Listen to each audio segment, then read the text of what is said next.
Hello, and welcome again to another episode of Tiān 2, episode number 28. Last time, oh boy, last time, didn't we have a bit of a doozy? The group found themselves leaving Radovan's hold and coming back to Leanna's abode and family home. And in looking around and investigating the abode, they did find a mysterious bird with a mysterious message.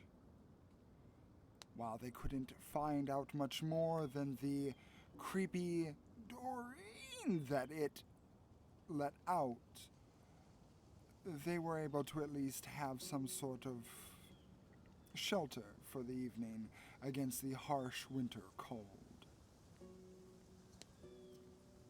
As they slept and rested, the group, for the most part, had a sound sleep, except for the resident paladin, who was greeted by a mysterious visitor, one Mr. Green, who had visited Leanna and Lucille previously in the day. The man had many things to say and many deals to make.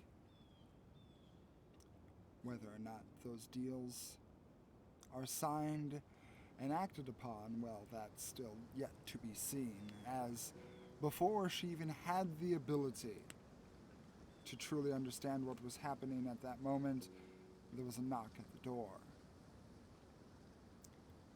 Estelle stayed upstairs to wake everyone up, to prepare, and Naraya found herself going down with Boxbot past Seth inside to see who was at the door.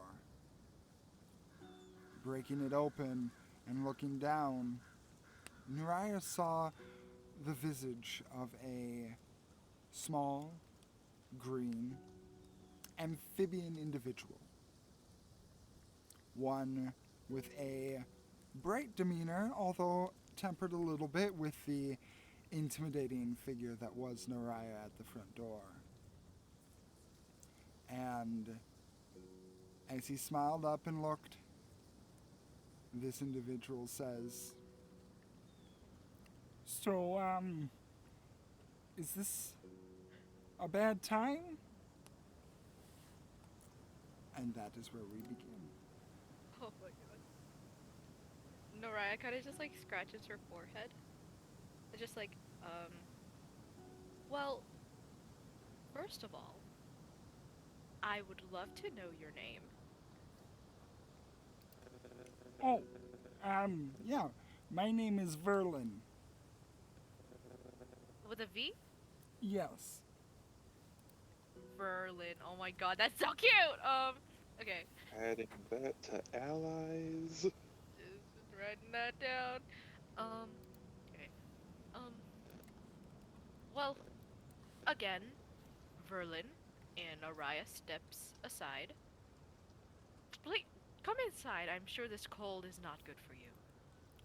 Oh, um, I am quite used to it, but I do appreciate the invitation.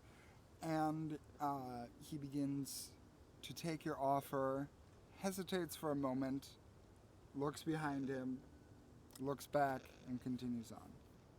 I look into the snow behind him. What's he so worried about? Roll a perception check. Uh, 16.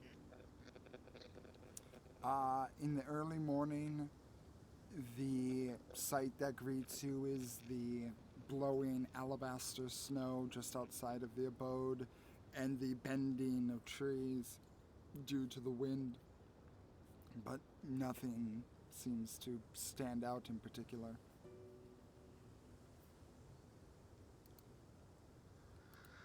The door and try to like barricade it again. Just, just in case. And I'm just like, Verlin, what brought you here? Oh, um, I've been on a bit of, I guess, a pilgrimage for the past while. So I've just been kind of exploring, wandering, wherever, whatever I'm doing brings me, I guess. Nothing in particular. Pilgrimage bring you here. How did you know where we are? Well, I'll be completely honest, I wasn't looking for anyone in particular. I just saw a house on this nice morning and I thought I would stop in and say hello. I look at the boarded up windows and then back at him, and I want to see if he's lying. Okay. Roll me an insight check. That is a natural one for a 5. You know, All the while, the all the hardened. while, Boxbot is doing the cat thing of slowly reaching a paw out, doing a little tap, just a couple times. Oh, how Just tall is curious to see. how tall is Boxbot compared to Verlin? Boxbot is about 5 feet tall, Oh so my, probably a little bit taller than him. oh my Oh, god. a lot. Verlin is about 2'6". 2'6". It's a small frog. What kind of frog is he? He. So now that you get a good look at him, as you're kind of studying over from that insight check, you do see that he is, uh, what I guess one would call a kind of like the tree frog, where it's the eyes are quite far apart and bigger. There's a light red tint to the sclera of the eyes, and the pupils are slitted. He, again, is quite short, and you see that his feet, he does not have shoes on, and his feet are a bright orange color with the three froggy appendages that make up his toes. Uh, his he is dressed in what one would consider heavy armor, although it does look to be a bit shoddy. This would probably be what would be considered like a hand-me-down chainmail set. Uh, Obviously, kind of shaved down so that the weight of the original set does not immediately plaster this individual down to the ground with its weight.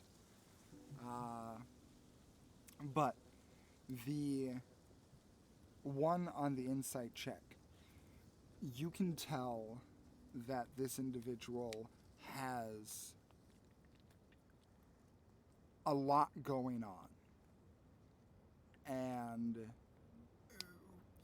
it's, From a 1? yes, you can tell that this individual has a lot going on, and maybe he doesn't even know exactly what he's doing.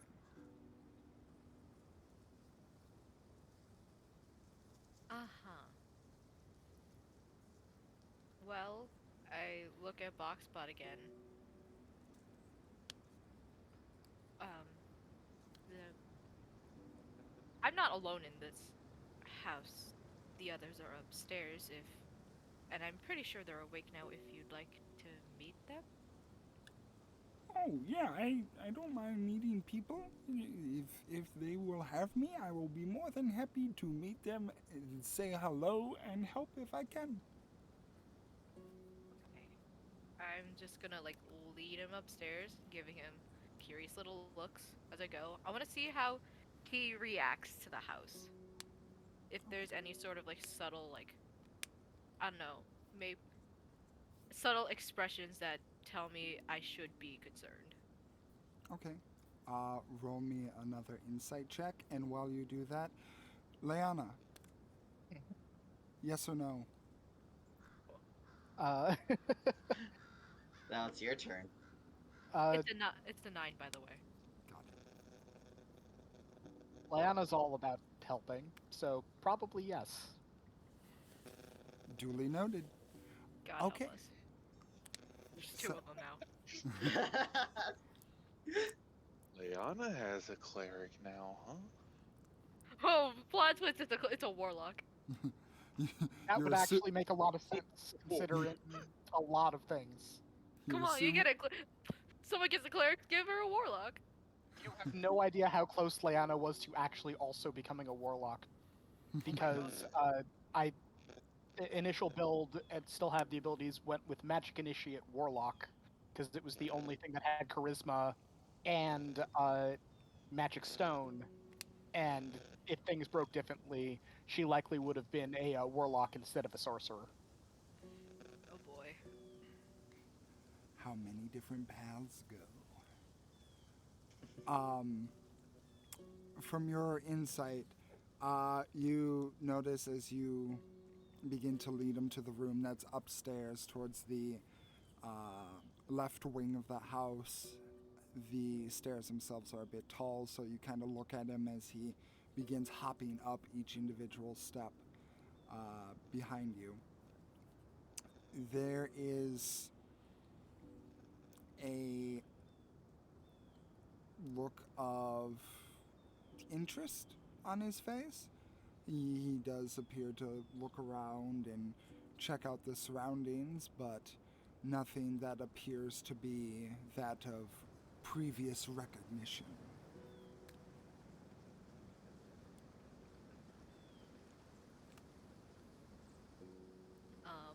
I'm just gonna. When we get to the door to Leanna's room, I'm just gonna knock and be like, it's me. Hello. I step in, and I'm just like, so it wasn't a threat at the door. Oh, good. And I step further in, and I look out into the hall and be like, would you like to introduce yourself? You all hear a voice coming from just past the doorway. If that is what you would prefer, sure, I can do that. Step into the room, please. You can hear the sound of slapping feet on the wood floor underneath as adjusting into frame is a green-skinned grung with bigger red eyes and the previously mentioned haphazard heavy armor on as he looks at the group and says, "Hello, my name is Verlin. It's nice to meet you all." Good to meet you as well.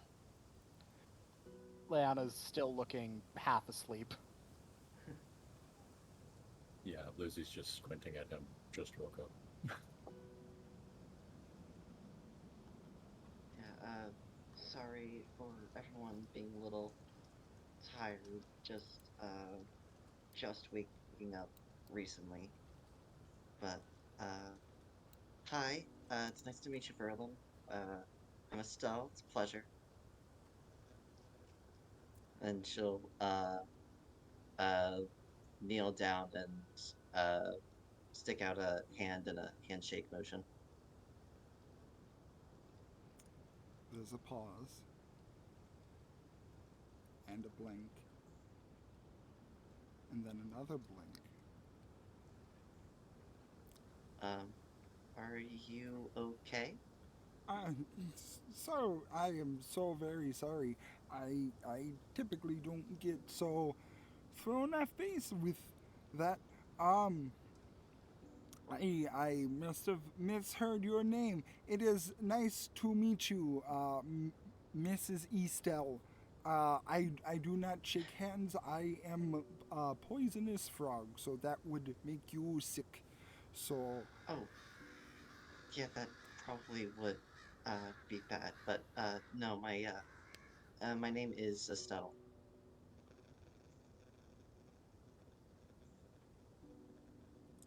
silence.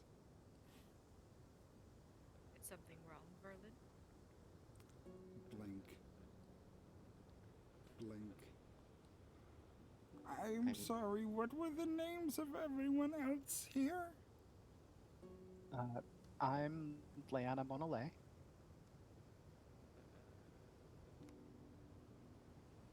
Rager.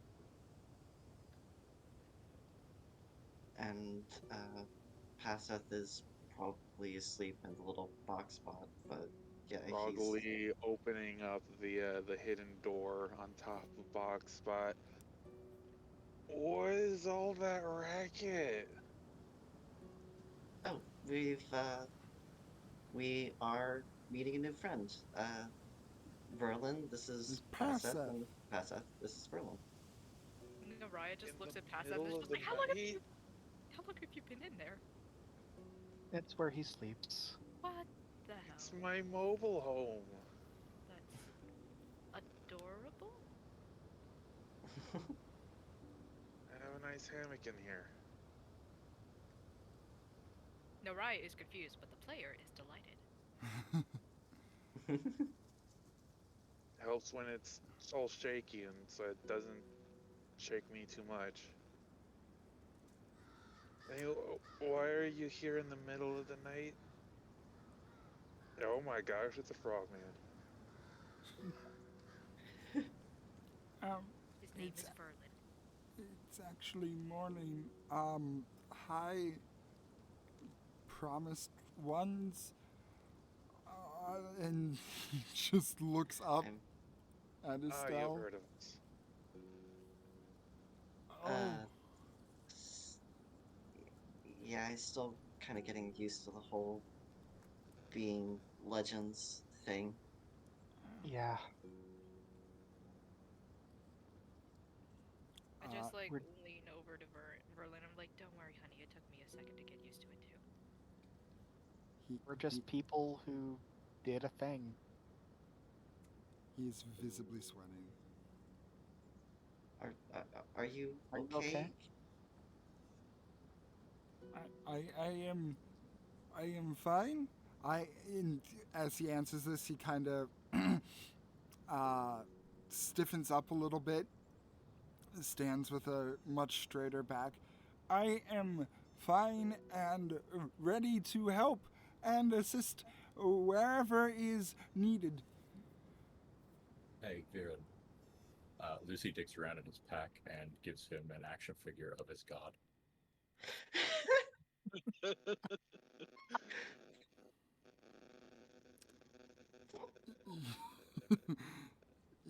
He looks Oh, at I it. already have 4 of these. That would I be amazing, though. I believe Estelle was the one that had a variant. Yeah, the autumn one is destroyed, so this is the regular one. The regular one. Got it. Green one. Hmm. This is interesting. Do you happen to change your look on a whim? Well, before I, well, hmm, the most simple answer is, uh, I was something called an ASMR. I'm not anymore. And when I changed from ASMR to what I am now, You a ascended. Ladrin, I I I guess ascension. Yeah, that could work. That's a word that Very that could accurate. be used. Yeah, but yeah, I when was that just happened, thinking changed. yeah, but yeah, when the change happened, it went from more neutral green clothing to more autumny because I was became an autumn Eladrin. And as Tiān 2 was before the Day of Promise, it was all autumny.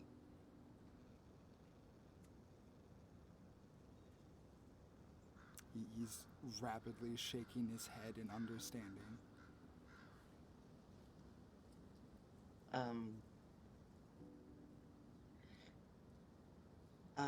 would you like for me to go down to the kitchen and make you like a tea or something? Oh, no! That is more than fine. If there's anything I can do to help, I would be more than happy. Um, surely there's something that anyone needs. Anyone needs. Um, he's just tripping over his own words. Well, uh, at the moment we're just waking up, so if you would give us some time to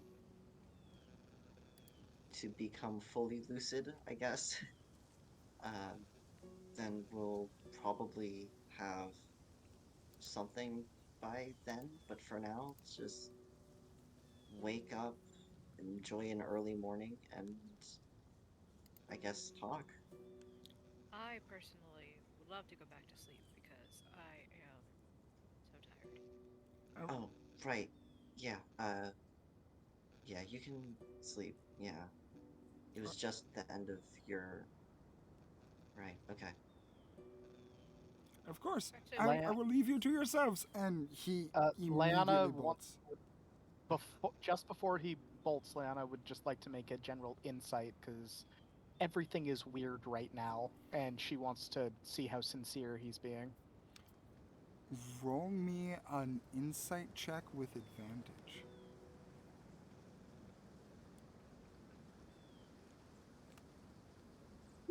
26. damn. Ooh. As a performer, you are very familiar with people coming up to you, your family, or people that you worked with a nervous cadence to their voice and a bit of a shaking because they're meeting someone that they respect and admire a lot. And this frog person is to a T exemplifying the same kind of nervousness, and you can easily read that he must have some real reverence for the group or someone in the group in order to be so nervous in such a way. He's absolutely starstruck. Got it.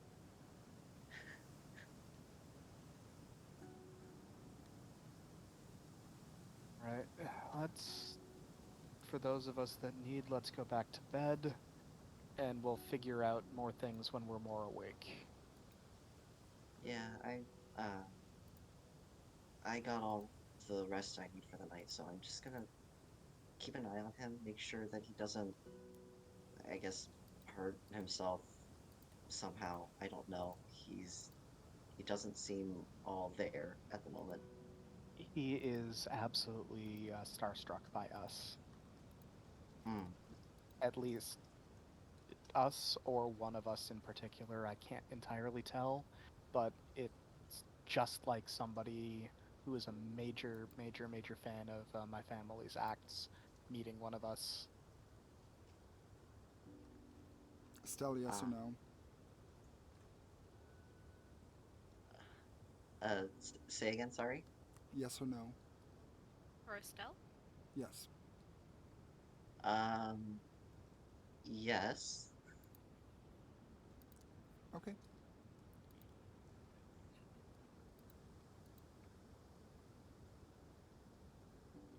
Uh, okay. Well, still, I want to know more about him because he's just here, you know? Like, why here? Why come here? Because it's where we are? I don't know. Maybe? I don't know. Anyway, I'm just gonna see if I could get to know him better, I guess. Y'all have a good rest of your night, morning, whatever. and Estelle will head out to try to find Verlin. Okay. As you break off with the group, um, you do hear what sounds like rustling in the kitchen.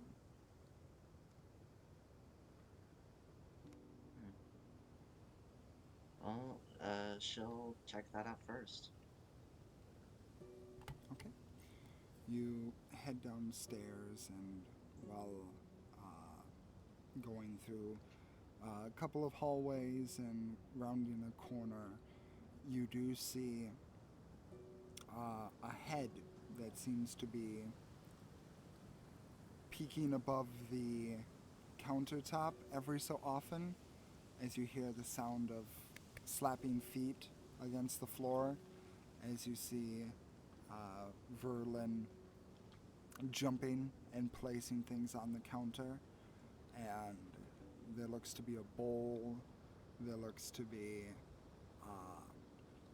a water skin next to the bowl, some rations that he must have set out, and it looks like he's getting something ready for a cook.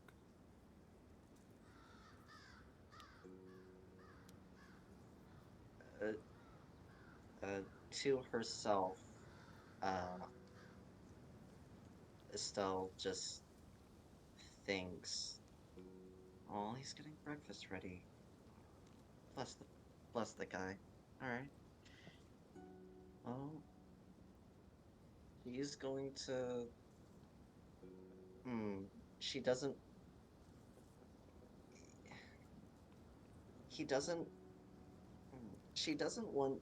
If he was so starstruck, she doesn't want her suddenly appearing, just like uh to accidentally startle him and make him drop something. So she's going to uh stay back for like 2, maybe 3 more minutes, and then uh no noticeably approach so that it's like, oh, someone's coming, and it's not startling. Okay. So for about the 2-3 minutes that you hang back, you see that he continues to gather some supplies, and it looks like he has a number of utensils set out, and there's a knowing glint in his eye as he pulls up a little stool to look at everything. And you can see him starting to connect the dots in his head about the project he's going to work on. And as he begins to work on it, would be about at the end of the 3 minutes. All right. And uh Estelle will not loudly so as to have the people upstairs who are trying to sleep here, but uh, loudly and noticeable enough to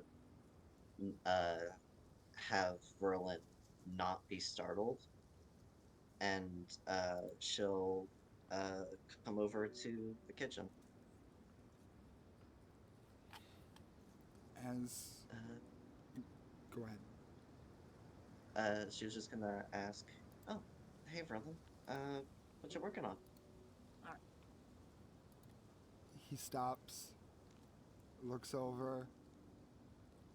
There's a smile on his face, a bit trepidatious, a bit nervous, and he's like, I was making up some food. Oh, well, it's really kind of you. Thanks. Is there anything I could do to help, or would you rather I just stay out of your way? Oh, no, no, no! It's no problem. You don't have to bother yourself with any of this. I have it. All right. Well, would you mind if I at least watch? I like to cook every now and again, so maybe I could pick something up. Uh, there's a not frustrated, but a bit of a flustered look on his face. A bit of a not. He doesn't look angry and he doesn't look annoyed. He just looks extremely nervous and says, if that is what you want, I would not dream to uh, speak against it.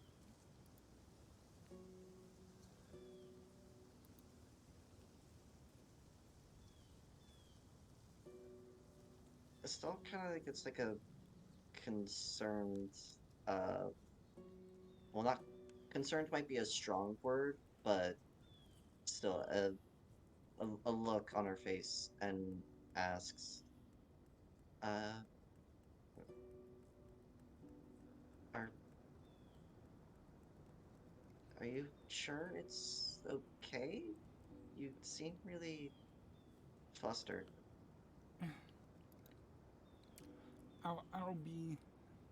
I'll be 100% honest. This is not the kind of meeting I was expecting this morning, so I am trying to slowly process everything that is happening. That, yeah, that makes a lot of sense. I'm I'll just apologize because this is really, it would be a weird way to meet anyone suddenly like that, even halfway famous, but apparently we've become literal legends, and it's I'm still getting used to that, so I apologize if No, no, it's just please, been. please don't apologize. There's nothing for you to apologize for at all.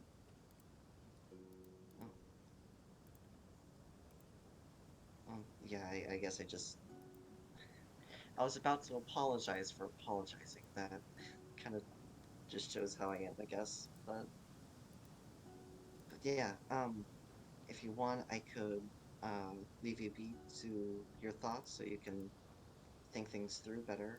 Uh, if that's what you would prefer, I would rather make sure you're comfortable here. I, I, um, I, it's not. I don't want you to go. I'm just. Oh, I wasn't prepared for uh, um, our meeting so suddenly. So, I, I'm, I'm a little lost at what to do. Well, for starters, I guess just talk, be who you are normally. We're people just like you, so be who you normally are. Well, well, um, I, I'm, I don't, I don't mean to be presumptuous. I'm sure you already know, but that's kind of why I'm doing what I'm doing, trying to find out a little more about who I am. Um, I I'm already going on about redundancies. Oh boy. Um,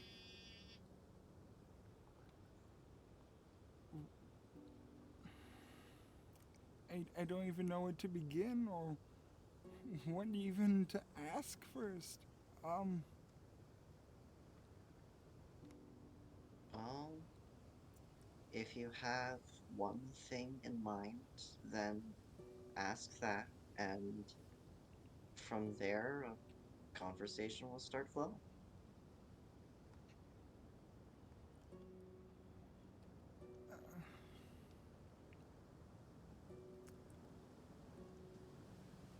and he looks up to you and says, "Can I ever really be forgiven?" From there, No! What? Oh no! Don't you leave it at that. we head back up into the room as you guys go back to resting. Uh, a quick little, just a check on some events because I think I forgot. What did you guys do with the body of the assailant? The roof, There's right? barely anything left. Just Probably left the covered body in up there? snow now. Yeah. Unless Lucy did something with it. Don't say that as if Lucy can make his independent choices. Wait. Was that not Oh Lucy's? yeah, Oh, that's that why was I my was bad. That was asking. my bad. My bad. I thought someone else. I thought Rune was talking. So sorry. Nope.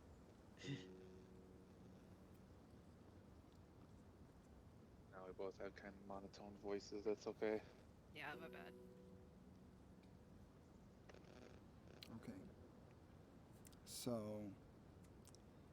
the body is still up there. I believe the hands were thrown out, though. No, they were set up in a rude gesture. That's what it was. Okay. So, as you guys go back to sleep, Leanna, sleep finds you quickly, and so does dreams. Roll me a d4.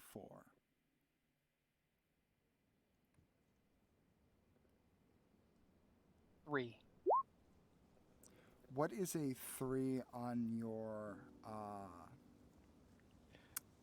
table? That would be the Reaper.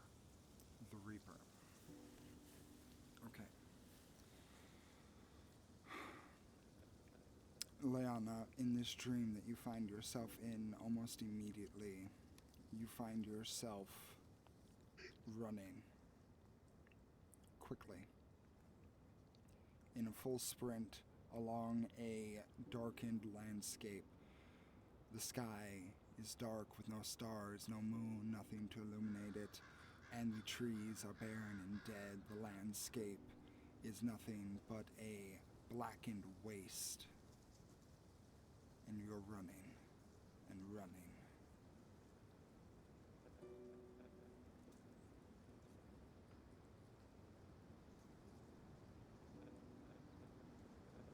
What do you do? Am I running from something? Am I running to something? You're running. Where do you want to go? I think Leanna would be more of the type of person to run to as opposed to away.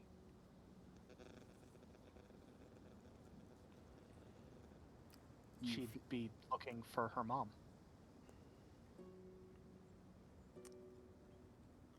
You feel that call deep within, and the undying urge to answer it and you run, and you run, and you run. Your feet, unlike they normally are, here are bare, and you can feel what you can only assume is the earth underneath them. And you can feel what are almost like roots or vines or something causing the skin on the bottom of your feet to crease and stretch with every step, an uneven and uncomfortable landscape. But you keep running and running. If Leanna were to guess, with the information she has now, where might she suspect her mother to be?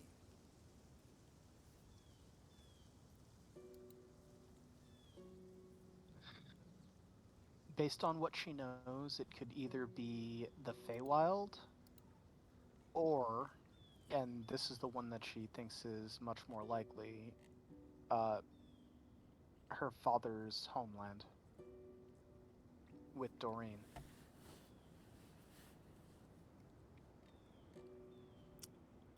You continue running and running, and despite the fact you are putting everything into this fierce chase,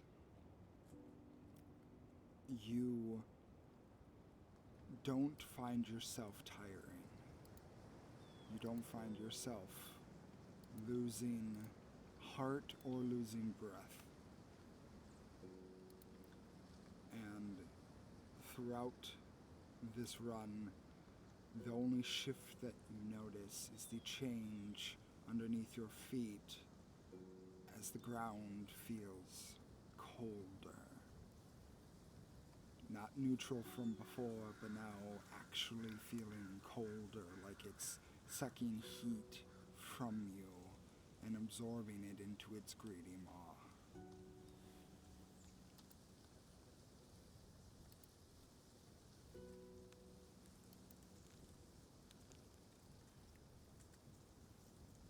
Yeah, that doesn't stop her. She keeps going.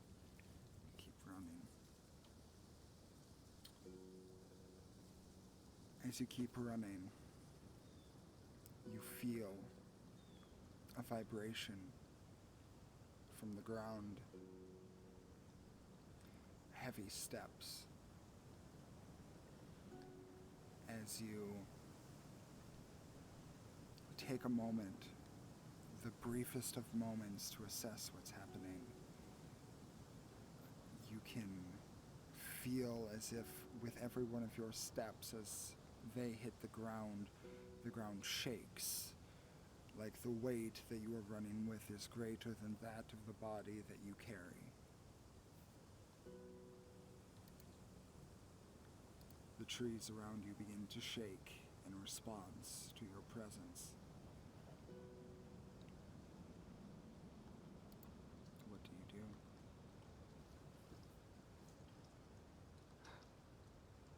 do? She keeps going, but also tries to see what else would be causing the trees to shake other than herself.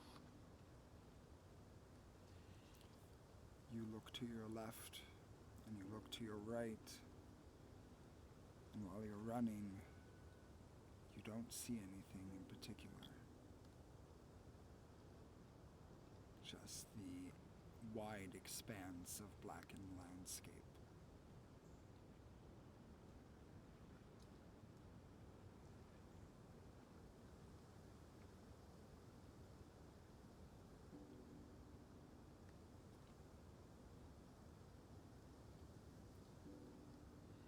After a little while longer of this, Leanna is going to stop and try and reassess, because she doesn't really know if she's actually getting anywhere. As you slow down, reaching a halt, the shaking slows down with you and stops when you do. There is no wind. There's very little real sound, only the sound of your beating heart.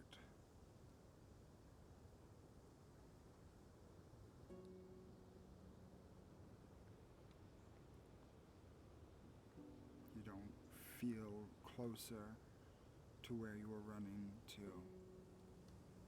And as you look around, starting from your right and your eyes, your ever analytical and observant eyes, moving across the horizon, you make a full turn. And turning around, you see the towering figure that is Boko Monale behind you. Silent and face rested at a neutral expression.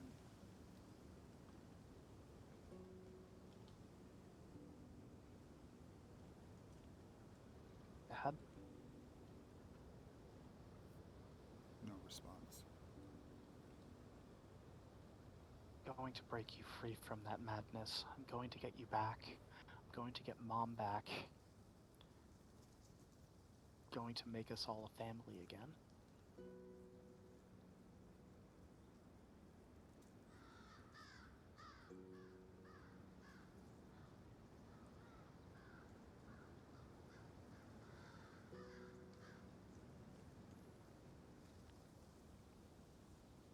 No response.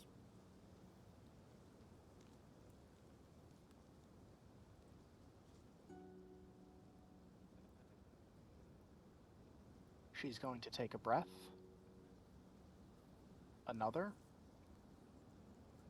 And then she's going to draw a card. A special card or a regular card? Special card. Let's see which one it is.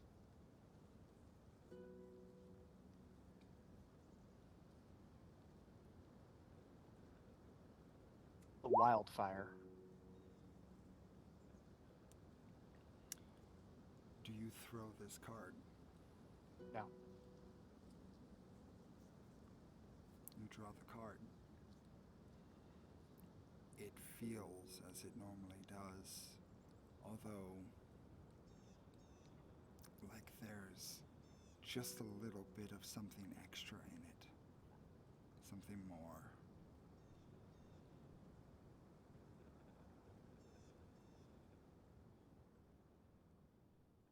She's going to stare at the card for a second. Or more the second for a moment. Take another breath. Put it back with the rest of her cards. Look to the image of her father. And say, you may have lost yourself. I haven't. As I said, I'm going to get you back. I'm going to get Mom back. And we're all going to be able to be together again. I don't know when, but this is going to happen. I'm not going to give up. You taught me resilience. You taught me perseverance, just like Mom did. Come with me if you wish. But I'm going, and I'm doing this. And she's going to, once again, try and get her bearings as to which direction is the correct one to finding her mom. And then is going to take off in that direction.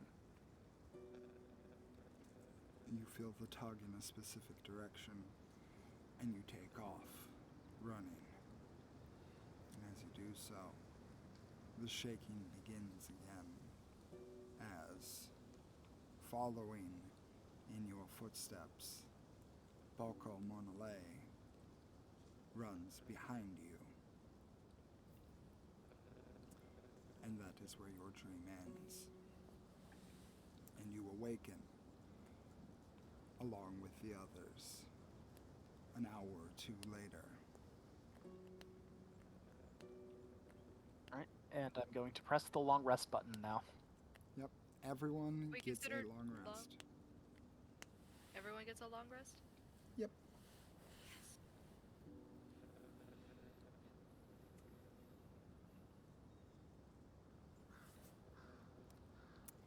So,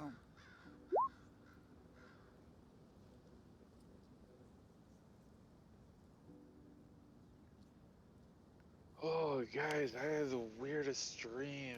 Dream that there was a random frog person in our bedroom. No, that happened.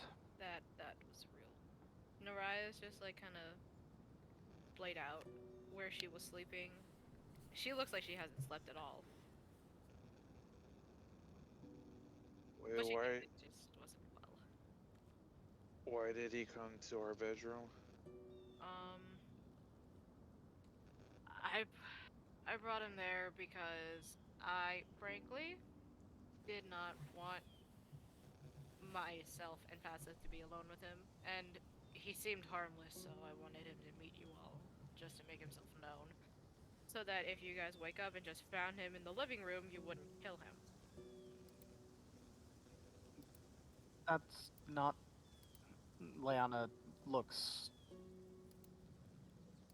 hurt. Oh, forgive me. I,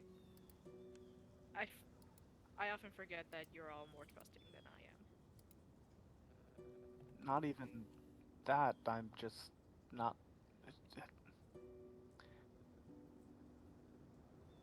I don't like. I don't resort to violence that quickly.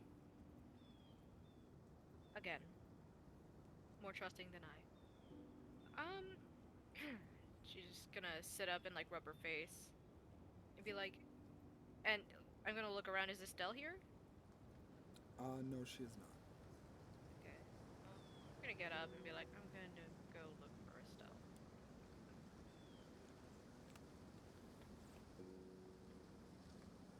Oh, jeez. Hopefully, not a villain trying to act like a good guy and get on your good side. He was so starstruck. To get a read on him, but all I could get was that he was nervous and, as Leona said, starstruck. Oh! Assassin with his first kill. I wanna. Hold on, wait. I wanna look around for Lucy. Howdy. Is Lucy still here? Unchanged?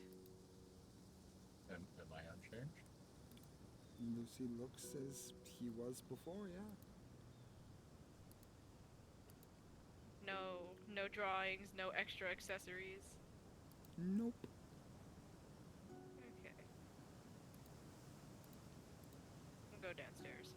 Is there still a body on my roof? It's debatably that. Yeah, but it's still there. Could you please do something about that? Sure. Thank you. We're a bit frozen now. Lucy will climb up, back up onto the roof, pick up the body. If it's still there, is it still there? You climb up back to the roof, and there is a mangled corpse still in the roof, yes. Are the hands still there where I left them? Yep. I'm gonna leave the hands, but I'll pick up the body and chuck it into the woods. Roll me From the a roof. strength check as you try to peel the body off of the roof.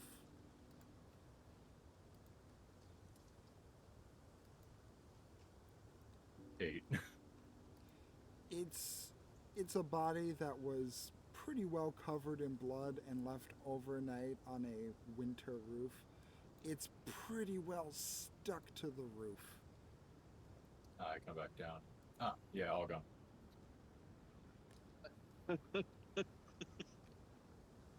Leanna's gonna be so mad when it finally becomes spring and she goes up on the roof. Only if you're around to smell it. Wow, why are all these vultures on my... Yes, let nature take care of it. Okay. Vultures finally came back from the winter. Usually very cold for them. No, it's back in making, like, spring, a as spring I joke. thought. You know what? Probably There are came crows back in from the winter. They could pick at it. That's true, crows. Okay. They're a bit hardier of birds. Say that like vultures aren't, but it just figured since they have bold heads. Mm. No, Santa knits them all hats. Hats and scars for the vultures. Yes, exactly. Did you not know that?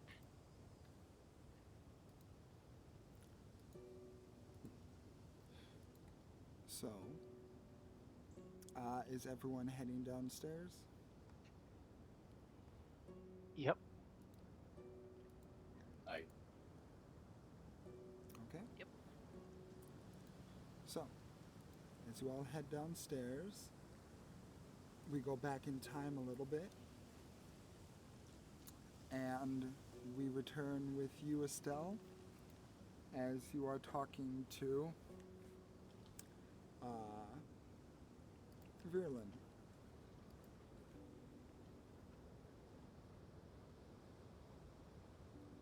Will you will you be forgiven for for what? And he kind of begins fiddling with his fingers and looking measurably more sad. Um, it, he looks up to you, his mouth opening, but words having a hard time coming out. I.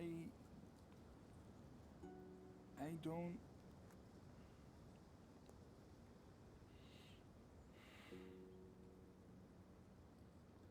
I.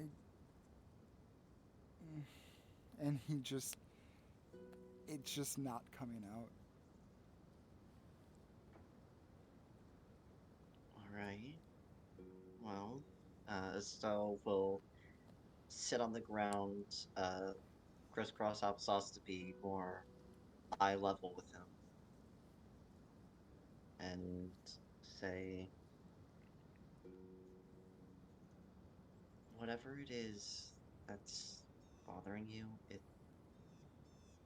it's understandable. I understand that you're uncomfortable talking about it. If you would prefer, we can talk about something else for a while.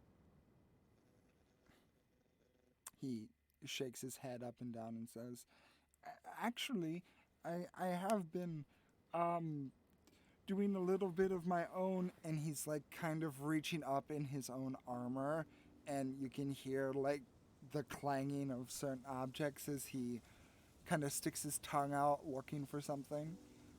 Ah, and he pulls out a book, and he's like, I've actually been doing a lot of research into some of the ancient texts, and I feel like I've come close to cracking it. And he also sits down and begins opening the book.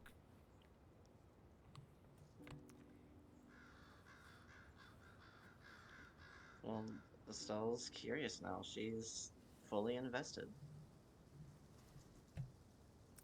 I, I'm What are the ancient texts? I I'm not quite sure, but there are many indications of ancient knowledge here that I think I can, with a little bit more time, truly ascertain. Can you roll a perception check for me, Estelle? Yeah, I was about to ask to see if I could because like Estelle is like in childlike wonder mode again. She's trying to see what it is and uh rolling that. A 20. A Dirty 20. 20. You look at the front of the book initially, and at first, what's on there's weird.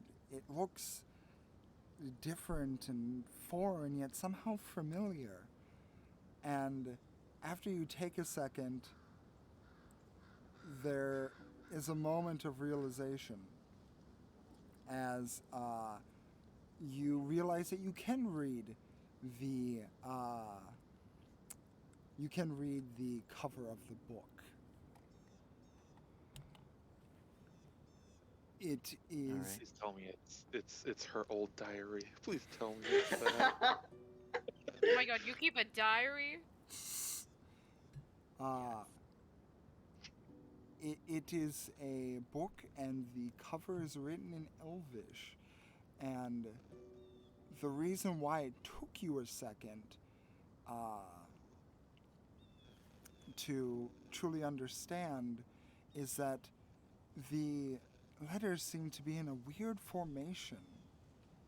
And as you take another second and you look at the cover of the book, you internalize what it actually says.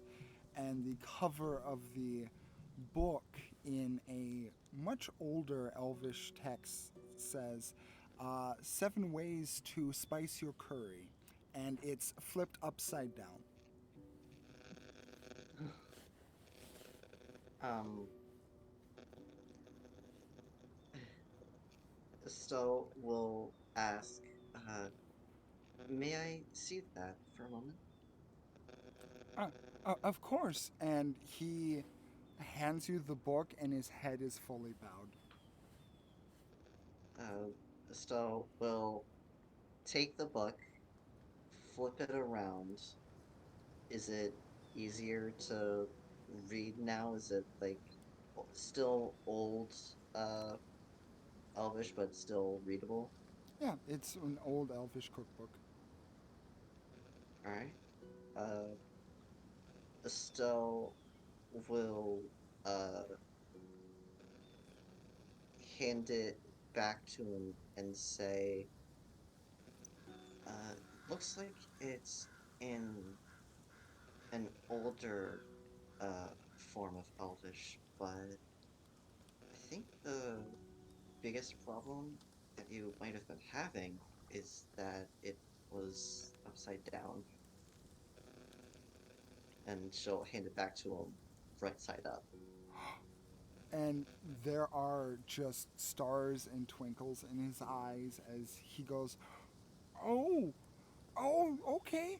And he immediately takes it gently from you and just starts scanning through the book again. So, like, yes, I understand. There are still more secrets to this book that I've yet to uncover.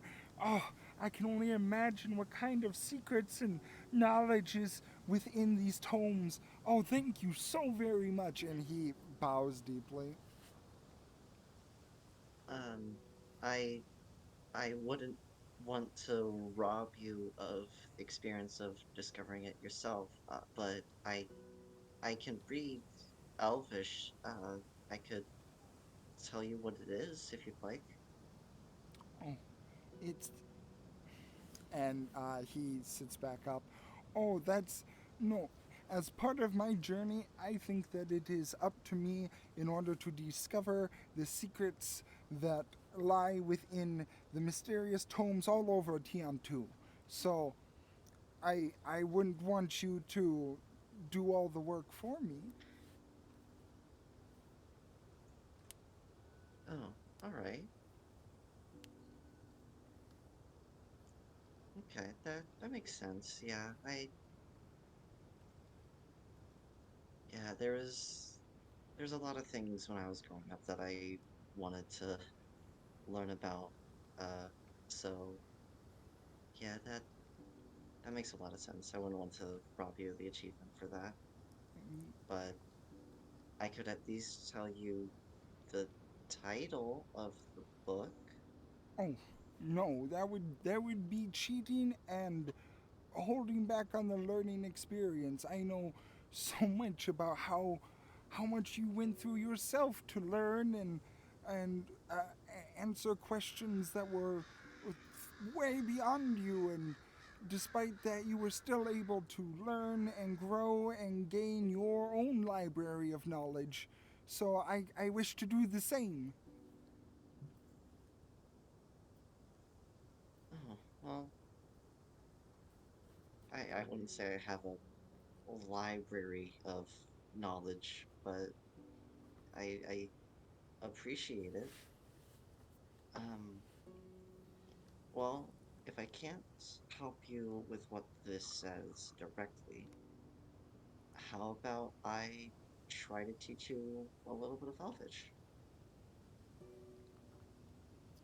I- If you wish, I would be more than honored. Well, if you don't think that's too much of a shortcut, then I'd be glad to help. Uh, and he starts rubbing his chin and he says, "Well, I've already said no to you a couple of times. I guess it is kind of weird for me to deny a suggestion from you. So, um, I think it's about time I start saying yes." All right. Well, uh, let's get started then. Okay. Well, actually, wait. Before we do that, should we finish uh cooking up the meal for everyone? Then get to that? Oh, right. It's and he kind of taps his head. It's almost gone. I should make use of it before I forget. And uh, he begins to make up uh, what looks to be a decent meal.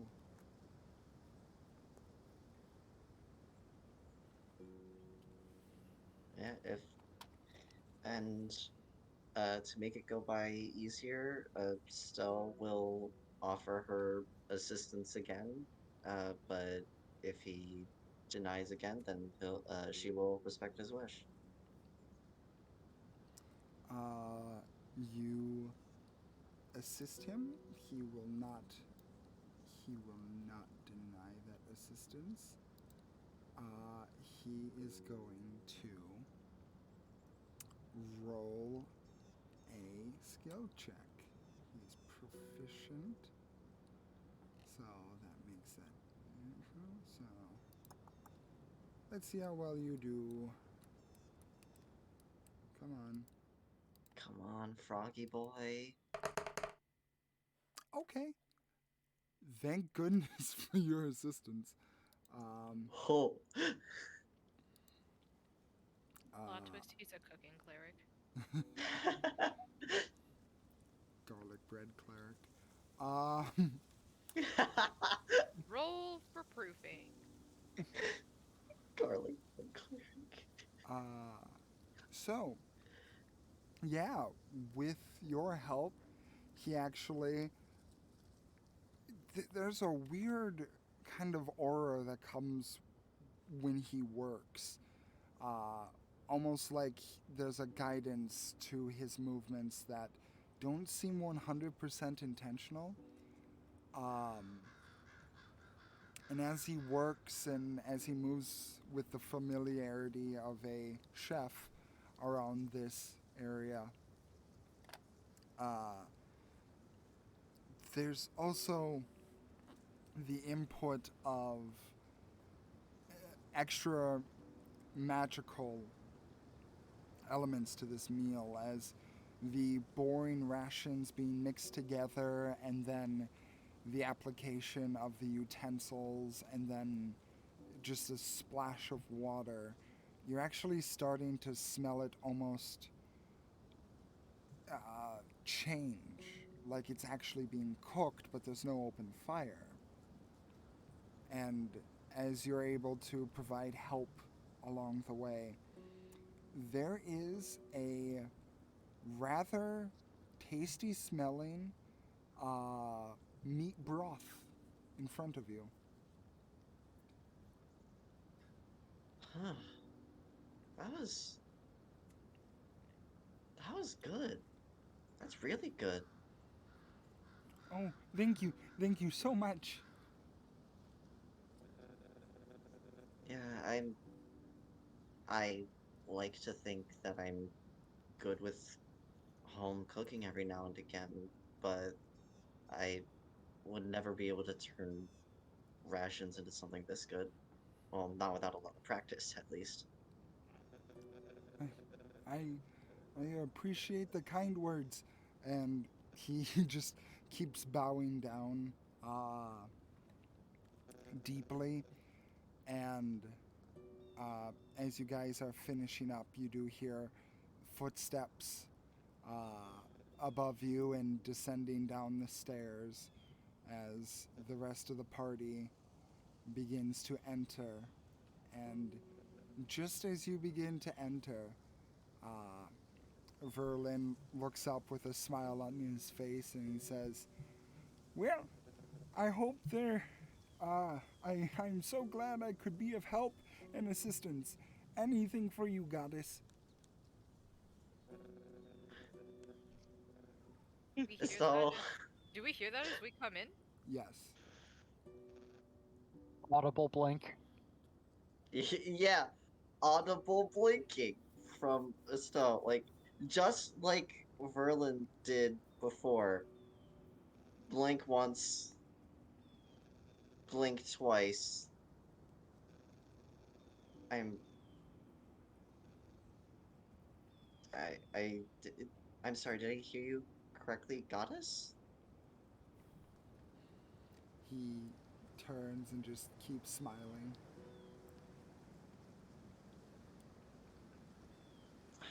Huh. God now? Oh, hi. Um, maybe?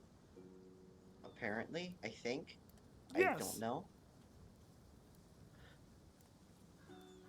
The Huh. frog spoken. I mean this as politely as possible. Since when? Oh no, that makes sense. He's like me. That actually makes way too much sense. This just leaves me with more questions. I kind of borrow the power of the Unseelie Queen. So, oh my gosh, Estelle, you have a follower. Yay! Not surprised.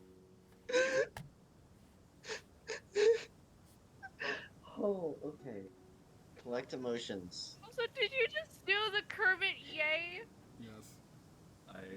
I don't know if it was just me, but that yay reached such an octave he blinked out of existence. Yeah, like he cut Totally, out yeah. midi yay. Yay! It was like those clips where a fox does its little yelp Oh, you thing beat me and to then it. blinks out of existence. Yeah. Yeah. All right. Back in character. Whew. Okay. We made broth. Uh, uh yeah, Good. we made breakfast while everyone was resting. So yeah, dig in. Meanwhile, Estelle is compartmentalizing this new information, breaking it down into boxes, and trying to get through all of it, much like he was earlier this morning.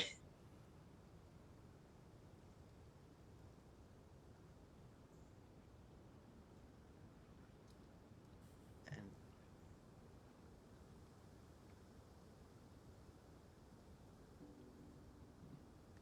Well, now, how did everyone sleep? You all look like you are better rested than before. Well, for the most part. Had an Well enough. interesting dream.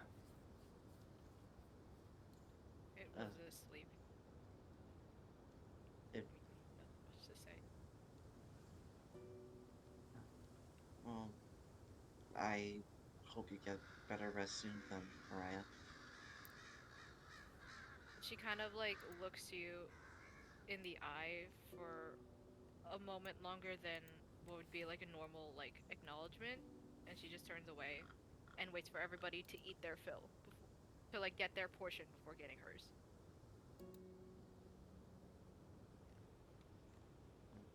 Uh, Estelle will uh take uh one set for herself and help to distribute to the others. Okay. You all have what can be considered a breakfast worth of meat broth. I have to take out my own separate bowl. Tiny, tiny bowl. Thimble. Nah, thimbles have little holes. It'll just spew out. Make a big mess. Actually, I think thimbles have little bumps in them instead. They're supposed to catch needles, so they don't slide I against just it. thought they were holes. I don't know. I don't have a thimble. Yeah. I've used an equivalent when I was doing filing, and they're just ridges to allow you to get a grip on stuff. I That's learned weird because I've had some something. with holes before. The more you know. Yeah. No, it can't be a thimble because it's metal. Can't use metal. Big wooden thimbles. That's probably a thing. Yeah, wooden thimbles are for sure a thing. If it's something made out of wood, then I probably would have made it myself, and they wouldn't. It would be a nice bowl. Just eat your soup. I my soup. Okay. Uh, What have you been doing with our little friend? Just talking mostly. After a little while, we started to get to cooking for everybody. I forgot. Did I introduce myself to Verlin? I don't believe so.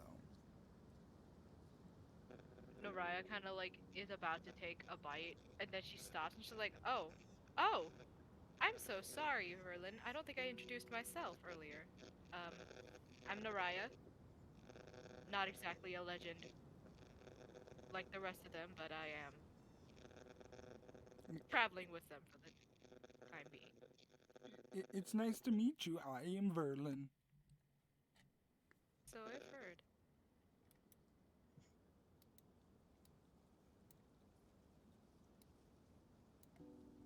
But but yeah, Verlin here said that if it's all right for me to share what you said earlier about what you were doing and wanting to do.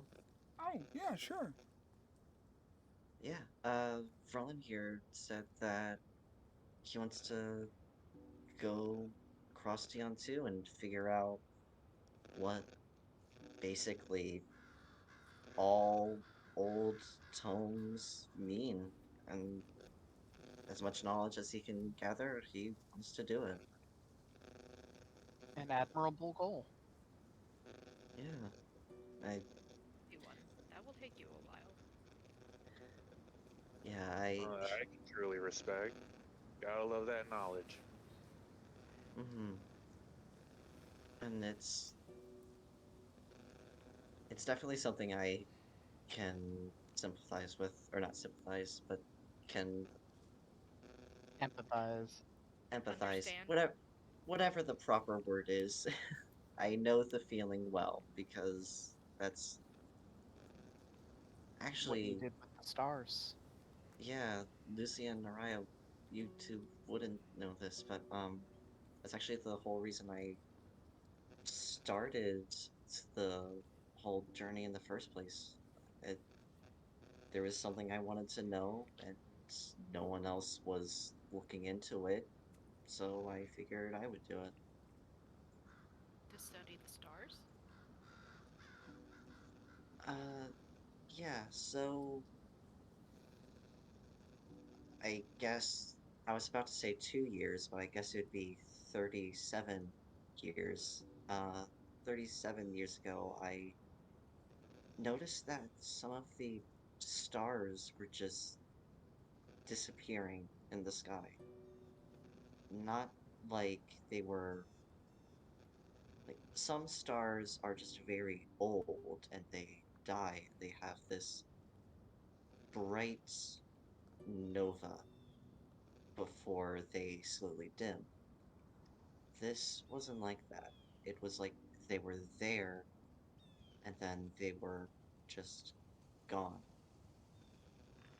And I told people about it, that I noticed it, but because of circumstances around me at the time, I wasn't taken seriously.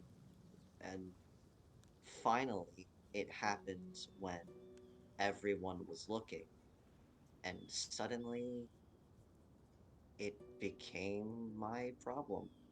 Um, it always was my problem, but it was my problem to solve.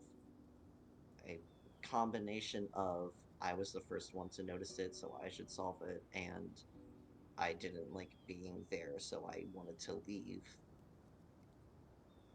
And it's just kind of a mix of a whole bunch of things, but yeah, that's why I left all that time ago to figure out what was happening. And then 2 years later, I met up with uh, with Leona and a few others, and then traveled around a while after that. Then we met Paseth, and the others left, and then uh, the rest is kind of history. And I did actually solve what had happened. It's actually the same place and time that I went from being an ASMR to an Eladrin. What Uh, happened? well, there was this. All right, so the short of the story is that I found out that the stars weren't disappearing; they were blinking. And when I say blink, I don't mean blink out and back into existence. I mean literally blinking, like we are with our eyes. So, were they actually stars or were they the eyes of something bigger? No. 10. Well, that's just it. It could be that they are stars, some are stars and some are just eyes, or it could be that every star everywhere is either a singular eye of a different creature or all the various eyes of the same creature. We, I don't know, Verlin passes but out. oh shoot! Oh no. Okay. Leanna immediately, as she sees him fall, jumps over to catch him so he doesn't hit his head as he falls. He doesn't like pass out. It like he doesn't pass out in terms of like he collapses to the. He's sitting down with you guys. So Okay. when he hears all this, he just is kind of frozen for a little bit, and then just kind of and goes back and leans in his chair. oh oh no. We've Uh known uh this little hmm. man for what, 2 hours? We've already scared him to death. Oh no. Okay. Hmm. Immediate concern and uh doesn't know what to do because it's not a physical injury magic could heal. Uh, Taking a look to see if there's anything that could help with that, but probably not. Uh, just as a, even with your passive medicine, uh, he's fine. He just, a little bit of shock uh, made him faint. He should be back in a couple of minutes. He's breathing. He's just more like a nap, if anything, right now. So vagal reaction. Okay. Okay. He's gonna be fine. Just give him a few minutes. Big truth drop. Yeah, Lot I to take in. probably should have given a little bit of warning before just saying that. I'm honestly, it might be a good thing I said just that, not the full story. I can. If he reacted like this to just what you've chosen to tell him, I I There's shudder the to think fact how he he'd called reacted like you the whole story. goddess.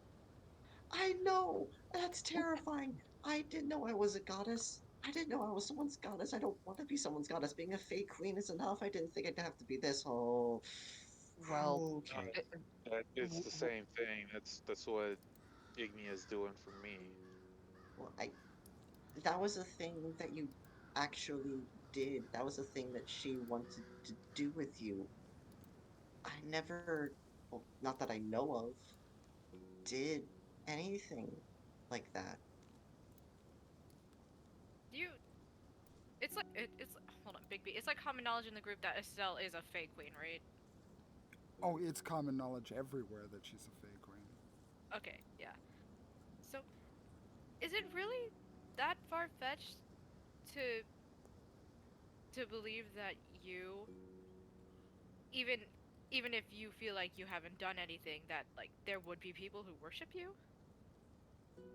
I'm, I'm a person. I never thought I would be worshipped. I don't want to be worshipped. I'm a person. I'm welcome, flawed. I don't deserve it. Well, welcome unfortunately, to you're a being very famous. powerful person. Sorry, It's very much a welcome to being famous moment. Uh, You have Yeah. some very dedicated fans. It could be worse. All your fans could hate you and want you dead. and besides, this could be a good That thing. would be a lot worse. This, if you have a follower, someone who worships you, wouldn't it logically that would mean that their belief would make you stronger, right? I mean, I have no idea if that's how that works. um, well, there have been times I had this feeling, like, in the back of my head that something was happening, and it was like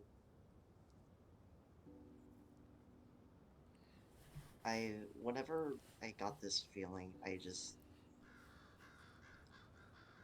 it was like saying yes, essentially. I was like, whatever this feeling was, I was agreeing with it.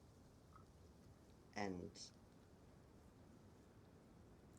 it was like taking a single grain of sand from a beach. And it was like that with my magic. And every now and again I got this, after agreeing to give it power, I got this weird wave of something, and I haven't used any of it yet, but I do feel like I could do things I couldn't do before. I mean, not often. They feel temporary, but you're not wrong, at least, Mariah.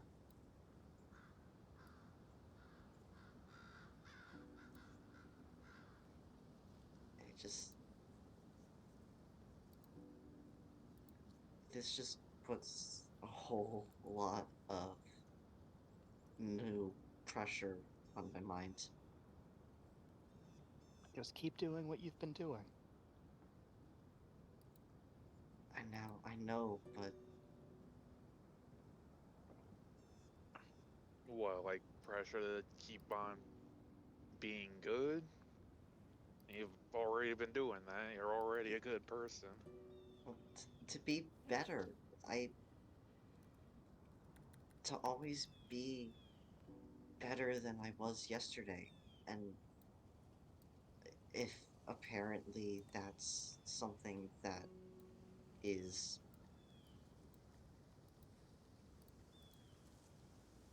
if I'm going to be someone's goddess, I feel like I should be someone worthy of that.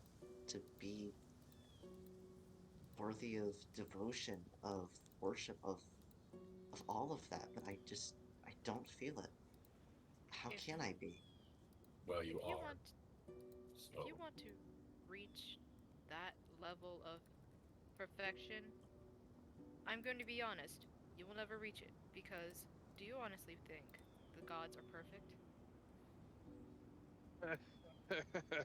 that's a little bit Yeah, much. The gods thinking that is just a joke right there. the gods were once I honestly I don't know about the gods. I don't care to know, but I'd like to think that they were once people too. They were once beings that learned how to do what they do. We You now think have they direct proof, you, apparently, that that's possible. you think they didn't make mistakes? You think they know what they're doing? More than me, at the very least. They've had time. You exactly. You just learned of this development. You no one's going to crucify you for having a little bit of a learning curve. Well, unless they banish you to the bottom of the religion. You're not helping. Don't think they were Well, trying to. plus, you're not alone in this. You're not alone in learning this. You have direct contact to your sister, who's literally doing the same thing that you're doing. It, true. Very You're, true. you're not doing any of this alone.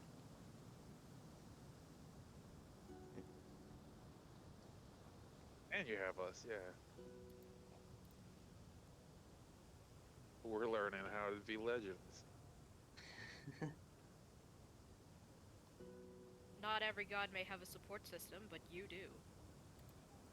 Don't forget that.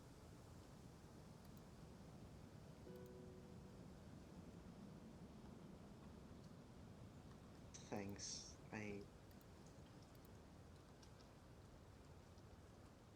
I think I just I think I somehow got it into my head that I need to help as many people as I can to be as supportive as I can, and that just kind of As you can is the key there.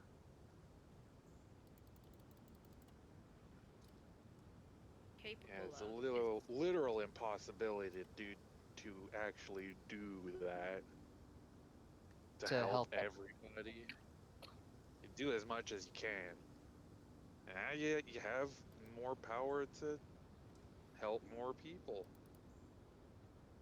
what you are capable of is not at the same level of what you want to be capable of. It is often less. It is often less, in fact. What matters is that you just do your best with what you can do. And like I told Naraya when we first met her, just go with the flow. You won't get as overwhelmed.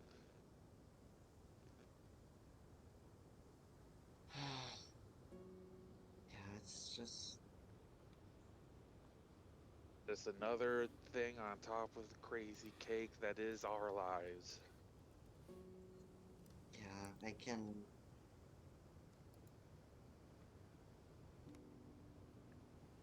Not right now with Verlin uh, being semi-present. I don't want him to wake up to his goddess in the middle of uh, an emotional freakout. Uh, I think those kinds of but freakouts is my job. uh, it shouldn't be. It really shouldn't be. Um, but yeah, there's been a lot on my mind, and I'll share it sometime later. But but yeah, it's just there's just been a lot I've been thinking about recently. It sounds like you've had a lot on your mind.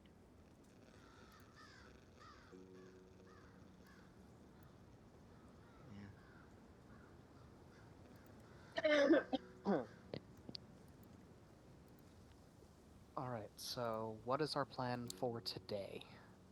We still need to find those druids. Right.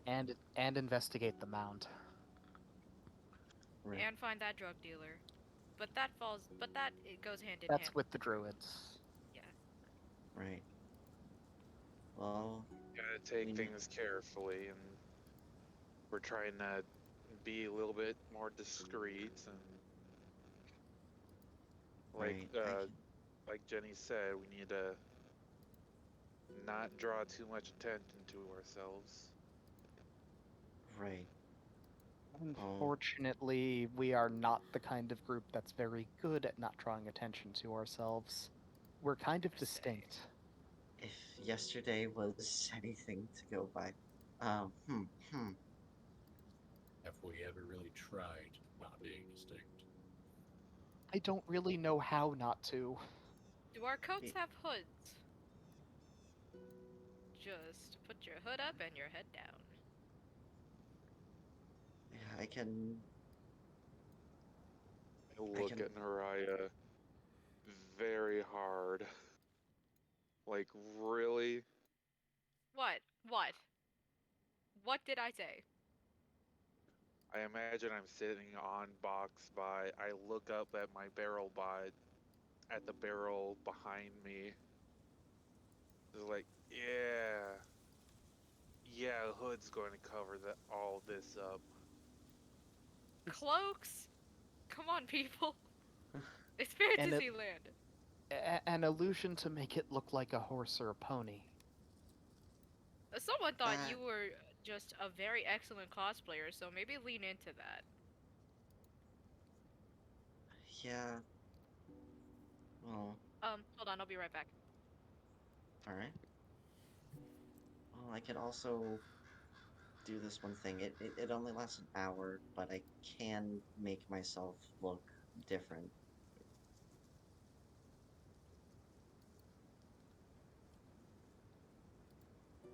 That could also help, but just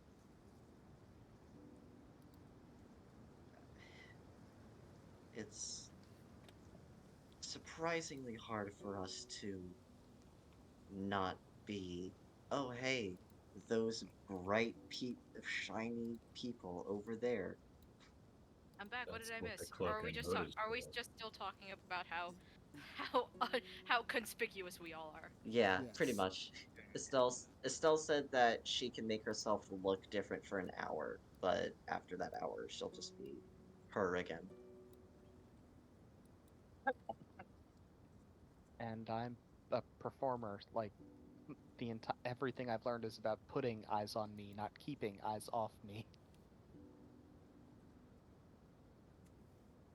If we like we belong there anywhere, I have discovered that people are less likely to notice you if you just don't do anything. Look, I know the only thing the group really pays attention to is when I'm being a sarcastic asshole, but you could just try not being a performer, not being colorful and flashy. All everybody just try putting on the cloak and the hood, then look in a mirror. I didn't say that I wouldn't try, just that it goes against everything that I've ever really worked at. What do you think I've been doing for the last few weeks for you? That is a very good point. And like I said, I will try. It's just going to be weird. Alright, well, we're probably not going to find. Well, we know where the druids are. We know that they're at Radovan's hold. As we Getting know, they could him. have left already. They could have. They could have, but with how much of whatever they had, I've already forgotten the name, but the drug, if with how much of that Radovan said that they had, and they use it, stop feeling it, then use it again, they might just still be there by now. Who knows? Uh, but the hardest part there is actually getting to them, since Radovan won't let us there. Also, we need to find the fountain, whoever he is, and We can't stop do. all this from being spread out, but we don't know. He contacts the people who are looking for the drugs, so there's no information leading to him other than the druids that I can immediately think of. So we go get the druids and get Didn't what we can out of them. didn't we already come to this agreement? Yes. Yes. Yes, I overthink. It's a problem. Oh, the drug is called Artist Delight, by the way. Thank you. I have terrible memory. I wrote it down.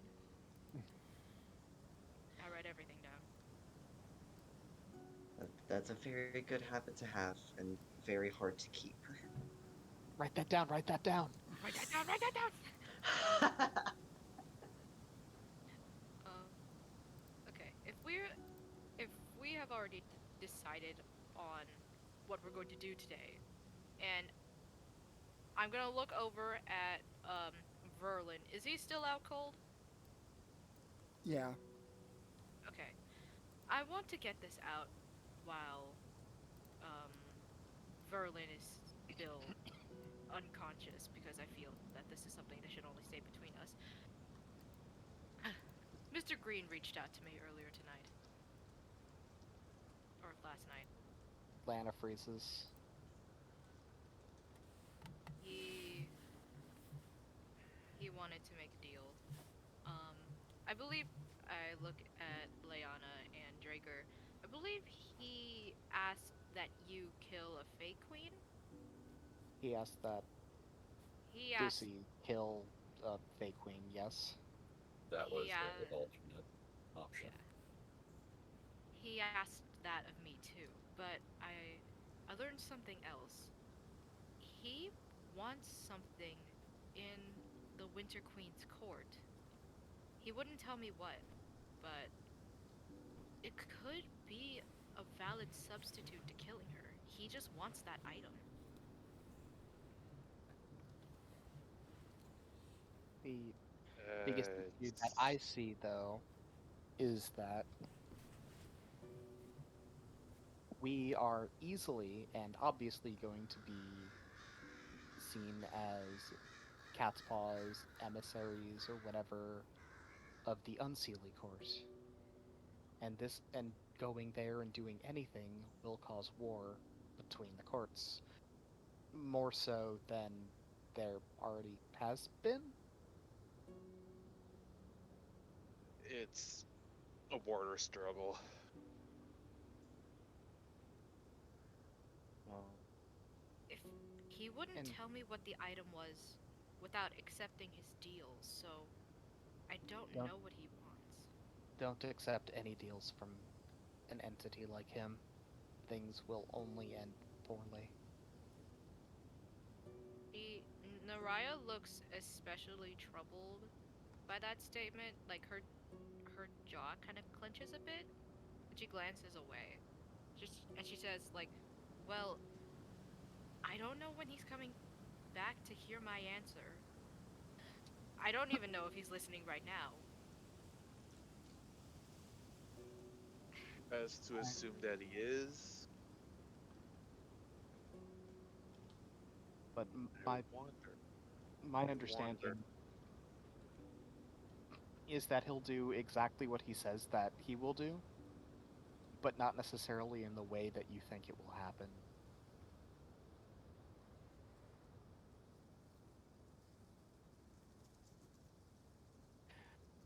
He will.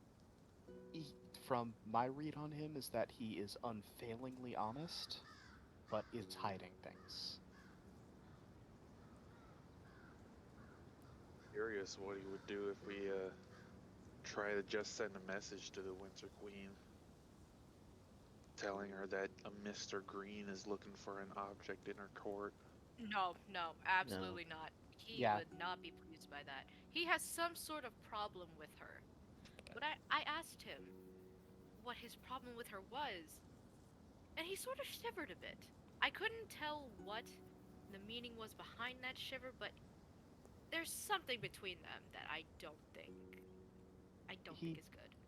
he just reminds Excellent, me got it. of Divorce. every negative story that I've ever heard about making deals with the Fae. I don't even know if he is Fae. He might not be, but it's more the similarities between how he is acting and just what he offers and how he offers. Be really weird if he was Oberon.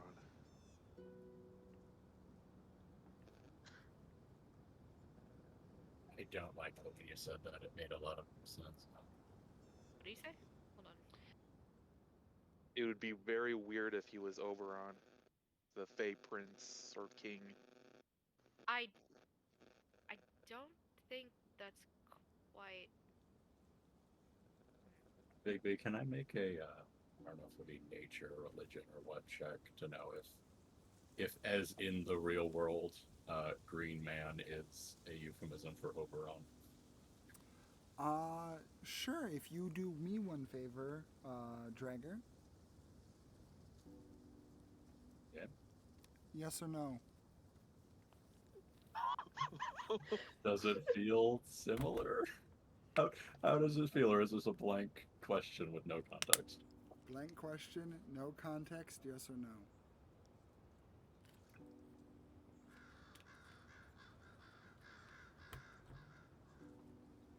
Yes. Noted. Also, I feel. Did you just roll to see if you decide whether to say yes or no? Might have. Okay. In the case where one rolls a d20 for yes or no, would a 10 be considered a yes? Maybe. Depends on who's rolling and how they set the numbers. Okay, My fair enough. threshold was 15, so. You can also do it odds or evens. Oh, okay. Dragger for his question about Mr. Green. Oh, which skill? That specifically. That would probably be a. Let's go. I feel like I Arcana. should probably roll this. I should probably roll this too. I mean, yeah, I'll get to you in a second, Paseth. Yeah, if you want to roll this specifically for your knowledge, Lucy, Arcana check. Okay. 20. 20. To your knowledge, you have never heard of the king of the Fey court ever referred to as something like Mr. Green. Okay. Passeth, you Are there already knew even that. faking? Oh, sorry. I already knew that. Yeah, you already knew that. That Oberon would never go by something as casual as Mr. Green. Ah, okay. I was a little worried because, like, oh, I already knew that Mr. Green was Oberon? Wow. No, okay. Mister's old and that's too much. That's too much structure to a name. Formal. While Yeah. we're on the Ah, yeah. topic, what did Mr. Green? Was he bald? Was he shaggy haired? And did he have horns? Because I He was think we bald. have some conflicting. Okay.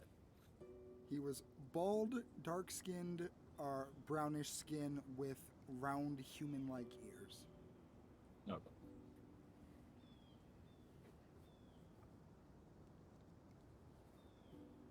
Oh yeah, that was just a joke. Obviously not him. That's way too formal of a name for Oberon. It's way too structured. And it'd probably make him feel old. He doesn't like that. His dad was Mr. Green. Yeah. Does he have a dad? I don't think so.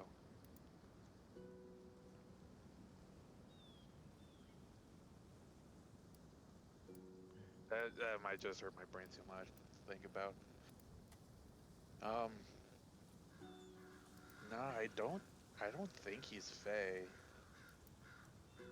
Doesn't mean that he won't act in a very similar way. That's just the feeling that I got from him. Oh no, yeah. Either there's different kinds of people who would act like Fey. It's not just a Fey thing. Would Leanna know anything about devils? I believe you rolled that back when you guys fought the Bone Devil.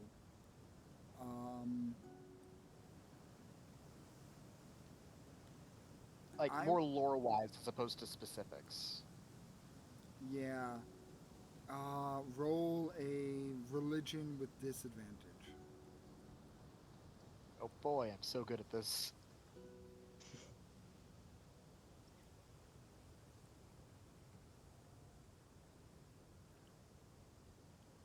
Not bad, 13.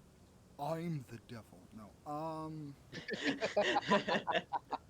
Mr. Green is Bigby. Am I the devil? Oh. So fucking Dimension 20s, are you my dad? Okay. Are you my dad? Am I my own dad? There's not really much in terms of lore for devils. You know one. You helped kill one. Your sister might know. That's very true. Right. We should probably ask Jenny.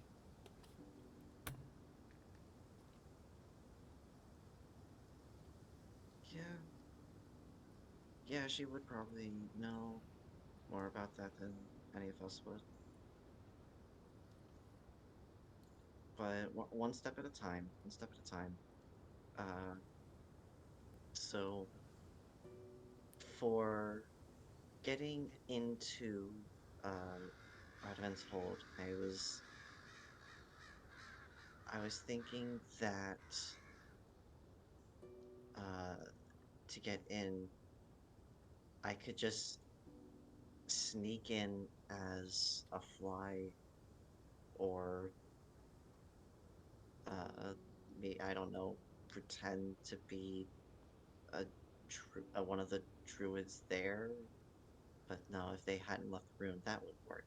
So yeah, probably sneaking in as like a small insect would probably be the best course of action, I would think. I know there is a druid missing. We already sent her home. That's true. She was a snow rabbit. Right, that's right. So yeah, I could do that. I could be a snow rabbit and yeah, and hop in. Yeah. Yeah, that could work. That's great idea. Okay. This is this is giving me several questions. The first being, Bigby, would we have been able, when we reached Radaman's Hold, would we have been able to see if the rooms inside were above ground or below ground? When you walked into Radovan's hold, there was the lobby that you were in, and then a dark hallway that continued past. You did not see what was in that dark hallway. Okay. Did the shack seem okay? Is the compared this to the like the size of the shack, was it bigger on the inside, like an illusion kind of thing, or was it roughly, you know, bigger or I mean, whatever? the shack, don't think of it like a cabin kind of shack. Think of it more kind of shaped like a little bit more like a Viking longhouse. It's kind of a longer thing that extends back like a school bus. So there is more to the rear end of the building. I kind of described that poorly the first time around. Did we see any windows in the side of the building? No. Okay, that changes things. And second, did transients mention anything about her friends turning into animals too after they took the drug? Uh, I don't remember if I wrote that down. I know transients did, but I can't remember if her friends did. I uh, believe sorry, go on. I believe she Yeah. mentioned that she did, and then I believe that she mentioned that her friends. Oh God, what did she say? Um, if anyone From, has that written down. Um, uh, I do not have it written down specifically, but what I remember happening, was that she said that, uh, she said we wanted to try if turning into an animal after taking the drug would change its effects. Uh, so bel- I remember that she said we, and that's my thought process for I'm thinking that the others may have tried that as well, but I do not have a perfect memory of it. yes, because if that's the case, we simply need to look around town for any animals that, first of all, don't belong there, and second, are acting unusual. That's Uh, true. Like, I think we'll go with what Zalden said, and I said. I think that they did. She did mention that they were changing into animals. mhm. So if they're not in Radovan's hold, we simply need to look around town for any weird animals. All right. So yeah, This could let's actually be one of the safer times to split up, Yeah. yeah, or any let's D&D party.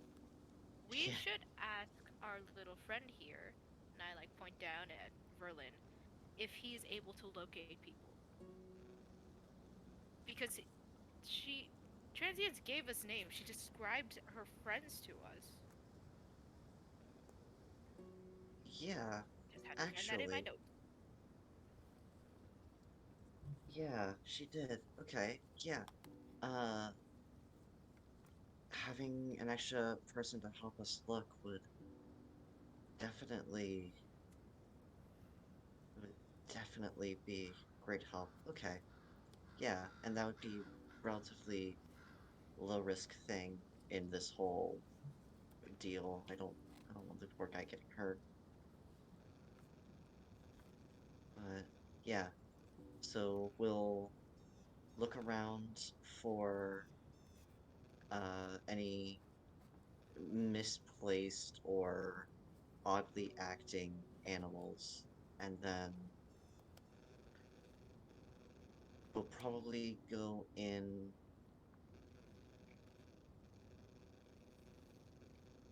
Let's see, there'd be one, two, three, four, five, six of us, and I know Paseth and I are both able to cure them of the effects of the drug.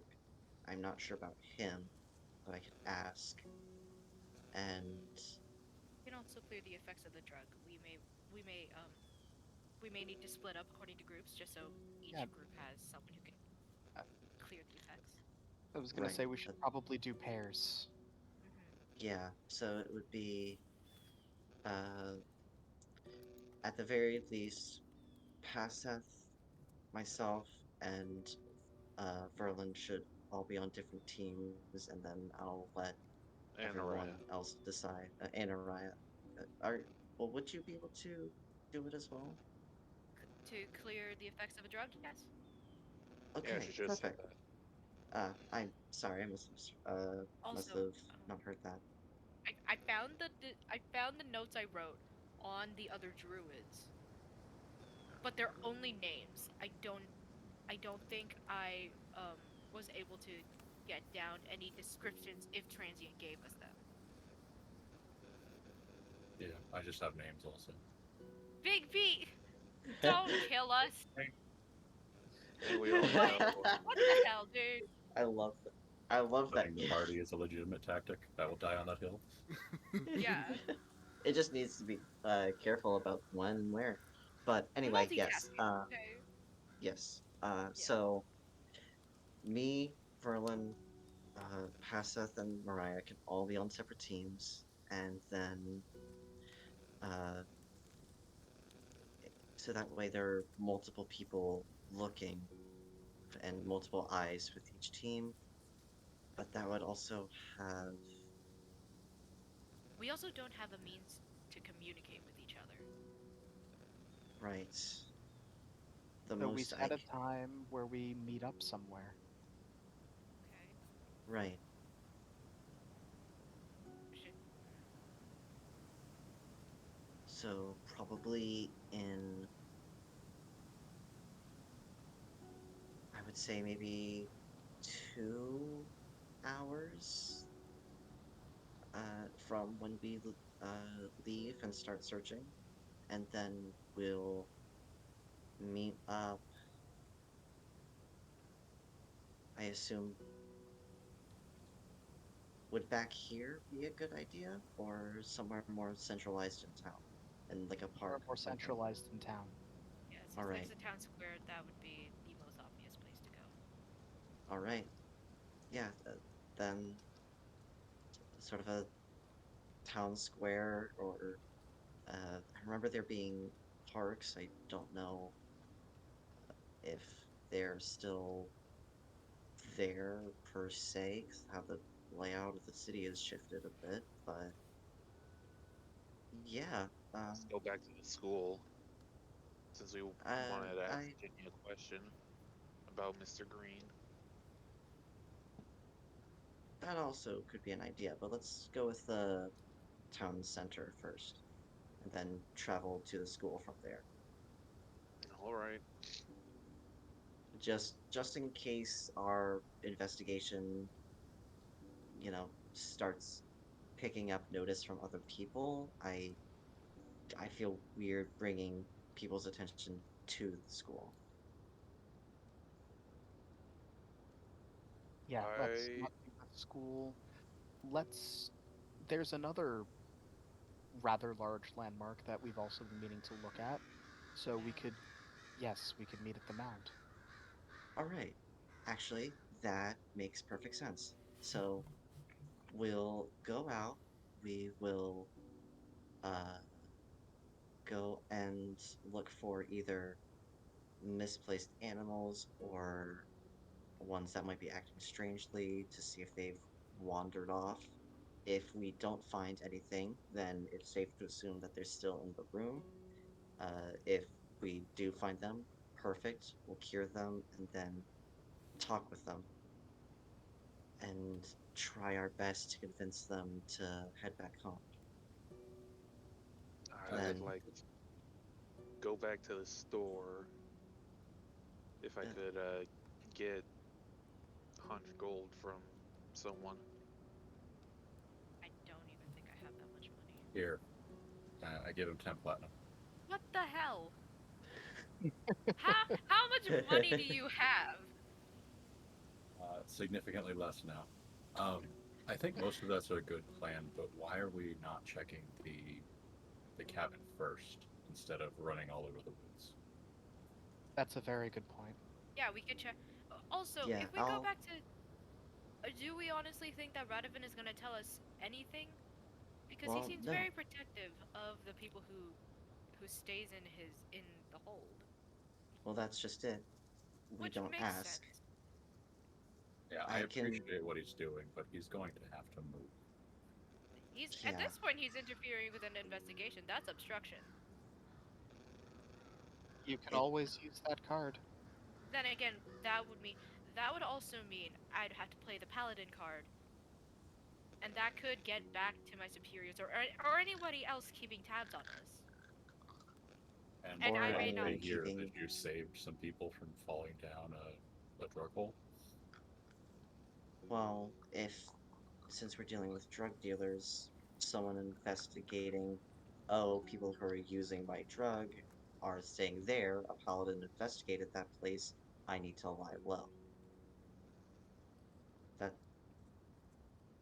But I feel like for now, the idea is I'll go there, wild shaped as an animal, a small animal, probably an insect to avoid notice. I will go over and investigate different rooms, try to find them, and if there's nothing there, then we I'll with meet back up with all of you outside, say I found nothing, then we begin the search.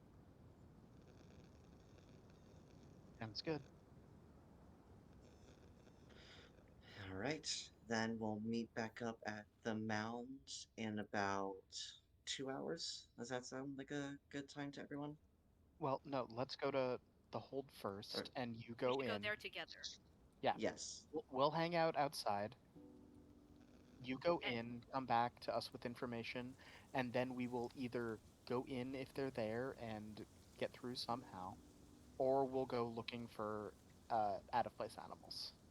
if if you are caught and your little fly plan fails, I listen. I'm willing to pull the like paladin card. It's just that if I'm caught to if I'm caught falsifying an investigation, I could get fired. Do you not just have the authority to investigate? The queen But gives us the queen gives independent paladins a lot of leeway, but I'm not exactly prone to testing her patience. but how would this be falsifying an investigation if you're actually investigating? It's just that it's not a queen. It's not like a crown sanctioned investigation. Okay, but if you're not allowed to do this, then what is the point of you walking around freely outside of the capital? It's What do you, sanctioned what by do, an you act do by a if not different this? wing. Touche. Again, I'll pull the card if I have to. It's just that I may not particularly like the choice. Having the option is nice. Okay, Right. let's just finish our food and just. And I'll also have to probably make sure Verlin wakes up fine. Oh yeah, Is he still completely out cold or is he starting to rouse by now? has he He's been pretending to sleep? he is snoring at this point. Aww. Oh, Oh, The cold does make frogs hibernate, I think. So so winter Yeah. bad. Roxicles. We had to end this winter, guys, for Verlin. For the No one parachute. else, just him. Only him. All right. Well, let's. Uh, still, will. Uh, I guess. He did mention he was a poisonous frog, so Estelle will. Um. Uh. Nudge him gently with. Her. With her quarterstaff until he wakes up. Yeah, yeah. Awake. Uh, Are, are you okay? Uh, yeah, I'm fine. All right. Uh, so you know how you offered your help earlier? Yeah. There's a really big thing we need your help with. What can I do?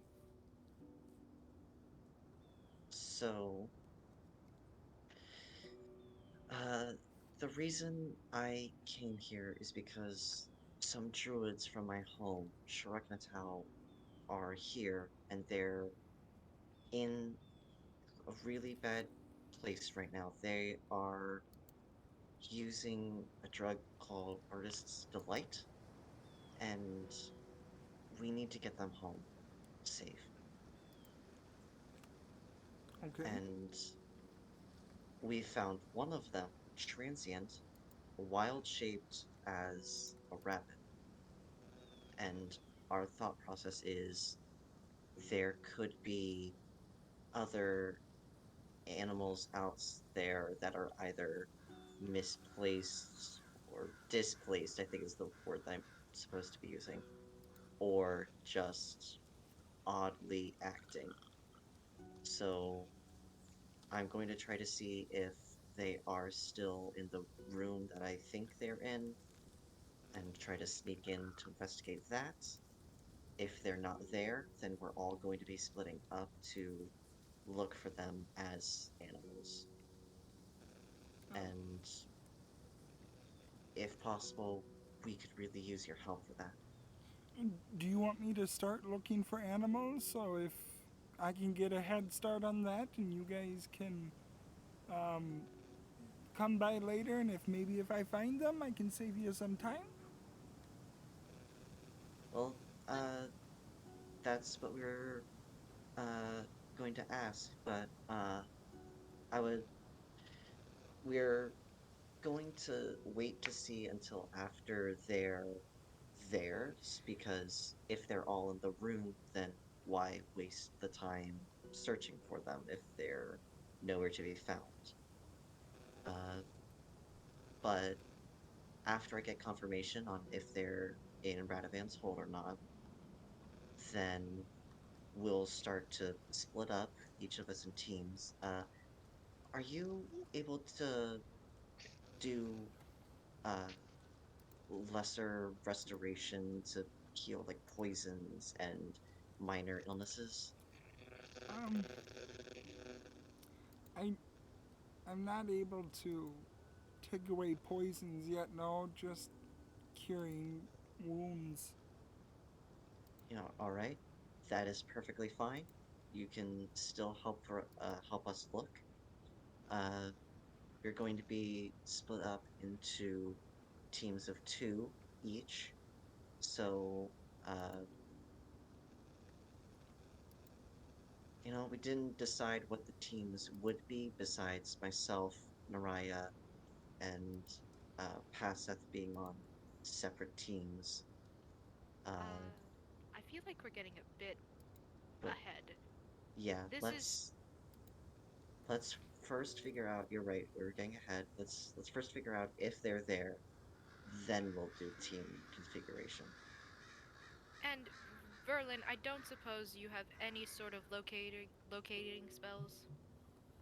Um, I, I can I can tell people what to do and they sometimes listen to me. That's good. That is a good option. But no locator spells? It's fine if you don't. No. That's okay. That's fine. All right. Well, we have a halfway decent plan of action. Let's go put it into effect. Okay. So, you guys are leaving the Monolay residence and heading back into town to Radovan's Hold? Yes. We leave. Indeed. Can that broken window? Is there any way we can like cover that up? Or rig it so that if someone gets into the house and they use that window, we'll be able to tell?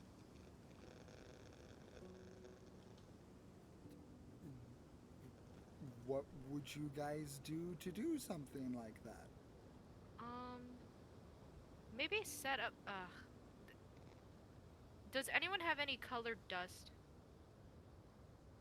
Or just like something they're not using? Like we could place an object there and set it up so it's not just going to be jostled by the wind, and if someone comes in, they'll knock it over.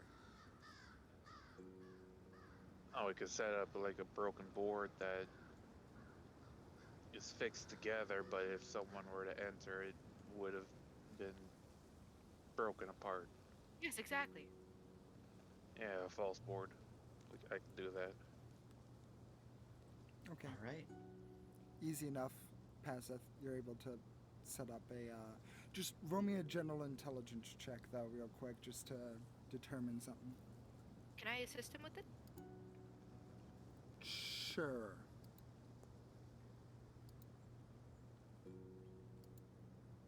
Just a moment.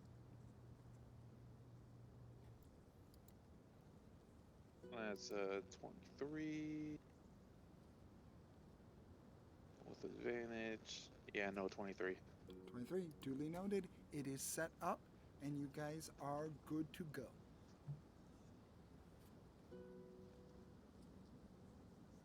All right. Let's head on out. Okay. We leave down the main road from the front door. If we turn back, can we see those two hands just flipping off whoever sees them? Oh, yeah. And their gesture, yeah. Classy. That's I look at great. Draker. Classy.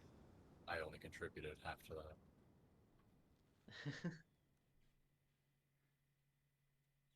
That body's still up there, isn't it? No. Gross. Sorry, Narai wouldn't say that, but that's just me. It's just me saying it.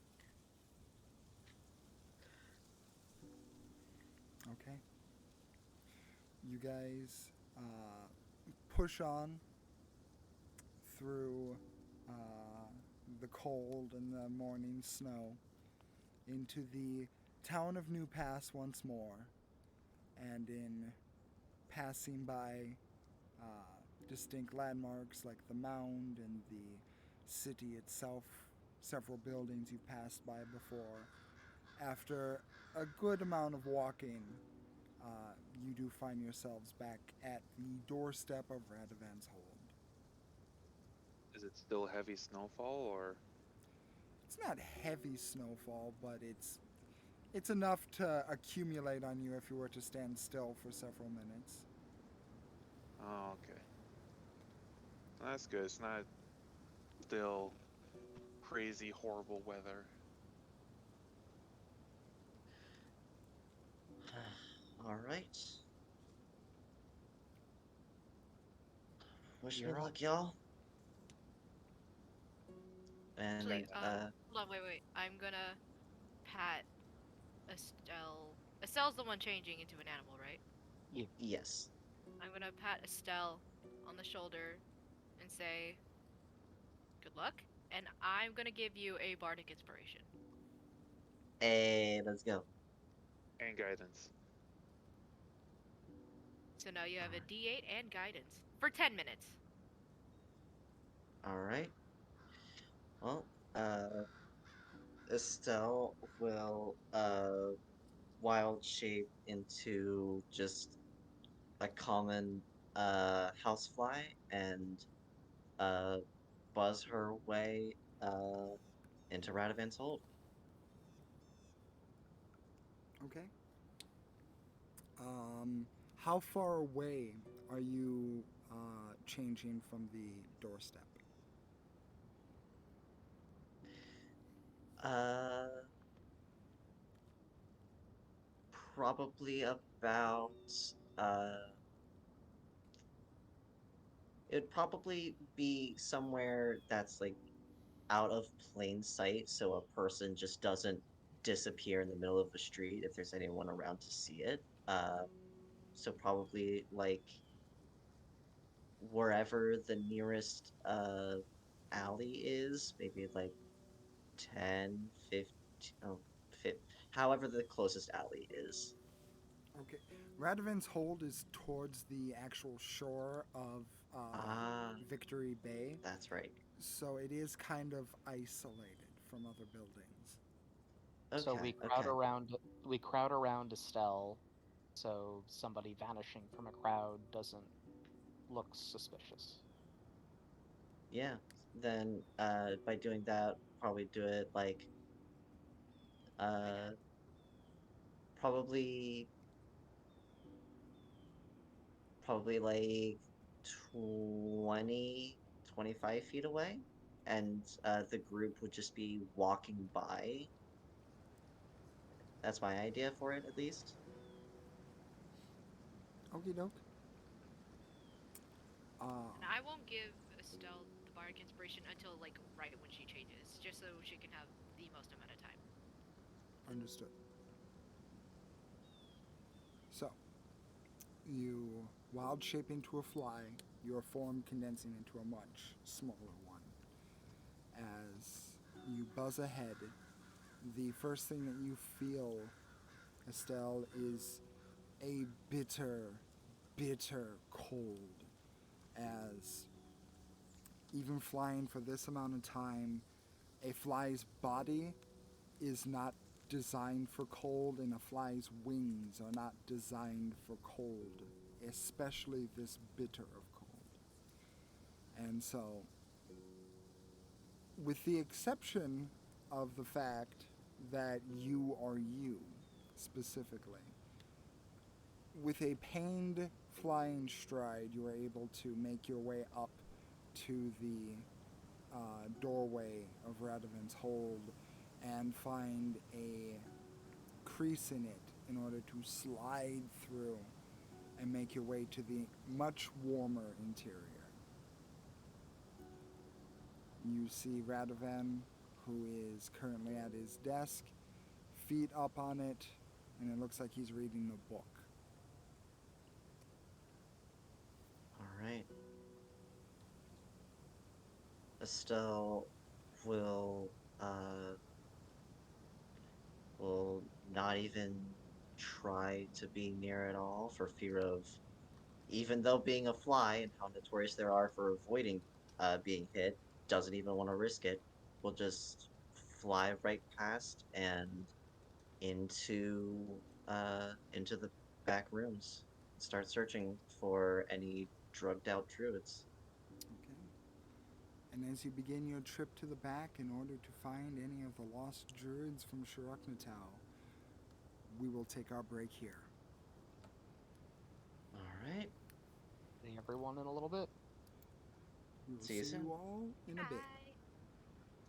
Bigby, can you stay on? Maybe we can use this break to talk about Nora's background.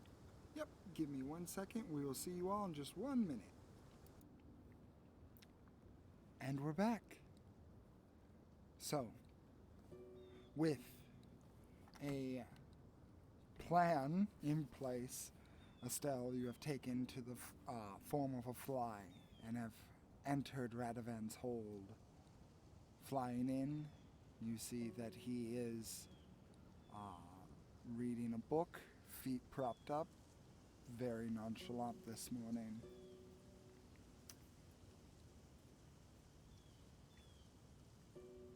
All right. Going to basically, now that she's in from the freezing, bitter cold, just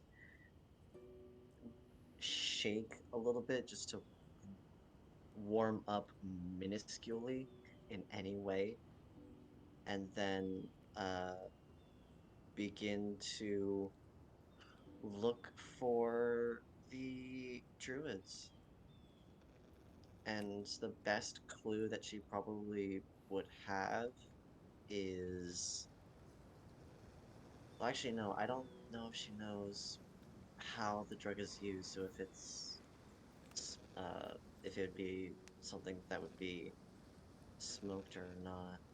But We do know how it's used. we do. Okay.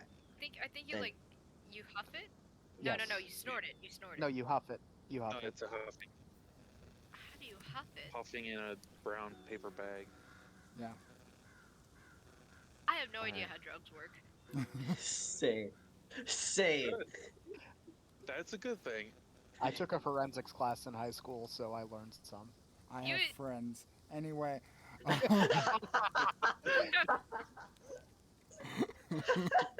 What are you making? I don't know about you. I live in the suburbs with a lot of bored white people. There's a lot of weird shit that happens. Anyway, Fair enough. moving forward. Moving on. Moving on. So it's probably something that she will. Uh, probably something that she'll have to go individually each room to to each room and see if there's anything there. Wish there could be a more quick way to do it, but who knows? Maybe she'll get lucky. Okay. As you fly across the room, which does take a bit out of you because you are a small fly and you are flying a long distance. Um, this would be like the equivalent already of you walking like halfway across the town with how small you are. Um, as you fly by and you enter into that dark corridor, do flies have dark vision?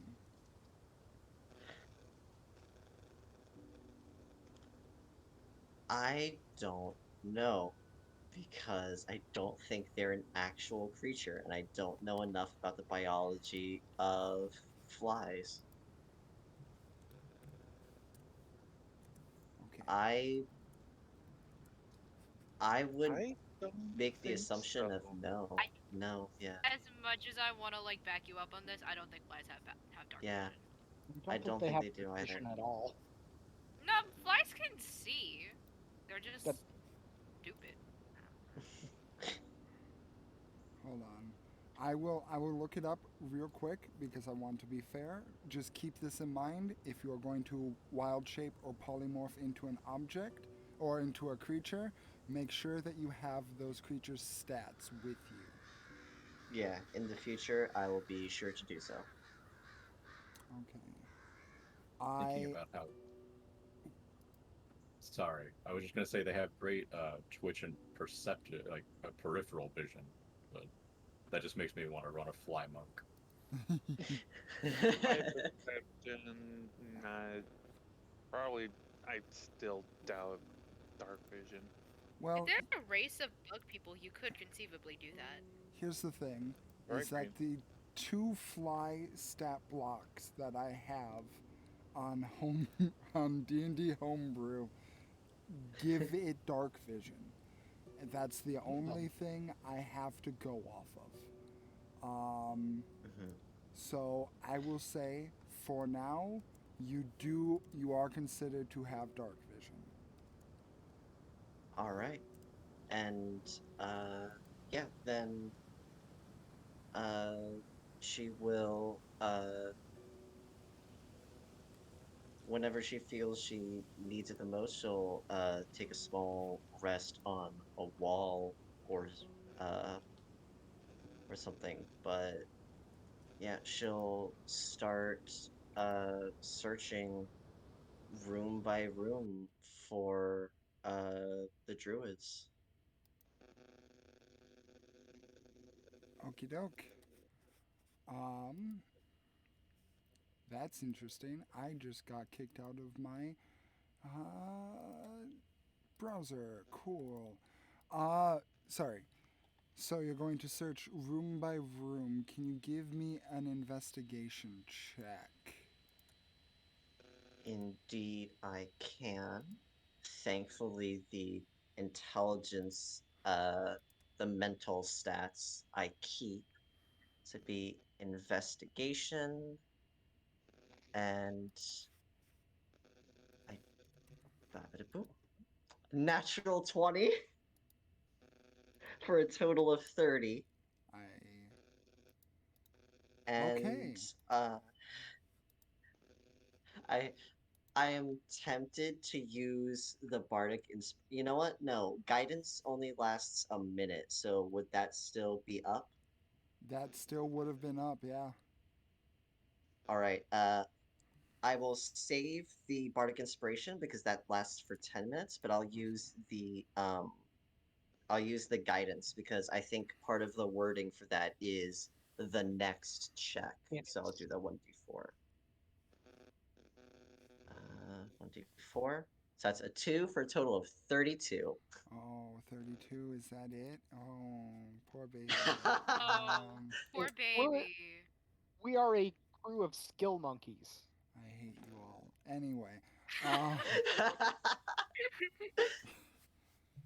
in the meantime, while I figure out that natural 20, what are you doing out on the outside, rest of the promised ones? Can I actually get Paseth? Can I like go up to Paseth and be like, Paseth, is it okay if I speak with you in private about something? Uh, sure. Yeah, I don't care.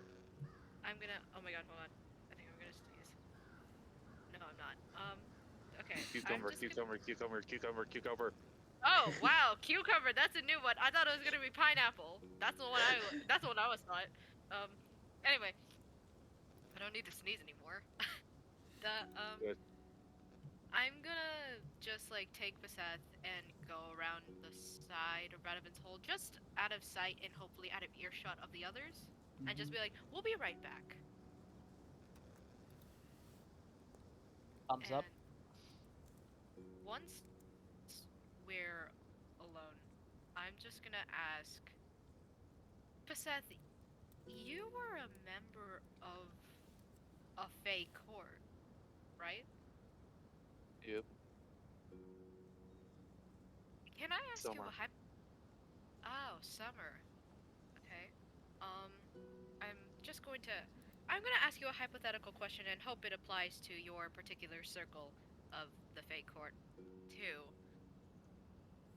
If someone were to kill a Fey Queen, would that person take their place?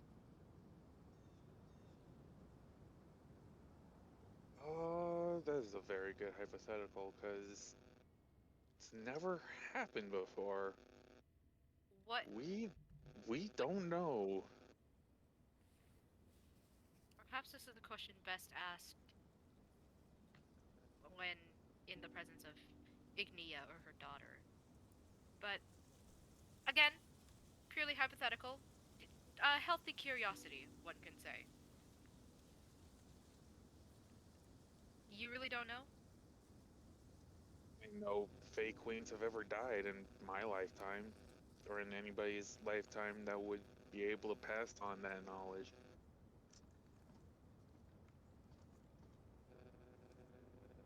There's no way of knowing what would happen when a fake queen dies, who that job passes on to. I don't even know if that's something that can happen. Fair enough. Thank you.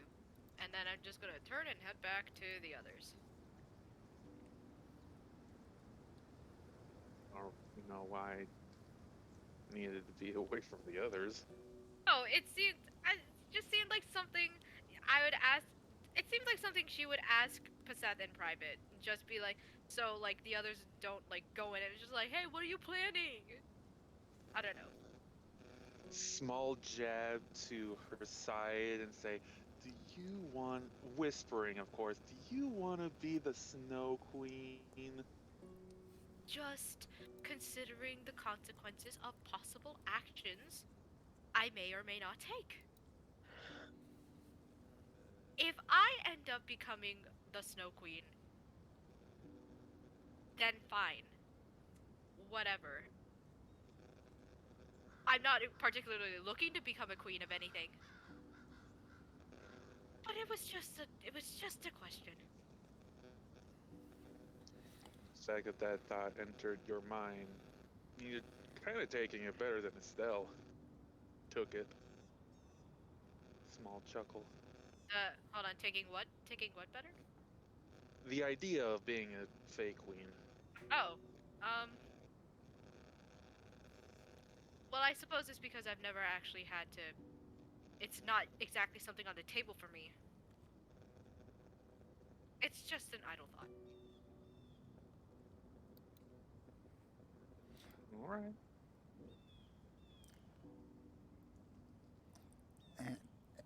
Also, it seemed best to ask you in private because what would the others know? I just said that, didn't I? My god, I don't know. Memory bad. Leanna doesn't want anything really to do with the Feywild, so she would have no idea anything about the fake courts. Exactly. And That's that's accurate. But Lucille, he's a fairy hunter. he's never he hasn't exactly had to think about what would happen if he killed a fake queen, though. Because it doesn't seem like something Right. within the scope of his abilities.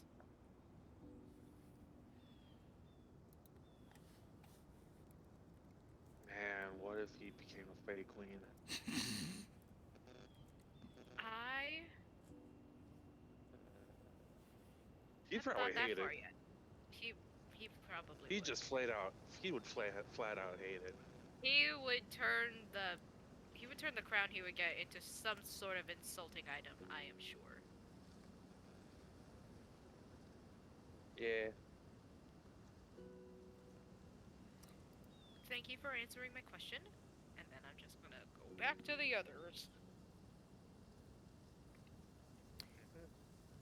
So are you all just waiting outside for whatever Estelle has to report? No, I'm perched up in a dense tree. There are trees here? They're not.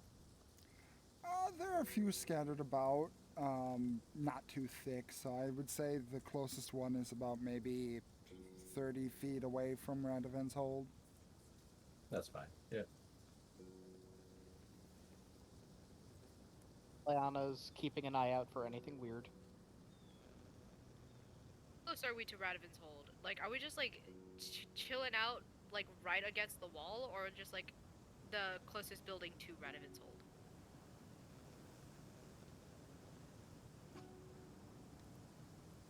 That's what I'm asking you. What are you Oh. doing? I didn't want to be like right up against the wall. Because, that would put us at risk of being heard by Radovan, but You have control over your characters. You tell me where you're going. I don't know, I'm hiding out in like the nearest place out of view of like the front door. Oh. That's just Okay, so probably around the tree that Lucy climbed up about 30 feet away, off to the side, away from the actual shoreline. just doing that fucking like the fucking lean against the tree. I was gonna say cool guy anime lean, but I was just like, what the fuck does that even mean?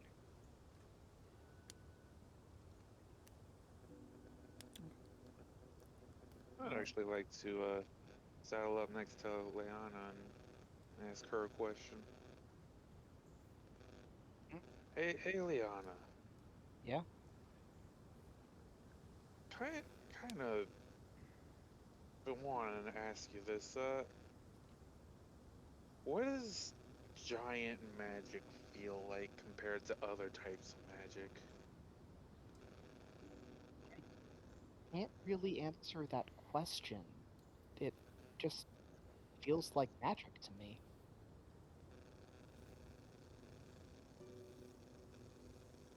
Does it feel like your own, or Yeah, it feels like it doesn't come from another source. Or at least my magic doesn't come from another source. It's not like I have a patron, it's more like something was unlocked.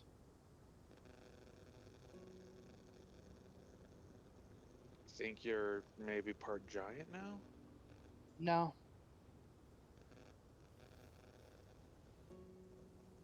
No hesitation. All right. I yes, I grew a little, but I think that was just the way the power unlocked within me expressed itself.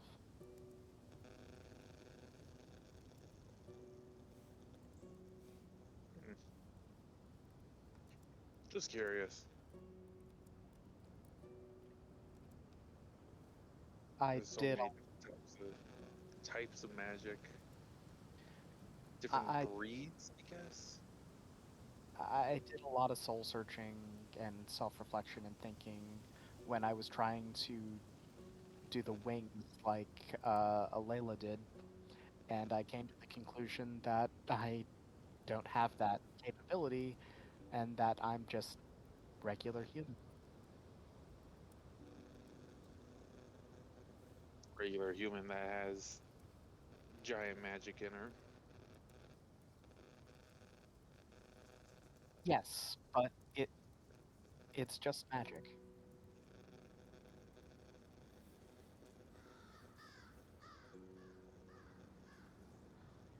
Magic is still magic. Yes. Still pretty special.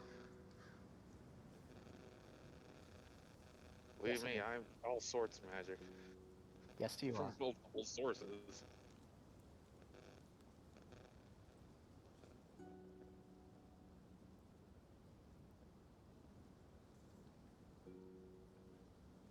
We don't talk enough. How was your day? You've been there for like all of it. Yeah.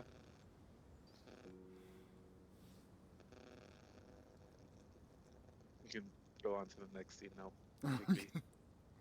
Okay. As you guys are talking. Oh wait, what's Verlin? What's Verlin doing? Verlin is probably going to stick by. He would probably stick by Leanna, if I am to be honest. Horrible. But he is quiet.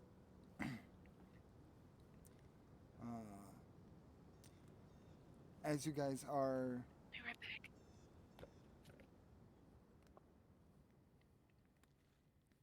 okay, then we will switch over to Estelle. Yes. So, Estelle, as you are buzzing around, investigating in the area, going through the dark pitch that obscured the hallway before, you see that it kind of goes into a fork, left and right, and you can see that it is essentially a corridor of hallways, and you see the doors that lead to what you can only assume are certain designated rooms. And as you uh, think for just one moment, where should I go? And you begin your investigation. There is something that immediately catches your bug eyes, and that is a trail of smoke.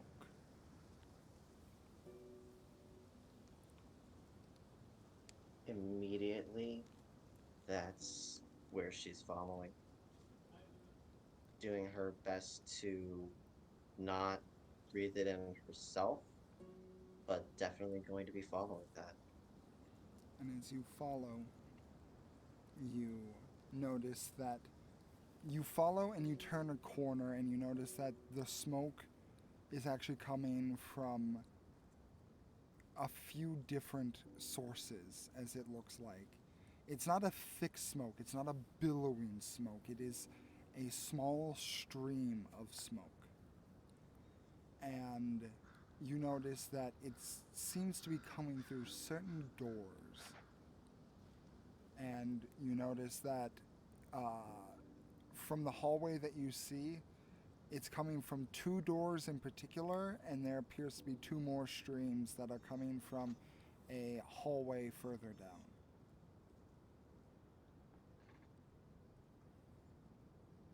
All right.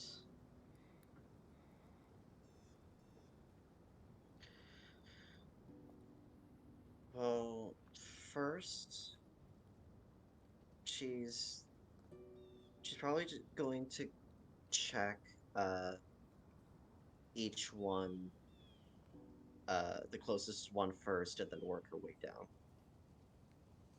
Okay? The closest one, you kind of wiggle your way through a crack in the door, and you see what appears to be a. Hold on, let me get.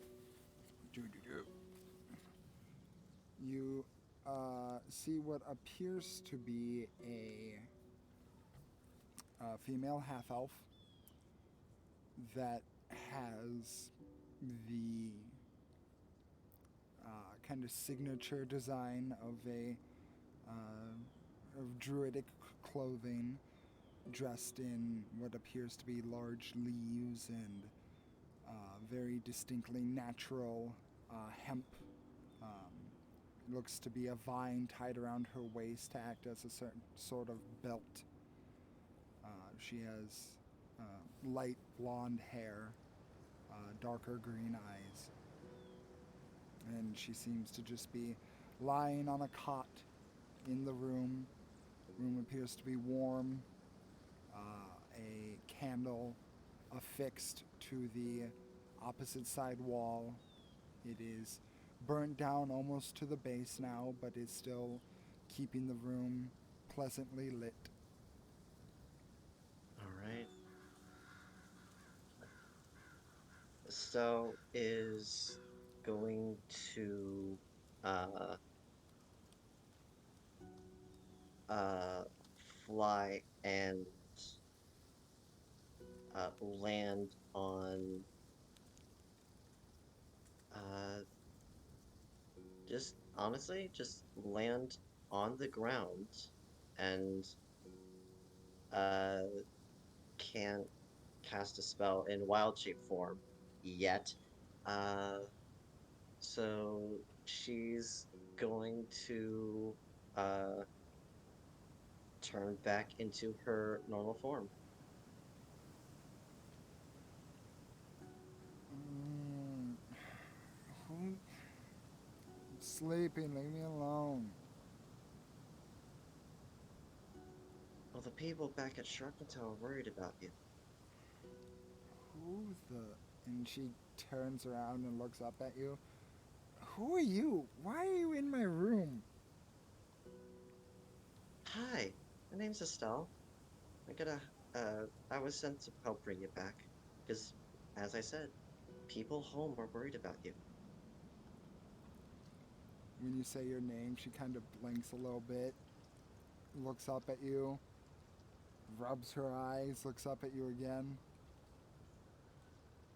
and then looks at the bag at the side of her cot and says, "Am I still high?" I can help fix that.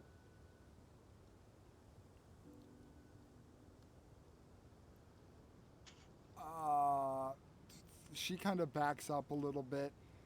Um, why did Radovan let you in? Who are you really? I I am who I say I am. I'm Estelle. Estelle I'm died not lying. 35 years ago. You ain't her. Who the hell are ya? I already found Transient and sent her home. As I'm saying, I am Estelle. I am who I say I am. Is there some way to show who I am that you would believe? She just kind of shakes her head and just rubs her face again. Why did Radovan let you in my room? That's the neat part.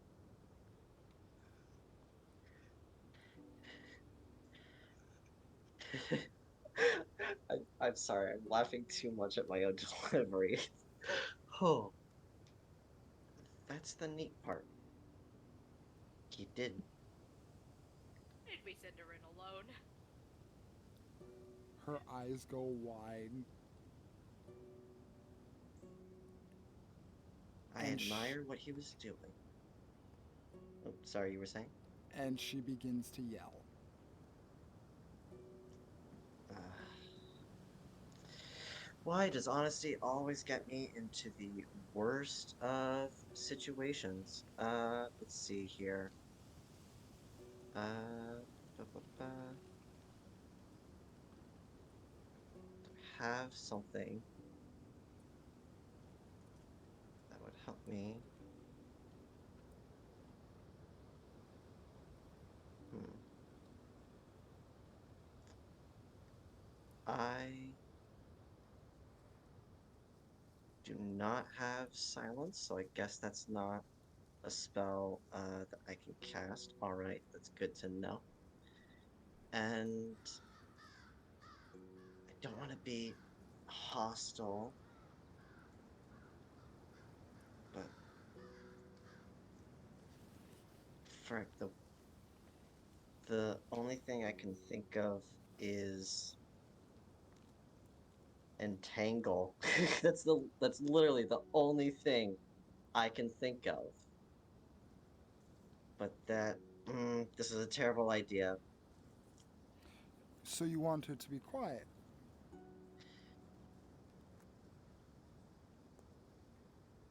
Oh You no. again. Meanwhile, we're all outside like, she's okay, right? She's probably doing fine.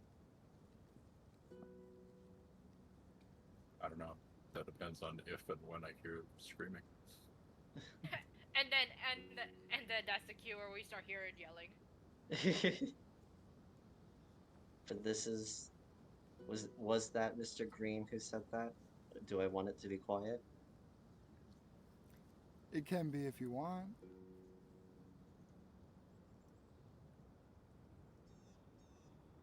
Uh, you again. You say that with such disgust. Did I not help you out the last time? You did. That is very true.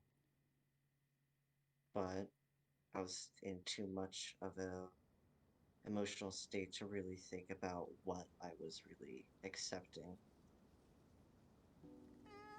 You thought it over pretty well before you walked into the portal. That's not really my fault that you then decided to do it after you realized you fucked up. Again, entirely correct statement. I cannot dispute. Why is it every time I try to do something right, it blows up in my face the way I do it? Oh, don't be so dramatic. You've done so much that hasn't blown up in your face. You just only focus on the situations that it does. But, nevertheless, focus on what's here, what's present, what's important. You want her to be quiet. And you notice at this moment, Estelle, she isn't moving. It's like she's frozen. Her mouth still opened in a yelling form, but it's like someone pressed pause.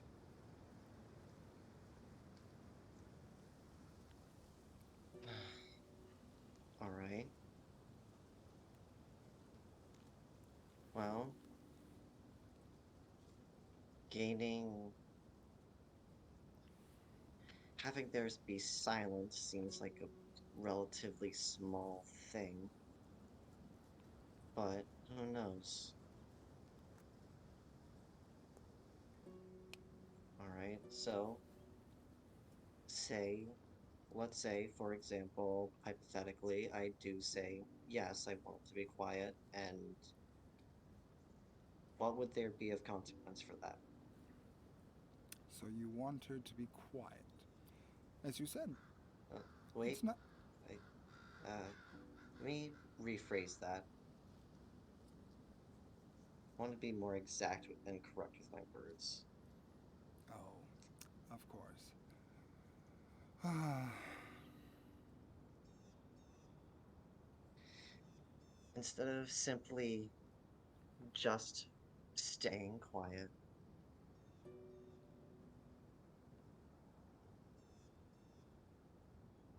let's have it be hypothetically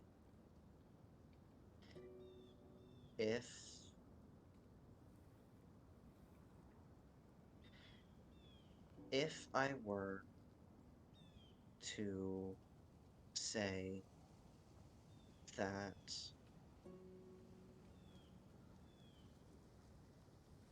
I were to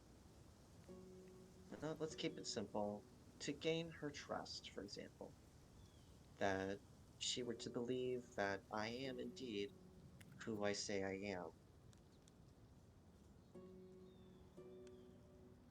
what would that be, hypothetically, before for definitive any answer? those are two requests that you're asking for: A, to get her to trust you, and B, for her to believe who you say you are. Those aren't exclusive together. Two requests, two Okay, prices.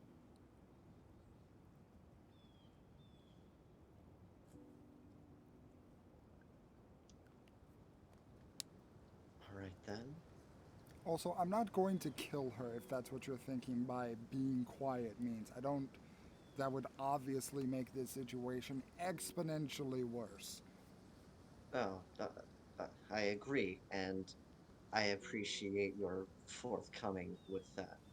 I just want to be sure that if I'm asking for something from you, I want to be as exact as possible with what I properly want to ask and getting hypothetical prices for So you want her to be quiet.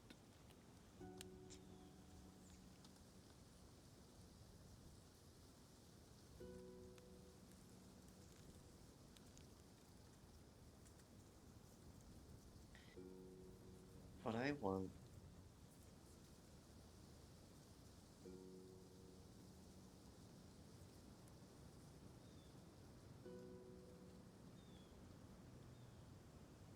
What I want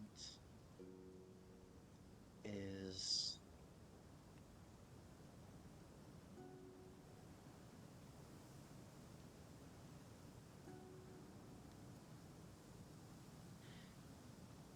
hmm, I'm gonna what I have to want start charging you is by the if hour at this point. no. Uh, why is everything all right? No, for a definitive answer, what I want is for her to, if trusting and believing who I am is two different things, two different prices, let's keep it at just one. I want her to believe who I that I am who I say I am. To believe that I really am me, that I am Estelle. Hypothetically, what would that be? Mm, just confirmation of your identity. That's not too big of an ask. Perhaps a blade.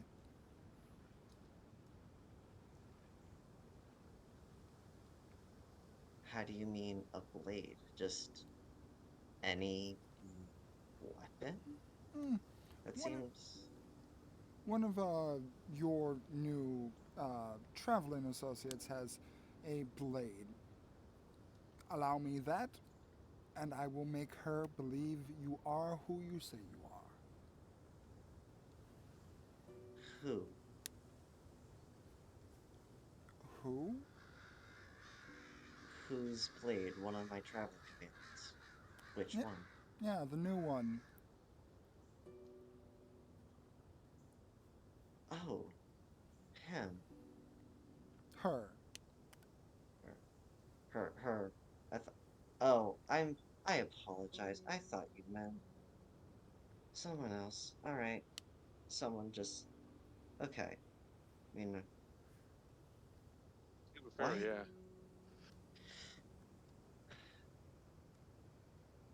Why? Hmm.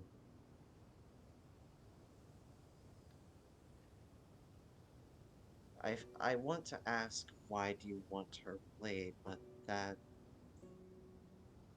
I feel like that would also be an answer that I probably wouldn't get. Am I correct?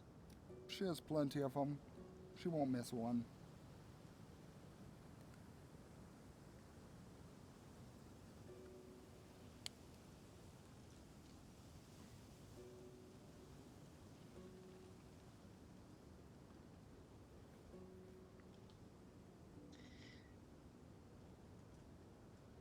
Hmm. Tick tock, tick tock, tick tock. It's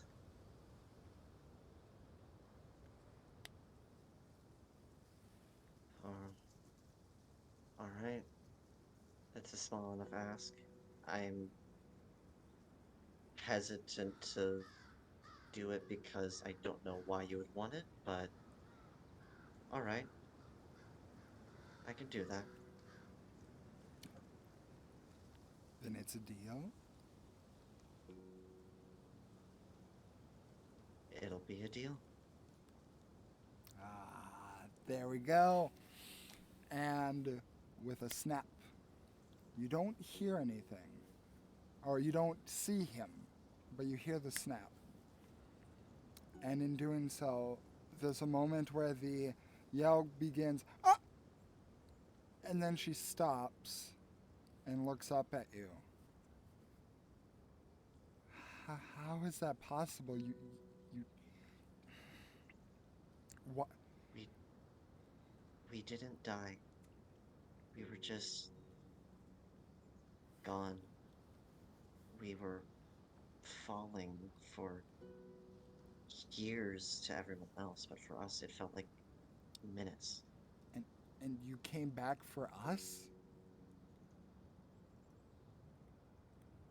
I want to help everyone I can, and this is a very good place to start. Roll a persuasion check with advantage. All right. Persuasion, where is that button? Don't forget There the it bardic is. inspiration I gave you. Yeah, I do remember that, and I will use it if necessary. Uh, that'll be a 13, and it's a D6 persuasion for the bardic. It's a D8. Correct. D8. Thank you. 1 D8 and 8. So thank goodness for a total of 21. I mean, if Transient already went back home, I guess it wouldn't be the worst idea in the world. I yeah, I can. I can go home. Yeah. All right. Thank you. And would you please help me convince the others to go back home too? Um,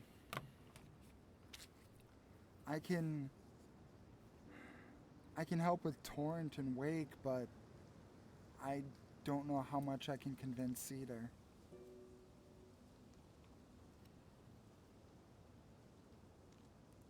All right. Actually, I'll I'll do my best to talk with him myself. I I don't know if he'll believe me that I am me, but if we all do it together, maybe we can. Would you be willing to help me with that? Okay. Um, yeah, I can do that.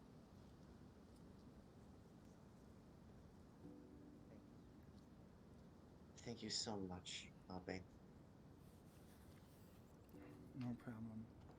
Um, I think their rooms were just down here. Let me. I'll go show you. All right, lead the way. And she begins to lead the way. And as the door opens, you hear Radovan call out, "Is everything okay back there?" Uh, yeah, everything's fine. Just thought I'd stretch my legs and see how everyone else is doing. Okay, but don't do anything weird back there. You have your own rooms for a reason. Yeah, right, right. And Wildbane looks at you and says, uh, step when I step so he doesn't think there's more people. Estelle will nod silently. And you guys begin to go off to the other rooms. In the meantime, with the rest of the group, Naraya, Paseth, Leanna, and Lucy, you all hear as you're waiting out and waiting to get some sort of sign.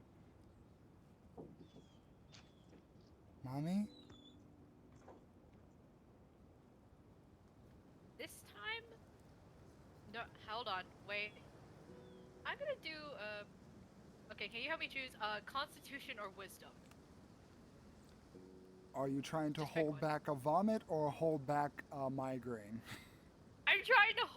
I'm trying not to flinch. Wisdom. Huh. I rolled a 7, but it's a 14. I, you know what, fuck it. She flinches. She flinches and just, like, closes her eyes. Just for the briefest moment. Leanna notices that, but because of the nat 20 with the eyes, does Leanna still have that issue when she tries to take a closer look at things? I don't believe you've attempted to use the eyes again since that point. No, I have not. So she's going to attempt to really look for the source of that voice. Harder Okay. time? Okay. Here we go. You As remember that's dangerous. If you tell me you're gonna do this, I can give you inspiration again. Yeah, she's going to say that I'm going to try looking. I'm going to try and do what I did before. Are you? She like Naraya looks startled. She's just like, you're gonna look for the source of the voice. Yes. Or that takes a big toll on your eyes. You I sure? it Yes, I'm sure. it. Hold on. I'm making a decision. Okay, yeah, fuck it. Leona, I already know who that voice is. You don't need to. You don't need to check. It's dangerous for you, isn't it? There's definitely been pushback when I've tried using it since we came 35 years in, but I'm not looking to find out who, I'm looking to find out where. Okay. And she kind of moves close to just pat your shoulder. and says, If it starts to hurt, then stop. You don't need to do this. I'll And be she's gonna careful. she gives you a bardic inspiration. Okay. Okay.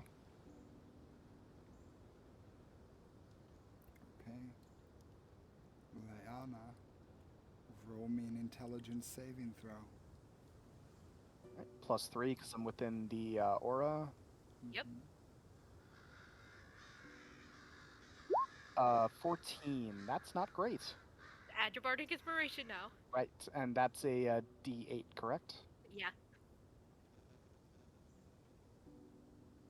14 plus 4, so 18. Oh.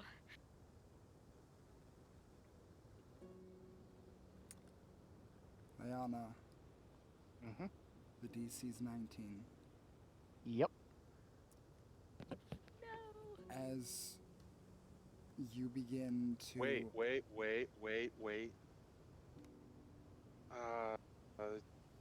Can I?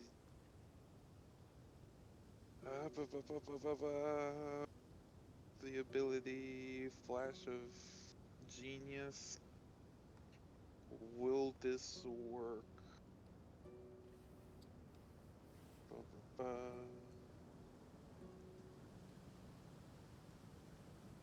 Flash of Genius. When you're make an ability check or saving throw, you can add +6 to the roll. I use Flash of Genius for her. +6. Okay. Leanna, the DC is 19. With that +6, you pass. Roll me a perception check with advantage.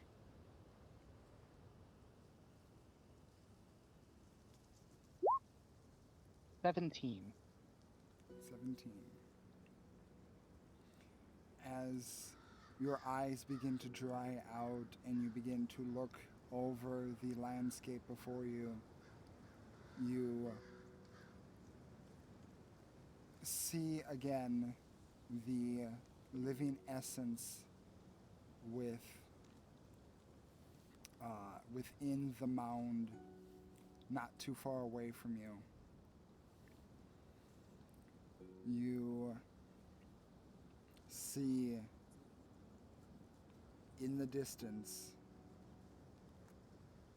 alongside a tree, a solemn figure. Looks to be the shape of a child, currently about 70 feet away, looking at all of you.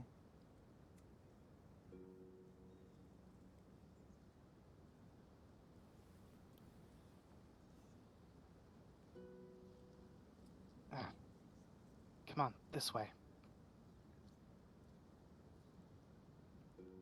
I follow her. Also, I'm Noriah, bleeding. I'm so sorry. no worries. Noriah, come with me. Everyone else stay here and back up Estelle just in case. And And, she follows yep, and and just asks, Sorry. yeah, I was gonna say, and Leanna will lead Noriah to the figure by the tree. I don't see anything by the tree, do I? As you walk up to the tree, Leanna, you can see that the figure who is translucent seems to flinch and kind of hide, not run, but just hide more behind the tree as you approach, but doesn't flee. I'm not here to hurt you.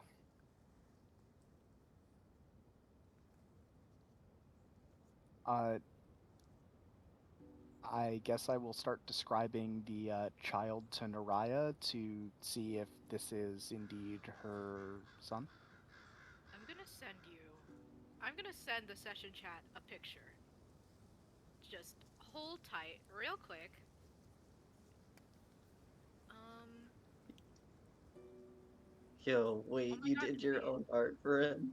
yeah, of course I drew my own son. Ah, ah. Um, I mean, it oh makes sense, shit. but like emotions. Oh shit, it's not in the album. Actually, wait, it kind of is. I didn't draw like a full picture. I really need to, I think. Actually, have I? Anyway, I'm gonna send you the picture I have in my folder for right now. Okay. Ignore the, hold on. It's still sending. It's like 3 sketches of him, but, Okay. ignore the bottom one. It's the top one, pretty much. Yep. That's kind of the image I have in my head right now. Does Leona see a little boy with like tan skin and black hair with like a little, like kind of messy with a swoopy little bang? Well, what Leanna and Naraya see Two? is what appears to be a smaller, skinny boy, hair wild, with no defined cut to it. It's hard to tell exactly if there was ever a style to begin with. Looks to be medium-ish length, but again, it's hard to tell with how much it's been messed up, and you see dark circles under the eyes, but still a translucent form, so color is not discernible, even for Leanna with her eyes.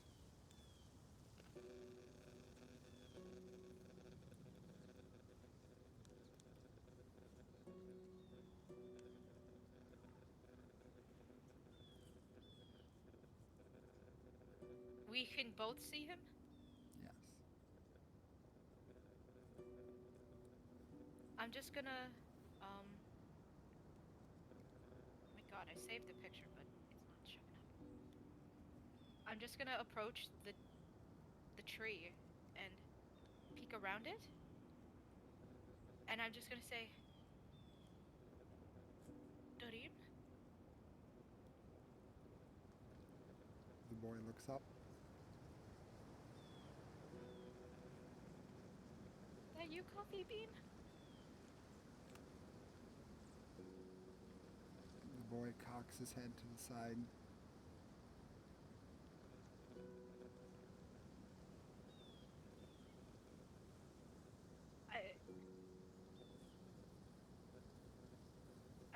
I don't understand. Is it?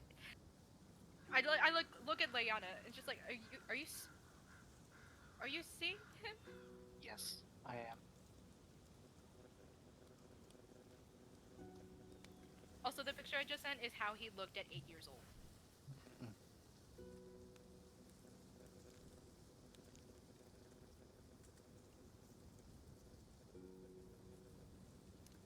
Can I reach out and touch him? You reach your hand out to touch, and about 10 feet away is another tree, and from that tree you see the form in front of you disappear and then apparate over there. Please don't go. Yeah. Am I not able to tell if it's my son? Does he look older? He's roughly about 3'10", maybe approaching 4 feet. So he's still a very small boy. But there's a lot to him. You can see the gauntness in his face, as if they haven't eaten in a long time. There's a tatteredness to the clothing that he's wearing. It's a general kind of same build, messy hair. It's hard to tell because he's also translucent, so it's hard to get really a solid measure on dimensions and color and details.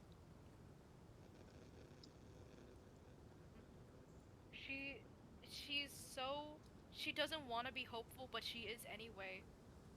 But she doesn't want her to go. She just says like please don't go. Find Here, me. if it's you, please. And she reaches into her Find bag. me. She what? What did Leona say? Uh, was repeating what the figure said. Find me. Find me? Find me. I'm trying, baby. I'm trying. But if it's you, um, then you have to remember this, right? And I pull out of my bag a silver box, and I open it, and um, I twist a key on the side, and and a lullaby starts to play. And I hold it out for him to hear it. It says like this. I sing this to you every night. You, if it's you, you remember it, right?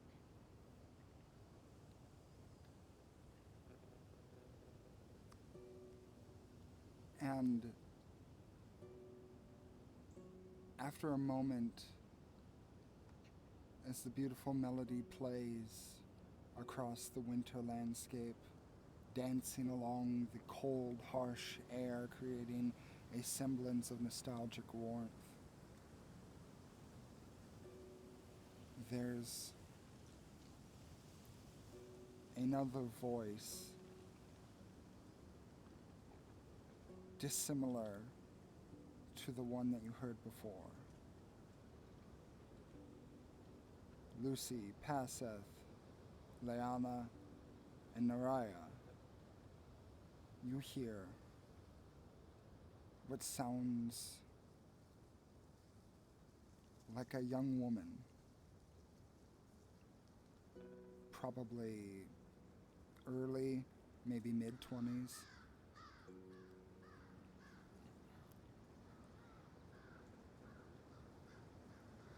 Where under can you find?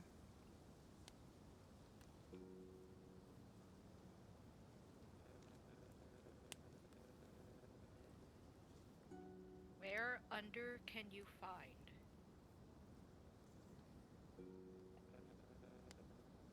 Does the voice seem familiar at all? This one, no. Does But it sound familiar to any of us? no, none of you have heard this voice ever before. But I look at sorry. I look at Leona, try and like who was that? I have I have no idea. But I I think I might have a clue in general. Wait, uh just before I accidentally say something that Diana shouldn't know about, uh did Naraya let everyone know that Nickelwood is a Dianzushi? No, she did not. Okay. She just told you guys about Mr. Green. Okay, strike that then, because that was where my mind was going, but not where Leanna's would go because she doesn't know. just I, I don't have any idea. for point of reference, Leanna and Naraya did see the mouth move of the small figure when you heard this voice. Dareem's mouth. The figure's mouth moved when this new voice showed up. Yes.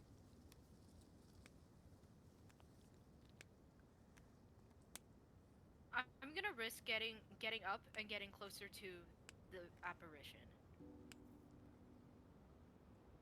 Okay. You move closer, and as you do so, you get about 5 feet away, and to another tree, you see the apparition change locations. Find me. Can I get a hint? You hear another voice, this time much gruffer, much deeper.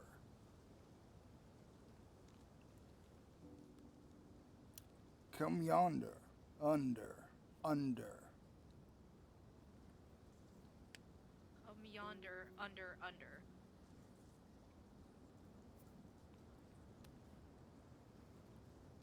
It's under the mound.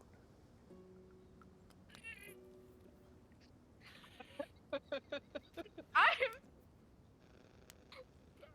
Can I not get a moment of peace in any episode?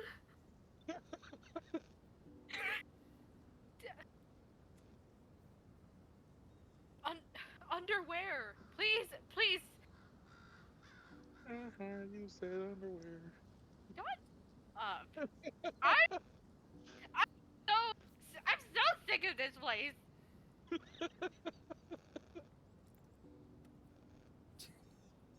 You hear another voice. This one comes not. It's more gravelly, but kind of higher pitched. It's weird. And it says, tears.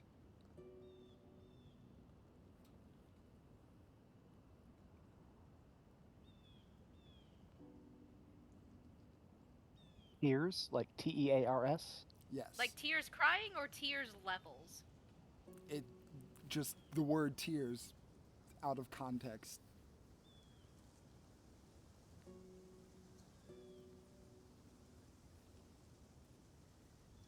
We heard the young lady voice. Did we hear the other voices at all?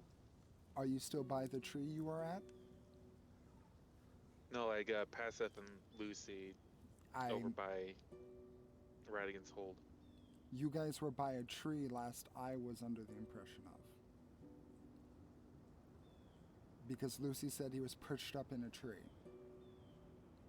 Then Passeth is just by Radigan's Hold. Then Passeth, you did not hear any of that. Lucy, you heard that. Oh.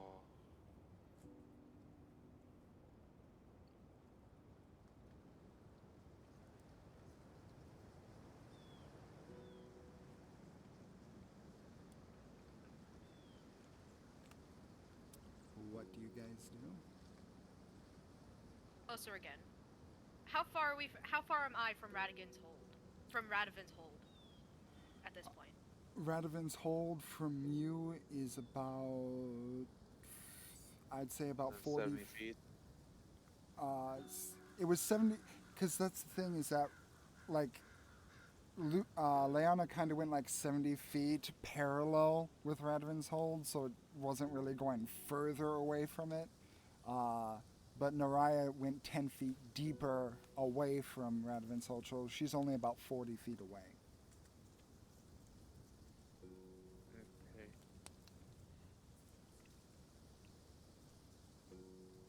Can I take a second to see if can I see the mound from where we are at the moment? Yes. Every time the apparition appears and disappears and reappears and shit, does it seem to be getting closer to the mound? Is moving away from the mound. It's moving away from the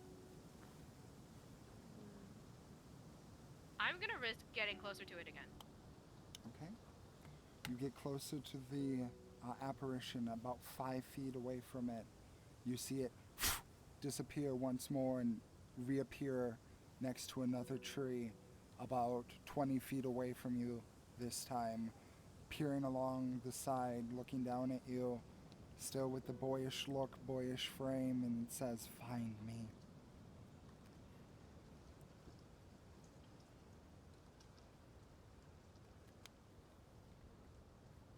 Try, baby.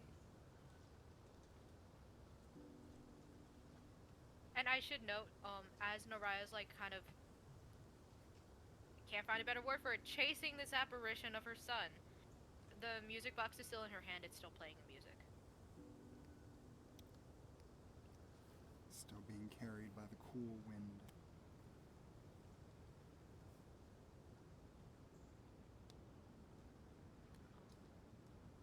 And he's up in a tree now? Just at a different level, so Yeah, about maybe 5 feet up, so you can tell that he's not on the ground, it more floating.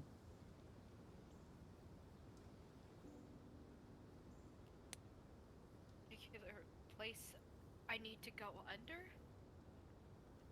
Can you tell me that, please? Under the. Oh. Oh, that's going to be all sorts of. There's only one real place under that I know of. I don't know how to get there, but I know of the Underdark.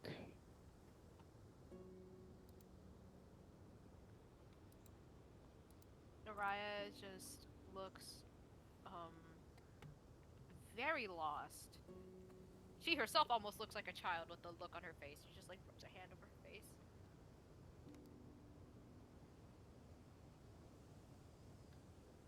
And she just looks up at the apparition again. Are you really my son, or are you just a mouthpiece for others?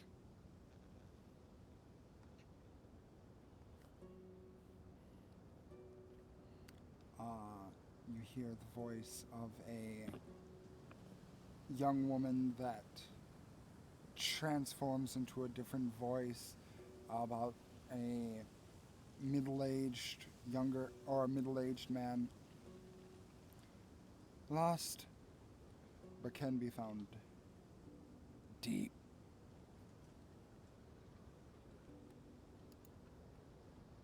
Hold on, hold on. You cut out for a second. Lost but can be found deep. Oh, that's it? Yep. That's what I heard. Found. Yep. Deep.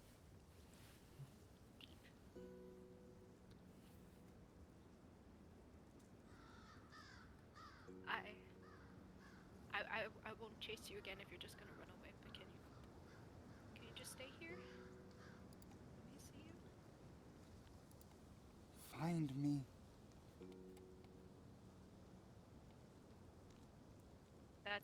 That's all he's gonna say? That's all he said. Find you. I'll find you, I promise. Oh, baby, I'm sorry I'm making you wait.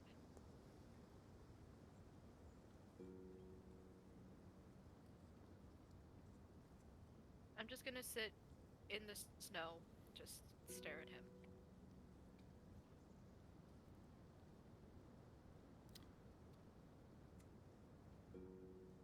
Leanna's going to walk over to Naraya and offer her a hug.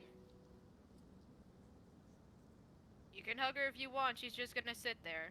She's not. Did- It's as if she's not even like. She doesn't even realize you're there. Oh, definitely going to hug. She You're does not not. in. She does You're not not in react. this alone. I know at the very least I will help you. She doesn't react. Didn't expect any reaction. If your face is like buried in her shoulder, are you in like a side? Is this like a side hug situation? Yes. Um, you feel just a little tap on your hair. It's very brief. And if you look up, you'll see just a track of like one tear.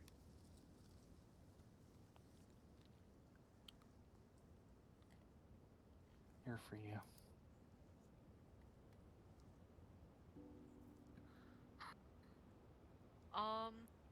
If like how long is is the apparition gonna be there? It is just watching you. It doesn't seem to be moving. Okay. Okay, if it's not gonna vanish anytime soon, then my flavor text is out the window because I don't think my music box is gonna last that long unless I wind it back up again. Winding it back up to No, let it run down again, to cry and continue to wind it back up. no, because like if he was gonna like vanish finish after saying "find me one last time," that would be when the song ends. But it's just gonna end anyway. But he's still gonna be there. I don't. My mind has now become an egg on the floor.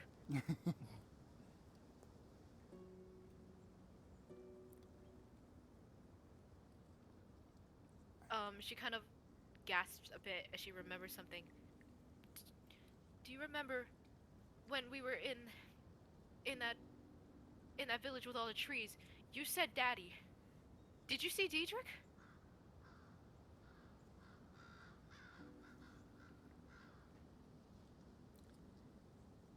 The figure cocks its head again, and Durim, did you see your father?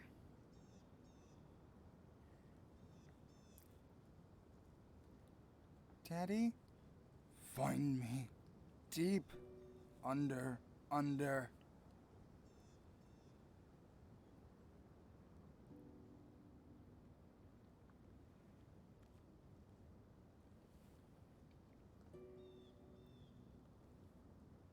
gonna find you, okay? I'll find you. You just wait. You've done so much waiting, but I'll find you. I'll bring you home, I promise. Home.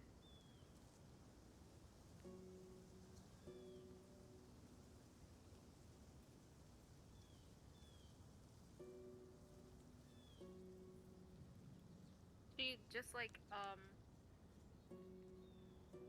buries her face in her hands for a second and wipes away the tears gathering at the corners of her eyes and she just says, "Leona, can I be alone, please?" And Leanna will go back to the others, but will be keeping an eye on Naraya just in case she needs something. Okay.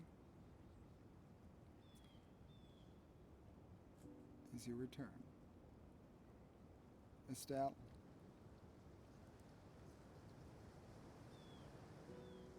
Yes.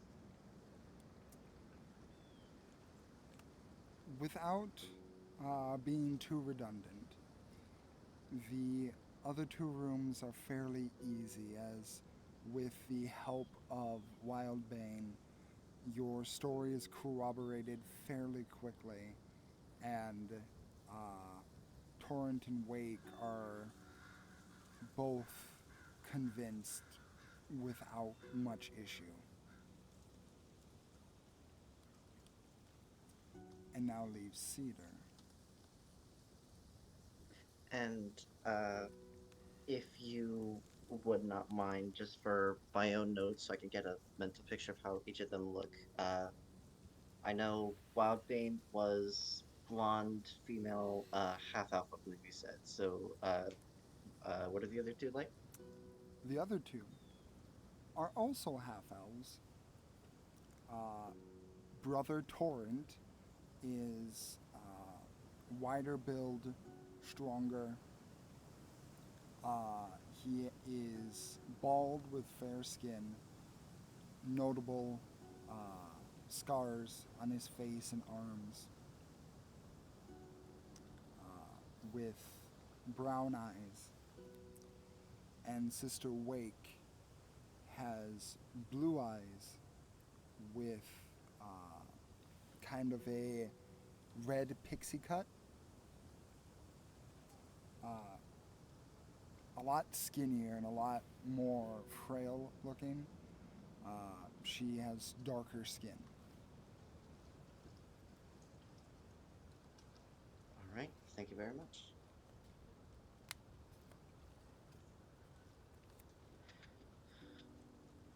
All right, all that's left is Cedar. Do you, Sister Wildbane whispers, do you want us to leave Cedar to you, or should we go home?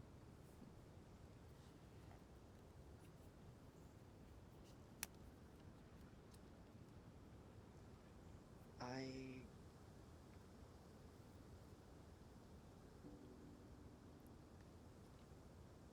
think that it would be best if we all try to convince him together.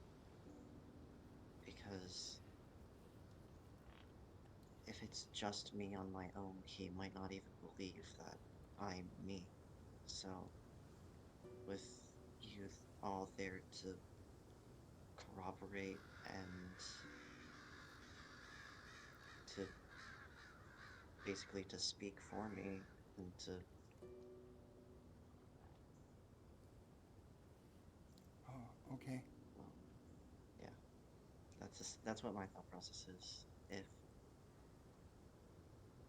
we're a giant, we're one big family at Sharpentown, and family helps family when they need help. So let's all do this together. Okay. They all nod their heads and begin walking in step as to not draw attention. And as you get to the doors directed by Wild Bane, uh, she just nods her head, indicating which door it is, and awaits for you to open.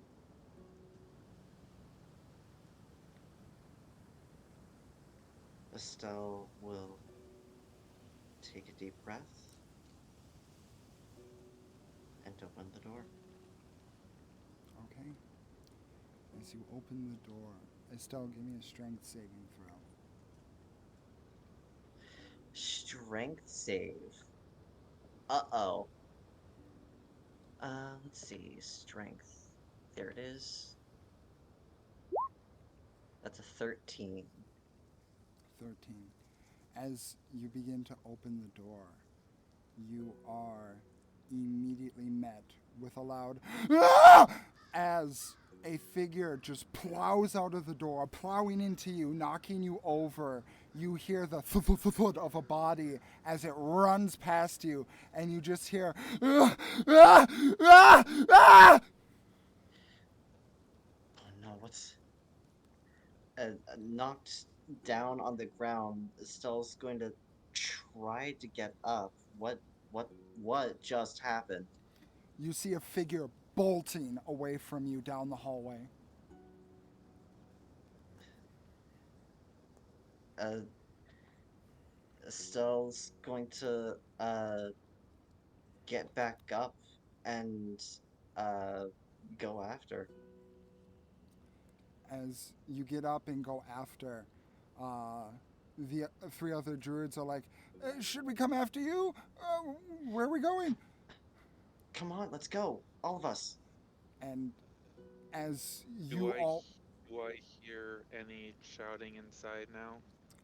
both you and Lucy immediately hear the shouting of what sounds like a male from inside. Step of the wind, I dash. Go inside. Okay. As I go inside and block the door.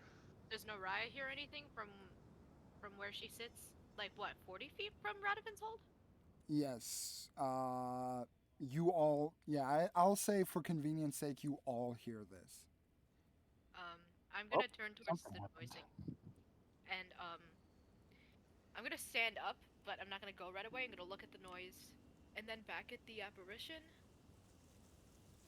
and just with one last wait for me, and then I'm gonna run towards Radavin's hold. Okay. Uh, Lucy, you get there first with your quickest speed, with Passeth taking up the rear and blocking the door. And as you both get in there, you see Radovan, who now stands up at around 6'7". Um, his figure, while looking older with the graying hair and the monocle, he takes out his war pick and is looking down the darkened hallway with a very confused expression as he looks back at you guys, equally as confused. I'm going down the hallway. Is Cedar still in the building? Uh, from a. Okay, to keep this all in check. For one, Noraya, you wouldn't even know who screamed. Oh. Yeah, you just heard screaming from the building. No one has any context beyond Estelle. Right. Okay. In that case, then I'm just gonna approach the building and like stay by the doorway to stop anybody who like runs out in case it's like a threat. Okay, so Leon you're standing will by do the the same closed thing. door. Closed door, yeah. Okay. So you're going to go right past Radovan, Lucy? Yeah. If I don't see Estelle, then yeah. Okie dokie. Let me bring up something real quick.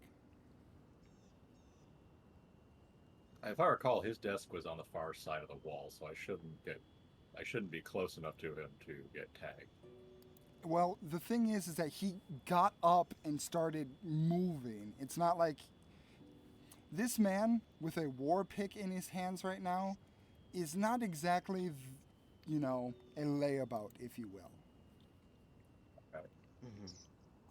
Well, if he is close to me, I'm gonna pull a stupid blue hedgehog thing and jump onto the ceiling, run along it upside down, because I could technically do that and then return to the ground on the other side of him. Okay, 1 then, second. Is this allowed? Paseth, you would see, three of you. Okay.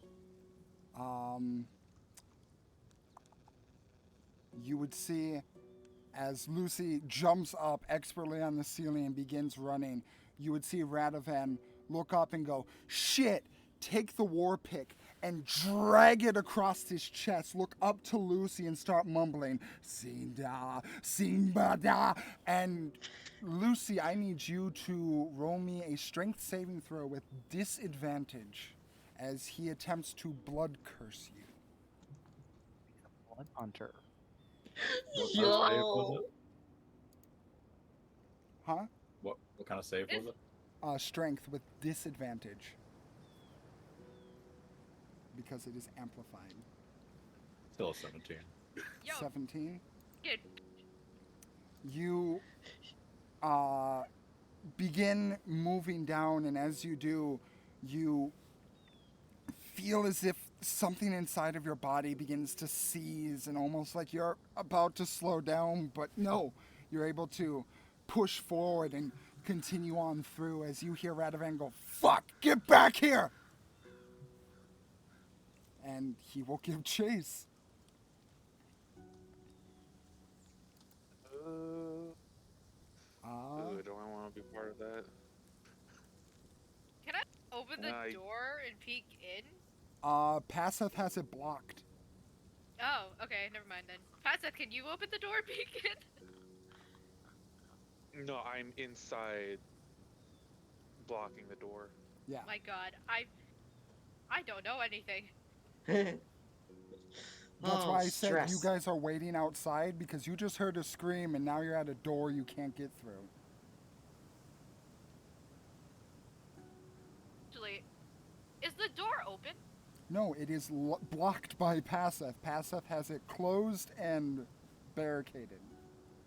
Oh, an unoccupied space you can see. Never mind then. I can't teleport in. Would you like to come in? Yes. Then Open- let Open sesame. Leona and Noraya in, Okay, and then barricade it. okay. So, with that being said, you let them in. Lucy is ahead of you. Estelle, you see as the figure begins running, about to turn a corner, and about 5 feet before they get to the corner, Lucy, you are immediately there in front of this figure who is a half-elf male, brown hair, slicked back, looking absolutely gobsmacked with bright yellow eyes and just absolutely freaking out and panicking. And he's about to barrel right into you. And I recognize that this is a druid and not some random druggie from the house. roll me an insight check with disadvantage since you are doing it with like a second to spare. 15. 15. You do notice that there are some leafy greens on his attire, probably a druid. All right, well, not taking a chance. So, since I am going so quickly and he's aiding me by coming against me, I'm going to turn myself into a torpedo and I would like to tackle him to the ground. Okie dokie. Is this a shove or is this open fist thing? Let's make it. It would either be a shove or a grapple, but I think clinging onto him, and then whatever happens is probably best. So I guess grapple. Okie dokie. Roll your athletics check. 25. 25. 9. 20. You As spear him out of his boots. yeah, as he comes towards you immediately, without a second hesitation, you're able to just shoulder into him, spear him to the ground, and hold him down so he's not running any further. Let go! Yeah! You're all right. Just shut up for a second. He's still screaming. I'm gonna keep my head on a swivel for anybody else because there's still a chance this isn't the right guy. Okay. Yeah, Estelle would be on the way running. Okay. Estelle, you are there about 6 seconds later. All right. Doesn't know if it'll work, but does have Lester restoration prepared. So going to hope this is an effect of the drug that can be cured by lesser restoration. And cast that. And I will link it so you can see the exact effects. Okay. As you cast Lesser Restoration, the magic does go over his body, and you see that the bloodshot in his eyes does start to go away, and you notice that some of the sweat that is growing on his brow goes away, but the screaming remains, the thrashing still remains. As, get off! Let me go! And as you finish up casting your spell, Lucy,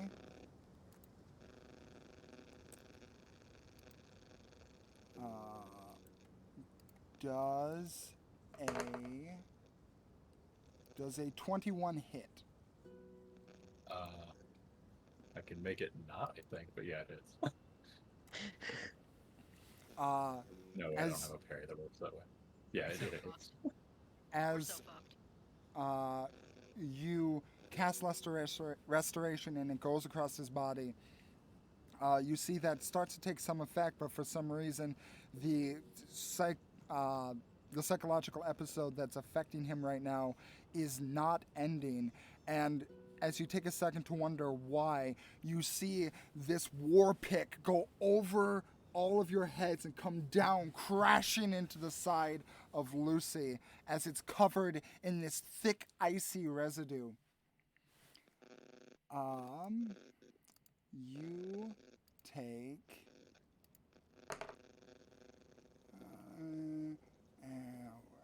I've never used this. I've never been a blood hunter before, so that is that is 11 points of piercing damage and 6 points of ice damage come crashing onto you, Lucy, as Radovan makes a hit against your side and then looks and says, "What the hell is going on?" At the time that Noraya and Leanna arrive to the situation. Yeah, 'Cause I would. We ran inside, right? Yeah. You did. Are you all running after the group? Oh, Yeah.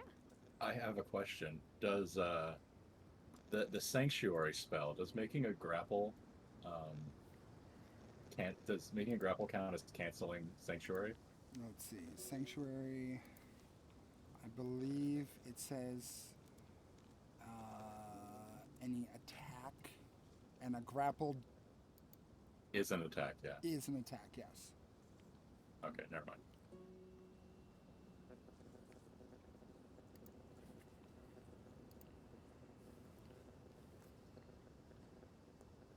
If Naraya and Leona arrive just after Radovan yells like, "What the hell is going on?"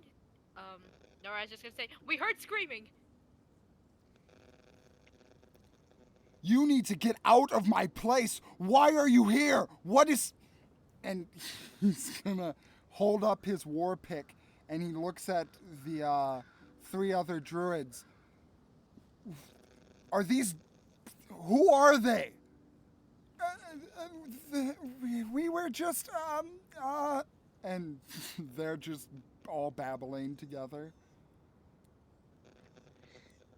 If I have the action free to, I don't know how strict this is. If I'll do what he says, like I'm still holding him. I'm gonna fireman carry this druid, but I'll get up and I'll start walking out if he wants me to.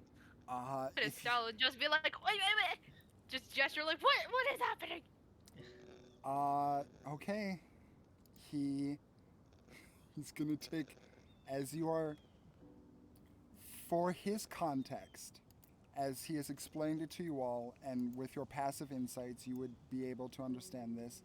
He believes you are trespassing and kidnapping. So, Yeah, that is fair. he I think it's only is what's happening right now. he is going to take 2 more hits at Lucy. I would like to have, if I, since it's established that, yeah, I have enough time to get up and move, I would have used my action to take the dodge action. Okay. So with disadvantage, taking swings at you. Oh, no, that's the damage roll. What am I doing? Okay, good thing. Good fucking thing you did that, because the first one was a natural 20 and the second one was a natural 1. Oh, perfectly balanced, as all things should be. Shut up, Thanos.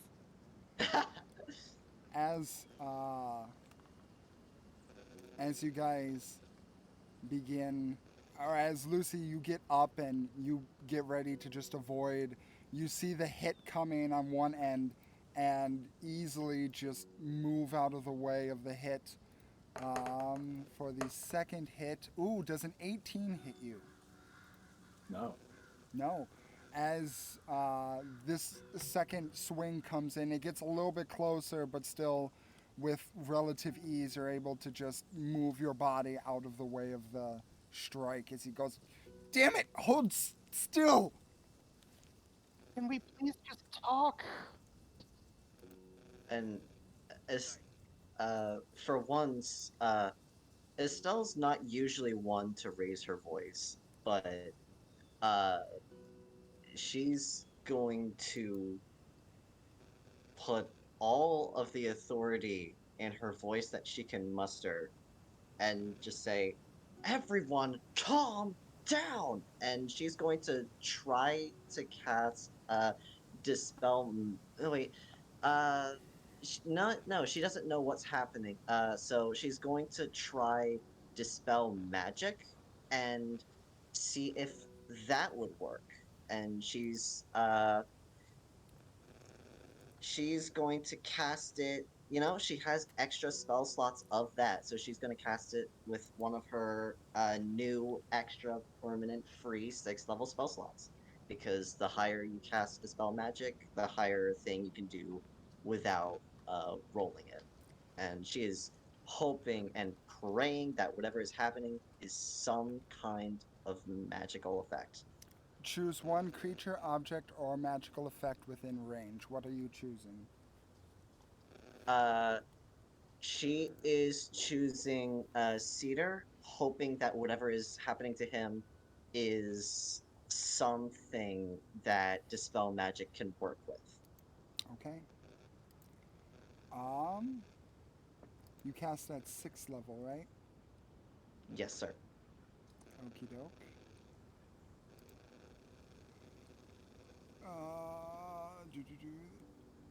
Okay. Creature. He was actually a construct and he dies. Twist, the human appearance was all an illusion. He's actually a fiend. He's actually the one supplying the drugs. He's actually Oberon. Oh, why am I looking at the wrong? Oh no! He is the Winter Queen. This assassination attempt just got way easier. Oh, Okay. he is Mr. Green. Let me take a look here. What is the level? Okay. Estelle, I need you to roll me a wisdom check. Straight wisdom check. Understood. Ba-da-ba-ba-ba. You And got this. that's an 18. And I think it's 10 plus the spell's level, so it's either an 8th level spell or it's a 9th level spell, and I'm really hoping it's an 8th. Wait, Estelle, yes? Feeble Mind is an 8th level spell. Oh! As you say, everyone stop! The magic from you begins to billow out. This anti-magic that you cast as Dispel Magic forces itself out towards Cedar, and as it does so, you see as the stop hits him like a locomotive, and as it does so, you see like a shunting of a force from his person, from his being, and as it does so, you hear what almost can be, if one were to put it delicately, almost like musical notes shunt off of him and just crumble and disappear into the ether. And the screaming stops.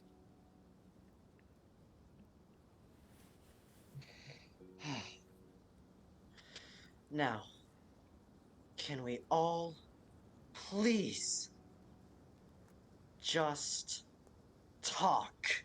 Lucy, put him down now. He'll make a frown at the tone, but yeah, he'll oblige. He'll put him down. And also, is there a way to roll hit dice that doesn't involve hitting the short rest button? Just rolling your normal dice, I guess, on the bottom left corner. Right.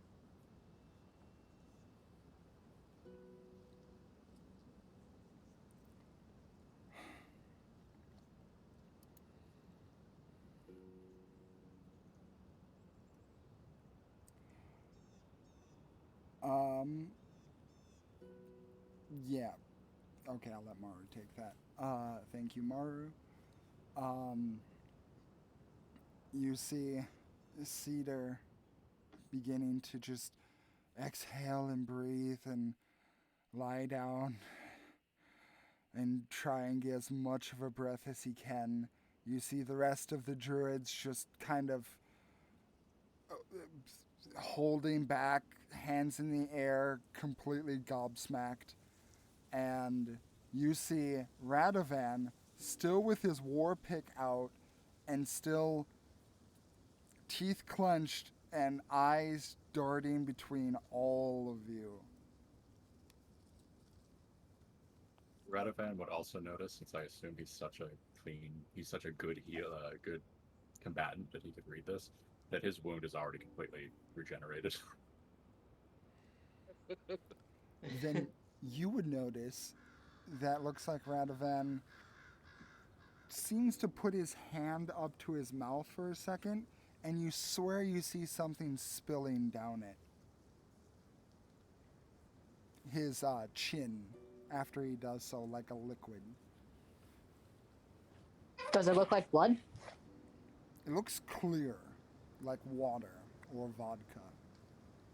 What the fuck?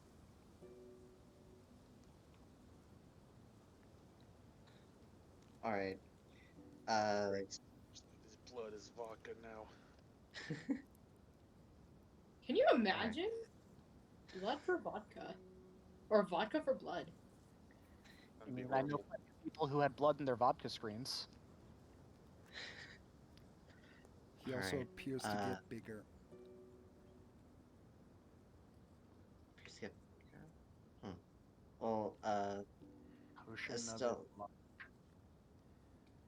enlarge. sorry, say again. I started to talk over. I said potion of enlarge. He doesn't get like feet bigger. It's like maybe a centimeter taller, but he seems to be getting wider, and his clothes seem to fit a little bit tighter. Ah, he's getting swole. Got it. Can I like assess if this is a threatening thing or if this is an effect of like dispel magic?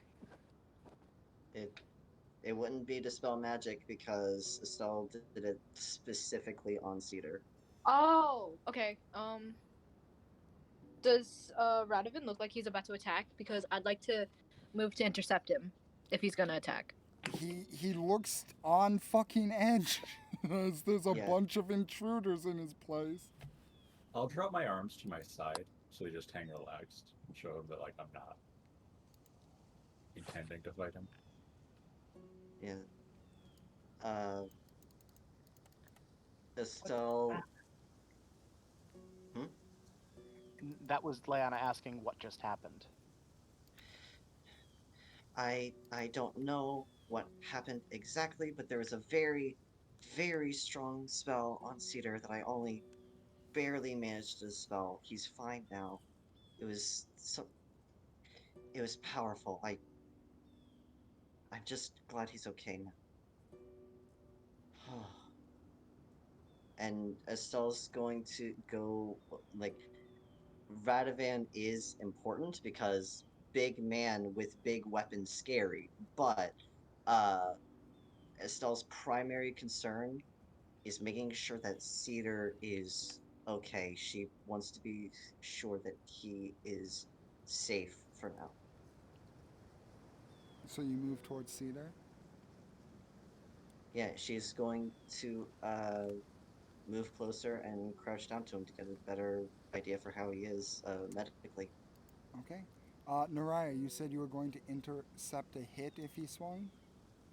Yeah, I want to move between Cedar and like the closest person who I'm assume is Lucy. Oh, so you're Like, moving if- between. Yeah, if there's space to move between like Radovan and the wall, so I can get in front of him, just to like hold him off. Okay. Then Radovan's gonna swing at you. As you guys are going to the people in his care. That's a 12 to hit. Nah. I'm just gonna. Oh, hang on.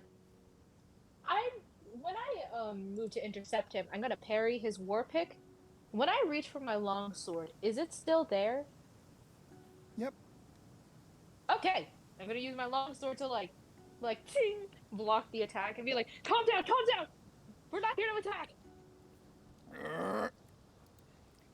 He's gonna fucking swing again.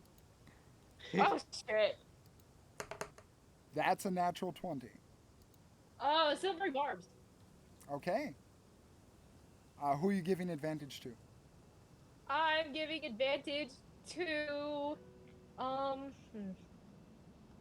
gonna say me, because I seem to be the one fighting him. Okay, that's a 27 to hit. Are you fucking serious? He rolled a Oh. 20 and then a 19. God Okay, damn it. Not a crit though. It was not a crit though. Better than a That's crit. the important thing. Better than a crit. That Leanna will silvery barbs. Wait, Can- can you? that would be like double disadvantage though. Yeah, but in the description it doesn't exactly say you Oh. give it- person Yeah. disadvantage. You Okay. just Okay, let me look Roll- up fucking silvery barbs. Okay. Yeah. I will note I'm ready to fight him then Right again there. if he's not going to calm down. Okay. I gave Imagine- him a chance. You guys are breaking into his No. place. No. Yeah. We are breaking into his place. Estelle wanted to make sure that this guy was fine. The next not- chance Estelle gets, she's gonna shout to the other three druids, "Please calm him down. Tell him the truth." I heard screaming. I just wanted to help. I'm not going to Fuck kill me him. then. The chosen creature has advantage on the next roll. A creature, okay, can be okay. It does say a creature can be empowered by only one use of the spell at a time. It does not specifically say it can be used to the creature's detriment, one use at a time. So I guess that technically does work. Fine It's like- then. So It's like- silvery barb stacks? I So guess. it's like counterspelling a counterspell. Yes. Estelle Okay. gets advantage. Uh-oh. Oh, Uh-oh. Oh no. Uh-oh. what? Uh-oh. Oh, my roll 20 just crashed and nothing's responding again. Oh You no. silvery barbs the roll 20. Leon, look what you did. I can roll a d20 for you, so that way everyone else can see. Hold on. Okay. Okay. Here we go. Let's try it again. It's just not. Hold on. Is it reacting? Okay, it's reacting on other. I think. Do your guys' D&D Beyond work? Let me double check. Gonna roll. test Seems roll. fine on my end. Yeah, Yep. I'm gonna do a test roll of wisdom, just to be safe. Yeah, Yeah. I'm rolling. It seems to be working fine. Okay. I did a test roll again. So I can roll now. I don't know why it didn't want me to roll before, but Okay. I am rolling. Here's the next hit after the silvery barbs. That is a soft 20 to hit.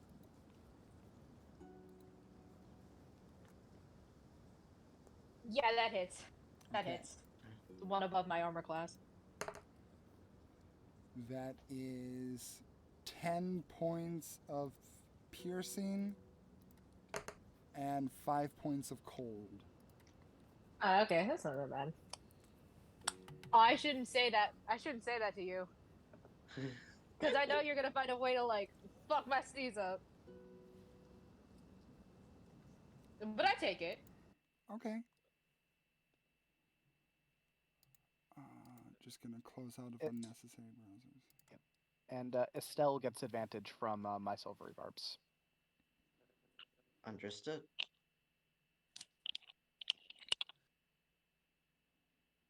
Okay, Radovan comes back around. Okay, down there. Yeah. Estelle's going to say to the druids, it just tell him the truth. It's fine. Just tell him. Please help us calm him down.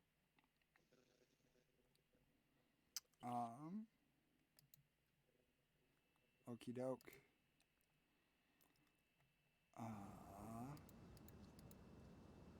So, just so I don't have to roleplay 5 people talking to each other,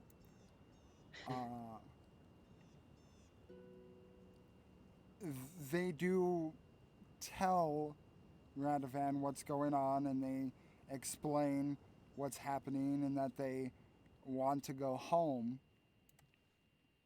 And Radovan just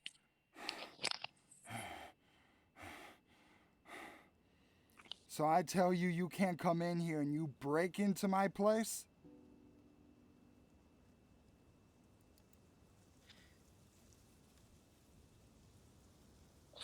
I just, like, So, wince Estelle, and look away.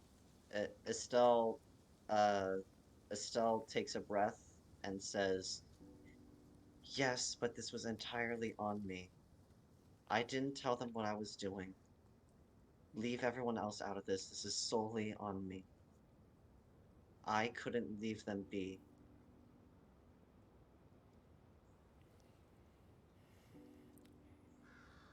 So if this was solely on you, and you were here operating by yourself, why were they able to respond so quickly to you? Faster than I could even get in. Almost like they were waiting or something. Isn't Well, pretty fast. we were already were look- on our way here.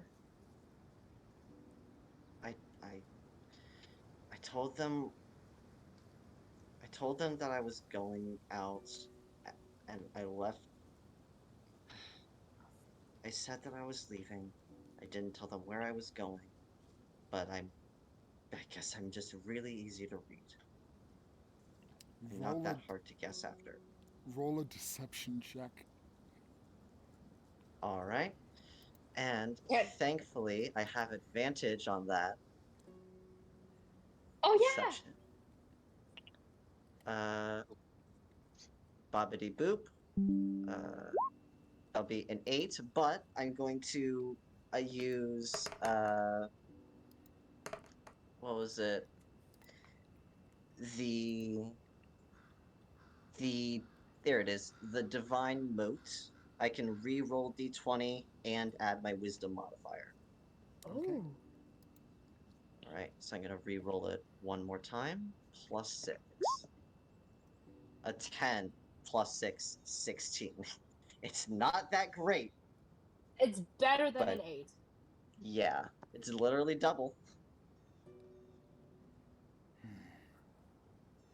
He kind of huffs a bit and begins standing up in a more upright position instead of a combat ready position, still holding his war pick.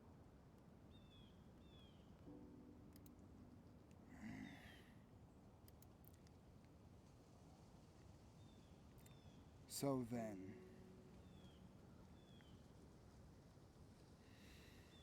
he looks over at the druids. You know, whenever you want to leave, that's up to you. I ain't holding you here prisoner. But if I think that someone is doing anything to you, I am gonna take up arms. So be careful when you try and sneak around Radovan, because I don't let things like that slide. Just take care of your damn selves. And he puts the war pick over his back and just with a bit of a sneer on his face begins walking away.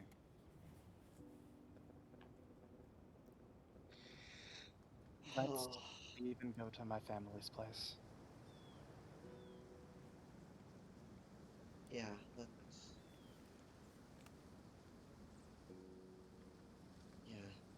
let's do that.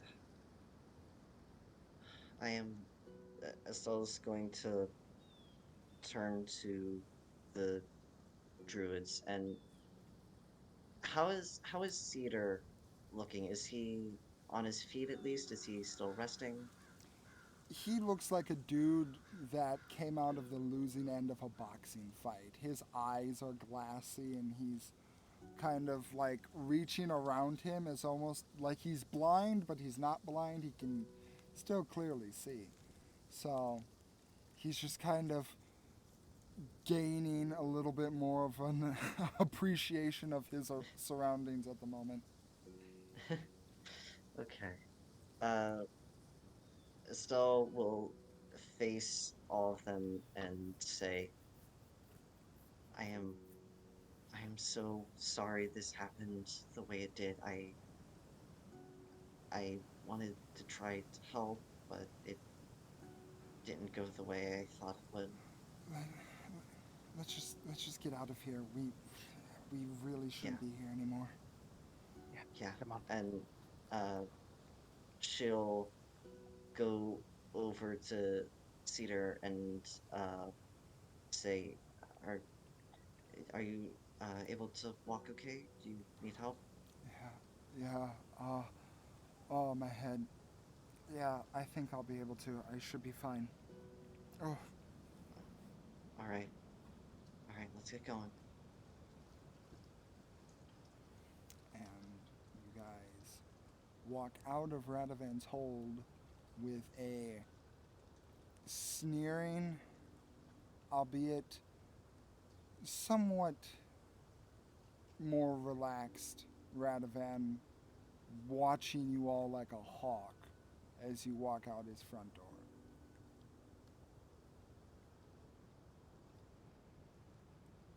For what it's worth, I like mouth and whisper quiet, sorry. Like sorry, and just like keep going. He mouths up yours back to you. Well, fuck you too then. I don't acknowledge him. I see Like, what you believes and has no intention of ever coming back to Radovan's hold. If Yeah. No. we Uh, could never come back here and it'd be too soon. on, only reason I think uh anyone would be here, like anyone of the players at least, is if, oh yeah, another character's here, doesn't have any context for all this. This is never going to be a place we go to again, unless it's like a world-ending threat. Unless Radovan is the bearer of some key to some ancient vault. I don't know. No. Yeah, nah. I don't know. Blood Oh, magic. Yeah, he just Um, did magic you've never seen before. So, passive Right. at least. Yeah, seeing that did reinforce a growing thought in Lucy's mind the next time he has time for meditation. But When nevertheless, um, when we leave, do we pass by the sort of route Narai made through the snow to each tree outside? that would be off to the right hand side if you wanted to go off to the right of the hold. I'm not gonna go like super far out of my way. I'm just gonna like within reasonable distance of the group so they don't think I'm wandering away. I just want to look over to the trees. Okay. Is he still there?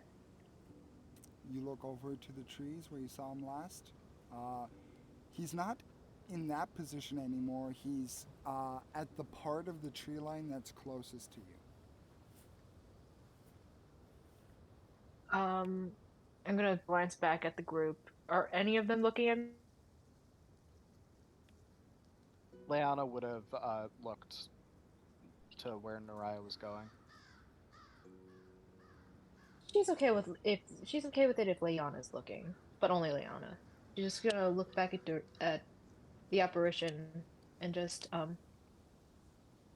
rest a hand on her chest and just like nod to them. Just like, I'll come back for you.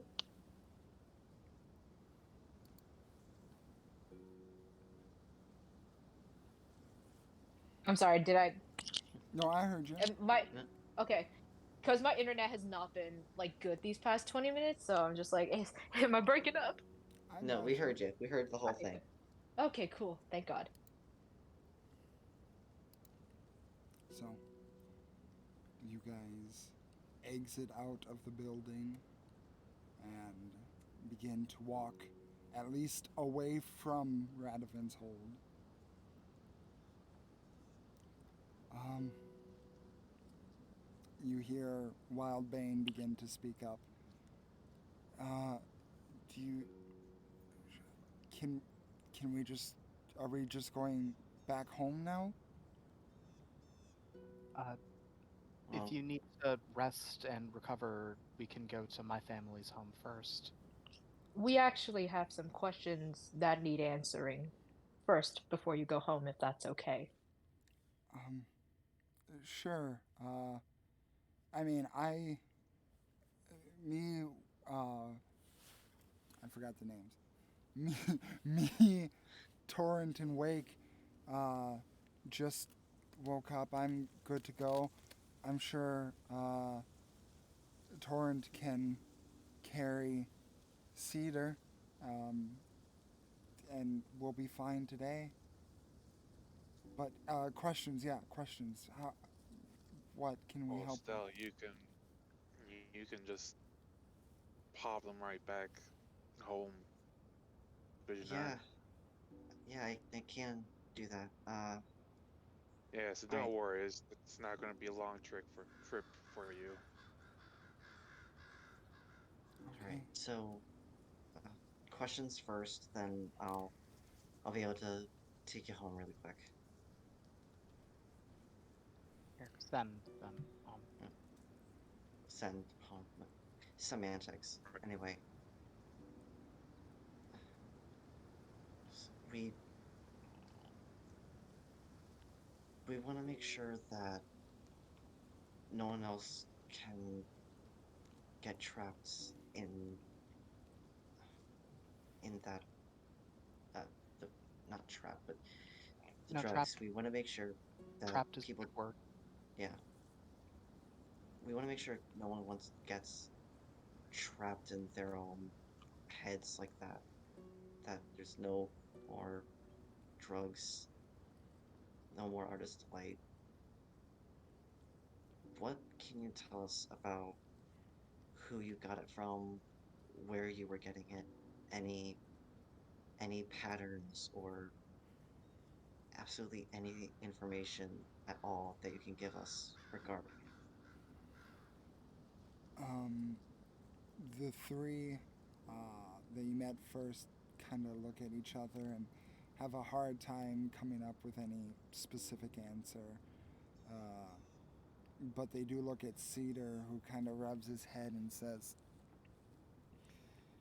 "Oh, when we first got to town, there was this guy who was talking, and he said something about.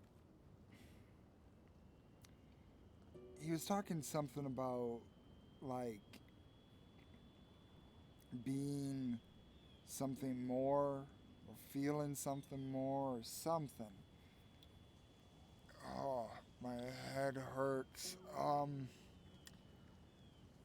There was that voice the first couple days I was here, and then I ran into this elf guy in one of the city markets, and he gave me one of the little bags for Artist Delight, and he told me to look inside of it. And when I first tried it, it was a trip, and I never experienced anything like it. I just, oh, I just couldn't. Oof, head. Um, so yeah, he would talk to me in my head when I wanted more and shit. And he told me, random different places. And I never thought to ask him anything more than that. Okay, but you have at least seen this person. Can you give a description of what he looked like besides an elvishman or anything? He was blonde, short hair, green eyes, looked very young, especially for an elf. Um, The same person every time who gave you the drugs? yeah, yeah. Um, think. I I do remember.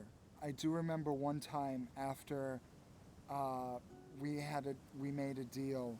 I watched him walk over to, and he points over to the large mound. He walked to the backside of that, and I I walked back there too, and it's just a sheer uh, drop into Victory Bay on that side. Uh, just a small 10-foot sheer drop on that side. It, he had robes on. I don't know how he could climb that fast, but he disappeared somewhere over there. But that's the only time I've ever seen him leave. Okay, that's really, really helpful. Thank you so much. And one final question. Uh, actually, out of character question. Um, when uh casting dispel magic, would uh would Estelle have known what the spell was, or at least its effects or I something, as don't. the dispelling effect took hold, or is it just it was a powerful spell that she barely released? Uh, let's call this. Oh no. Can you guys hear me? Yes. Yes. Yes. Okay, I don't know what it is about my computer, but it's not wanting me to work with some things. Okay, that's a little concerning. Computer, work, please. Work, Uh, work, work. um so uh dispel magic, I would say give me an arcana check with disadvantage. Alright. Arcana check with disadvantage. A 4. No, she wouldn't know anything. No. Alright, but she would know to ask what after that, at least. There was there was a really strong magical effect on you that wasn't the drugs. It was something else, something stronger, an actual spell. Do you have any idea how that could have happened to you? Who it could have been? I don't really know.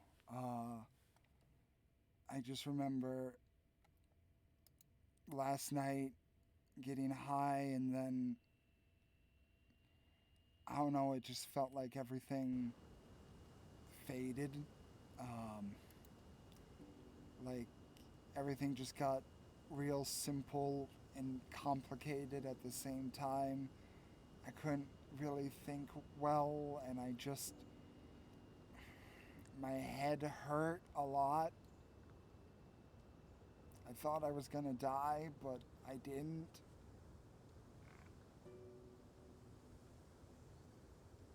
Alright, alright. Well, the good news is you don't have to feel like that anymore. You're fine now, and I'm so, so glad you're safe. So, I know a way to get you home really quick so you don't have to travel the whole way. So, if you'll just follow me, then I'll make sure you get home safe. And, Anything. yeah, Estelle will lead them to the nearest tree that is large enough for her to cast transport via plants through that would have each of them be able to pass through it.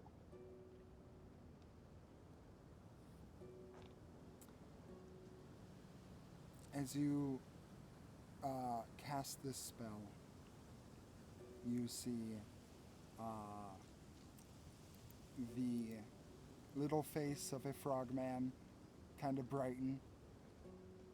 Oh Uh, my god, we forgot about Verlin.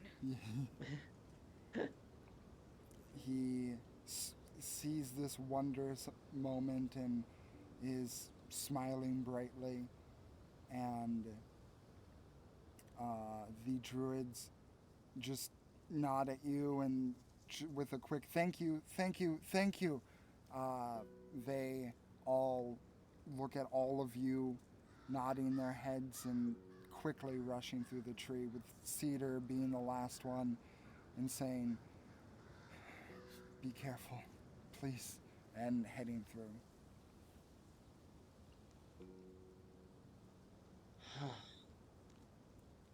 And as now after they go through and the spell ends and everything closes, Estelle's just going to not collapse, but like just drop to the ground and lean against the tree. That was more draining than she thought it would be. Not the spell itself, but just the entire experience of the last 20 minutes. Oh.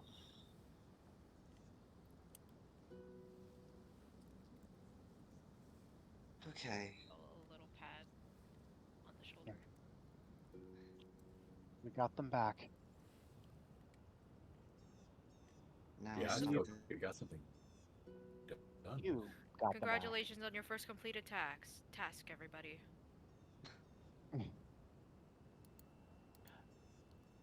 task Oh, failed successfully. No, that was just a success all around. You found them all in one piece and you got them back home. That is a success. And no one even The died. fountain guy was just bonus points. Yeah.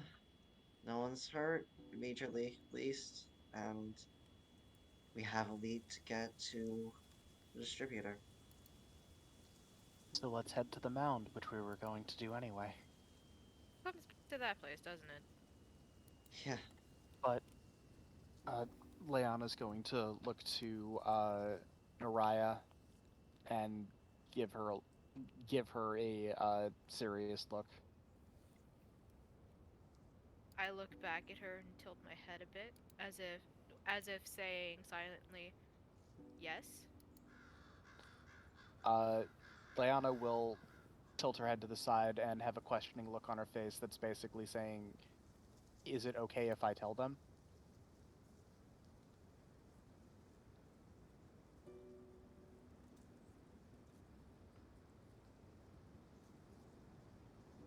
She sighs and nods. Right. Once we're done with this, we are going to need to do something that is a little bit crazy.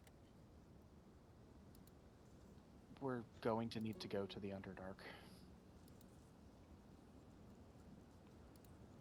Alright. Sounds fine with me. It'll be different compared to everywhere else, and we'll need to find a way to get down there, but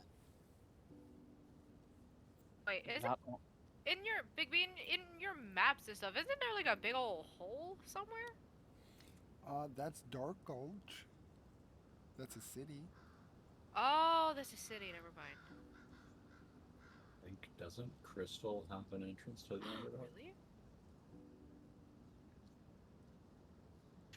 We could go to the Underdark after that cosplay contest. because I saw and heard the spirit again that's been there, and Naraya was able to see it too. And it Oh, sorry. Finish your thought. I just Oh, saw. yeah. I just saw Blinks's thing. It's like, and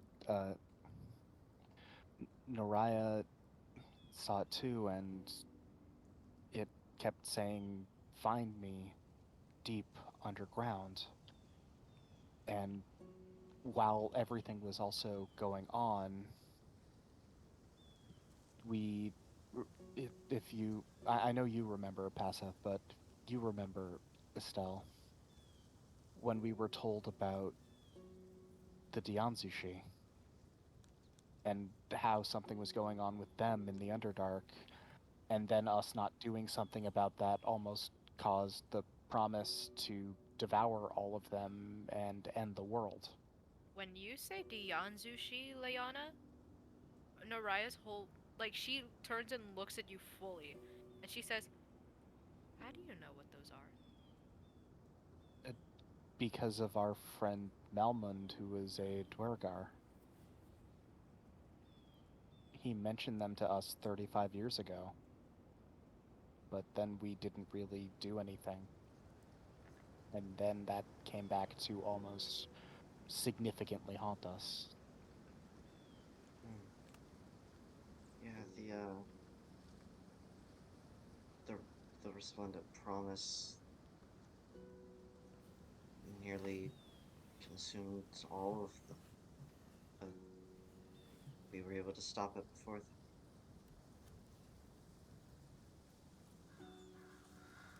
This friend of yours, Malmund, he knows of the Tiān, and he's in Dark Gulch? He's in the Underdark. Oh. It's where he's from, actually. He's a Dwergar. Yeah, you're gonna love him. He's a really great guy. If he's anything like the other company you keep, I'm sure he's going to be very pleasant. He was so good to Iggy.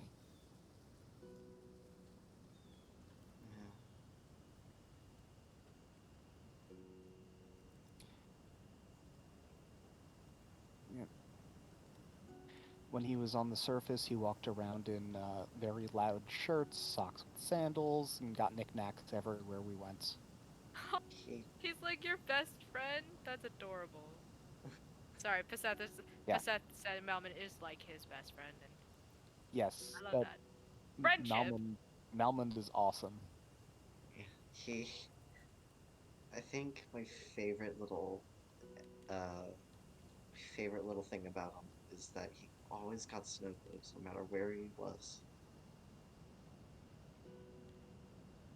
Oh, I'm sorry to miss the guy.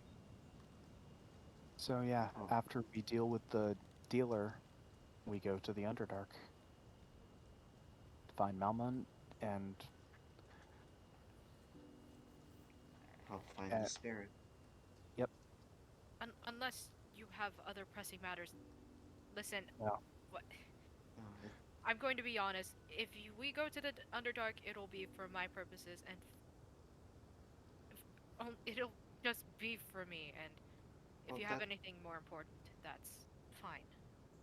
We were It meaning wouldn't to be go just anyway for you. because of Malmund, and of course we're going to go and help you. Yeah. I mean, it wasn't for long, but you started traveling with us. That basically makes you part of the family. Logistically speaking, how long have we known each other? Like, what, 3 weeks? Actually, yeah, that is a very good question that I cannot remember. It feels so much longer.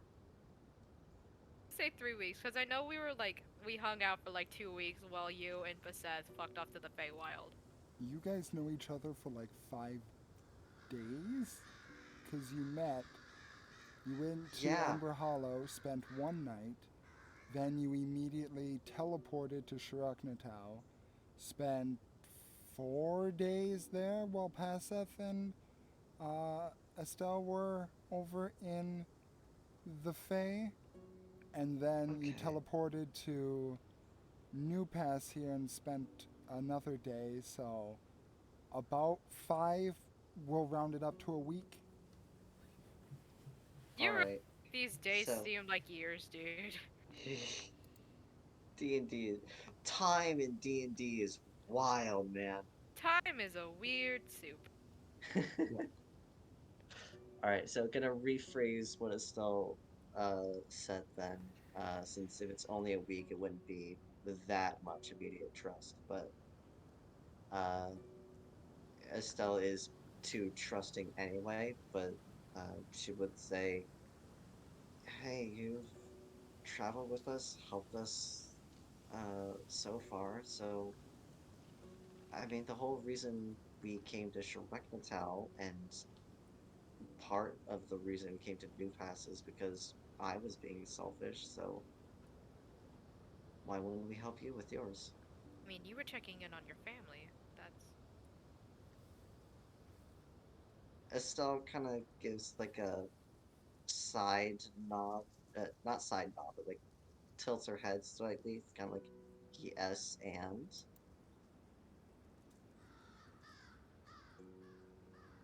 Aren't you doing the same enough. thing? Fair enough. Okay. So, checking out the mound and then heading out. Yep. Yeah, um, and going to say to Verlin, uh, so we're going to go to the mound and see what exactly is there, but we have a feeling it's going to be dangerous, and you said yourself you're not all that powerful yet, so please make sure you stay safe and do not follow us, okay? Okay, I can abide by that. Thank you. Should we Thank leave him at the house? Yeah, you're welcome to go back to the house and to stay there while we're investigating, and We'll be back later. mhm, Okie doke. we will be back. Yes, we absolutely won't forget about you. And then fuck off the dart goes through a tree. I'm honestly expecting Estelle to expend the 6th level slot if we fight anything. Yeah, it might be a. I've used two, one for the dispel magic, one for sending them back. So if I do use that third 6th level spell slot, it's going to be on. Uh, it's gonna probably be combat. Okie doke. Um, so you guys take off for uh, the mound and let Verlin go back to the house to rest. Okie doke. So you head over to the mound, which now, with the obscuring mist of snow now seeming to subside, you can see even more of the height behind it. It is massive, this thing. If you crane your neck back all the way, it's still hard to tell exactly where it peaks at. This is pretty much the closest thing that those of you who did not live in the mountains would probably call a mountain.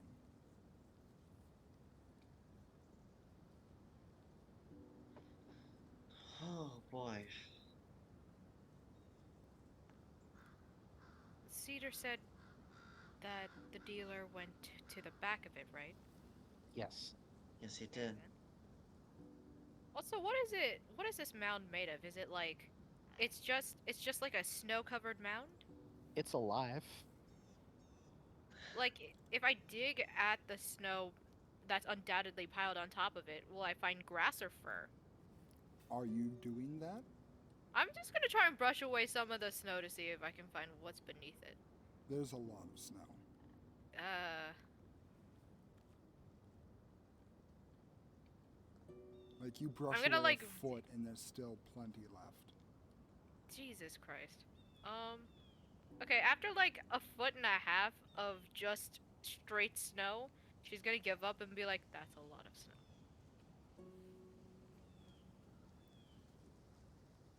Times I've seen this thing with my extra vision, it's been alive. If we stand very, very still and listen closely, can we hear it breathing? Um, roll, anyone who wants to, roll a perception check and then put it in the session chat. Rune, People are currently listening to attempt to see if they can hear the mound breathing. If you wish to do that, roll a perception check and put it in the session chat. Going to guidance. Estelle is going Anyone to or guidance everybody? herself. Anyone who wants to. Oh, can I? Actually, nah. I rolled a 5. There's no saving that.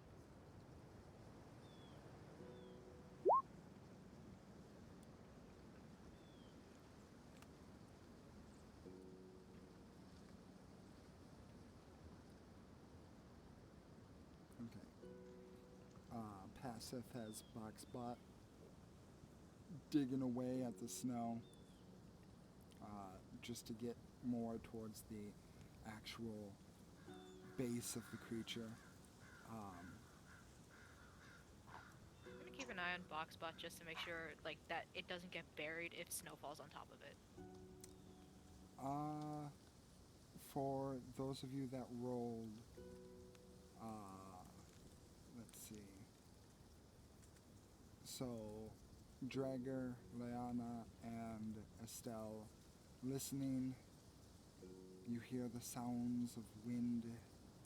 You hear the sounds of blowing snow and the waves lapping across the water or across the shore. Victory Bay, not frozen. But nothing appears to sound like it's breathing, moving, snoring.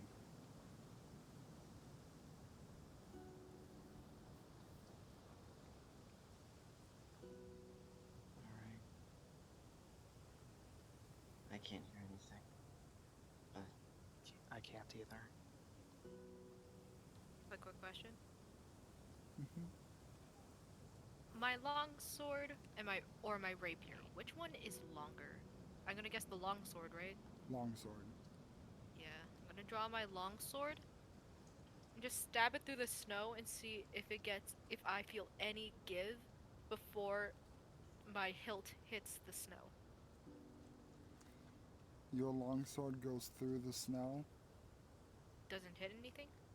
It feels like once it gets to the hilt, it feels like it could go farther.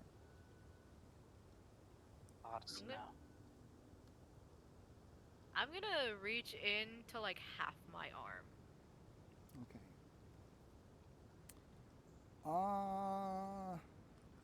I'll say, once you get to about half your arm length, you feel like it finally makes contact with something. As you can see, Boxbot is getting to almost that same depth as well.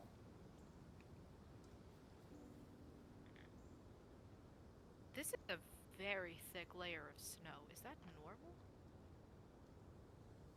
Does anyone have a shovel? Not used to snow, so I have no idea.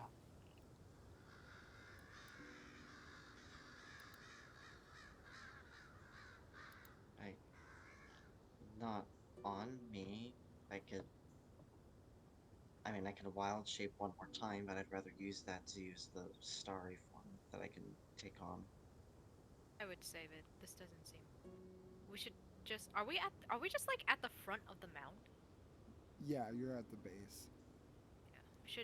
We should go around to Let's the back. walk around. Yeah. Mhm. Come on, Boxbot. Okay. Boxbot did reach a endpoint, creating a small tunnel for itself.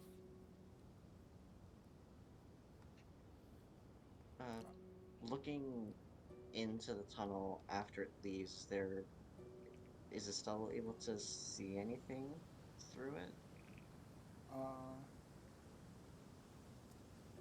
Looking through, I would say that Paseth and Estelle just kind of getting a good look into this area.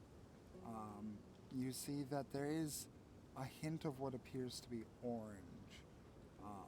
Something that appears to be perhaps similar to the autumn hue that is your clothes, Estelle. What the Under- material is, is harder to define. Just the color is what is definable to you. Okay. Does it look like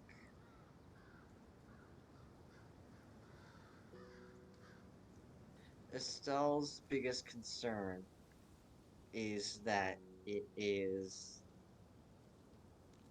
the body of the promise. So does it look like the orange is like glowing from within, like there's a fire there, or is it just naturally whatever this is, it's orange? It just looks a natural orange. It isn't pulsating or giving off an aura of any sort. Okay, that's one small weight. And even if it were the promise's body, then it one would probably have caused a lot more destruction if it had fallen. There'd be a lot more than just a mound that was different. And two, it's it's dead, so it probably wouldn't be glowing anyway, but who knows? She doesn't know. She's making assumptions. So yeah, she's just gonna leave that be for now and uh head with the others around the back. Okay. You guys make your way to the back of the mound, and much like Cedar said, there is a little bit of like a cliff dropping into Victory Bay, as this is like the edge of the shore that you essentially walking around the entire mound. You go to the end of the shore, where the shore would meet the tree line, and there's a bit of a drop where the tree line is down to Victory Bay itself, as the tree line is higher up in the air, about 15 feet. But in between the mound and the actual ground wall in front of you, there appears to be about a 4 foot by 4.5 foot gap behind this mound. Time to look around, see if we can find where the dealer climbed down, I guess. I'm gonna check. While they check the cliff, I'm gonna check the mound, see if maybe there's like a hidden entrance, like illusory snow and whatnot. Okay.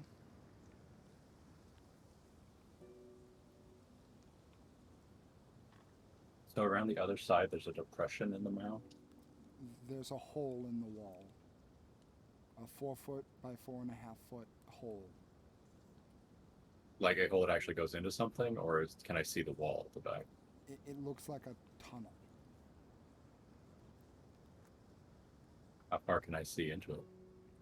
You With put your dark head in vision? there. Yeah. You see about 15 or so feet. It looks like it's a rocky cavern that seems to have a turn at that 15-foot mark. To turn down?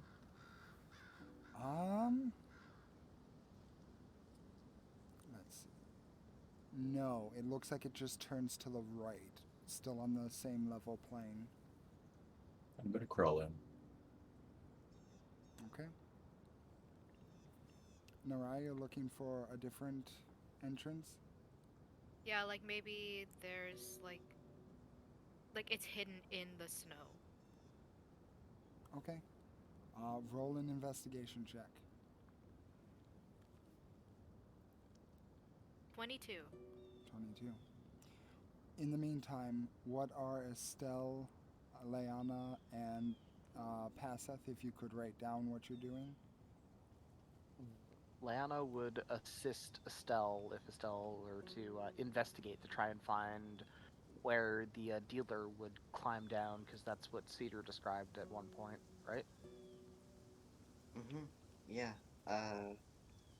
And if he didn't have any climbing equipment on him, then there must be some way to get to the hole. So she's going to uh give herself guidance and look for something because she can fly up there, but she wants to save that use for when it's in the middle of combat so it can get as much time out of it as possible.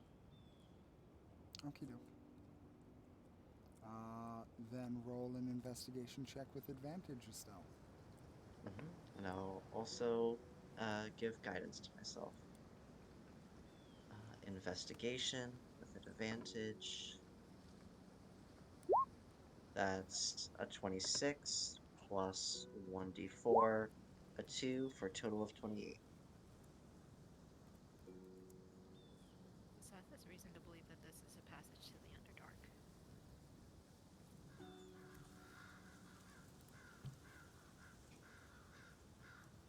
That would be convenient. It would be convenient, wouldn't it? But then we'd forget about Frog Guy. We would. We would.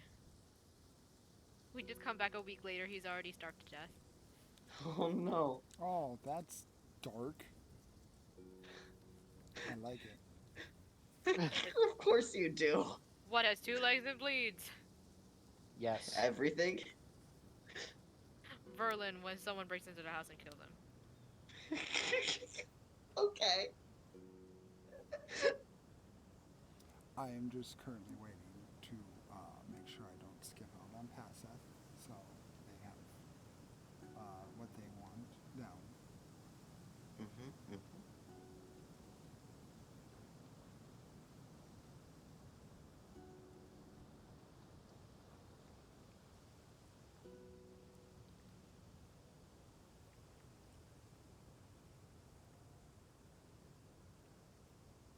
Can I get any kind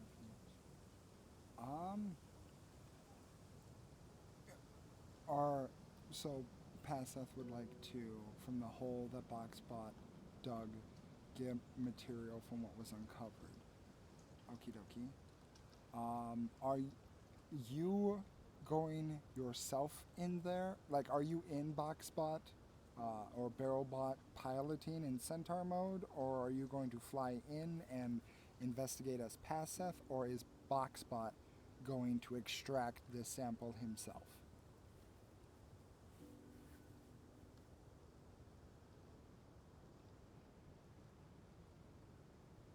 In barrel, so you are in barrel, so roll me an investigation check, Passeth.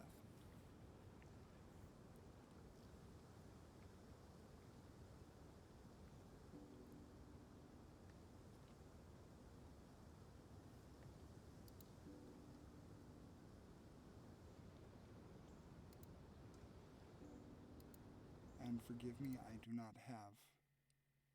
Oh my god. Fuck this. My thing keep. Hello? Oh no. Everything just crashed. Cool. Sorry about this, everyone. I need to. I'm going to stop recording, and I will catch you in the next part.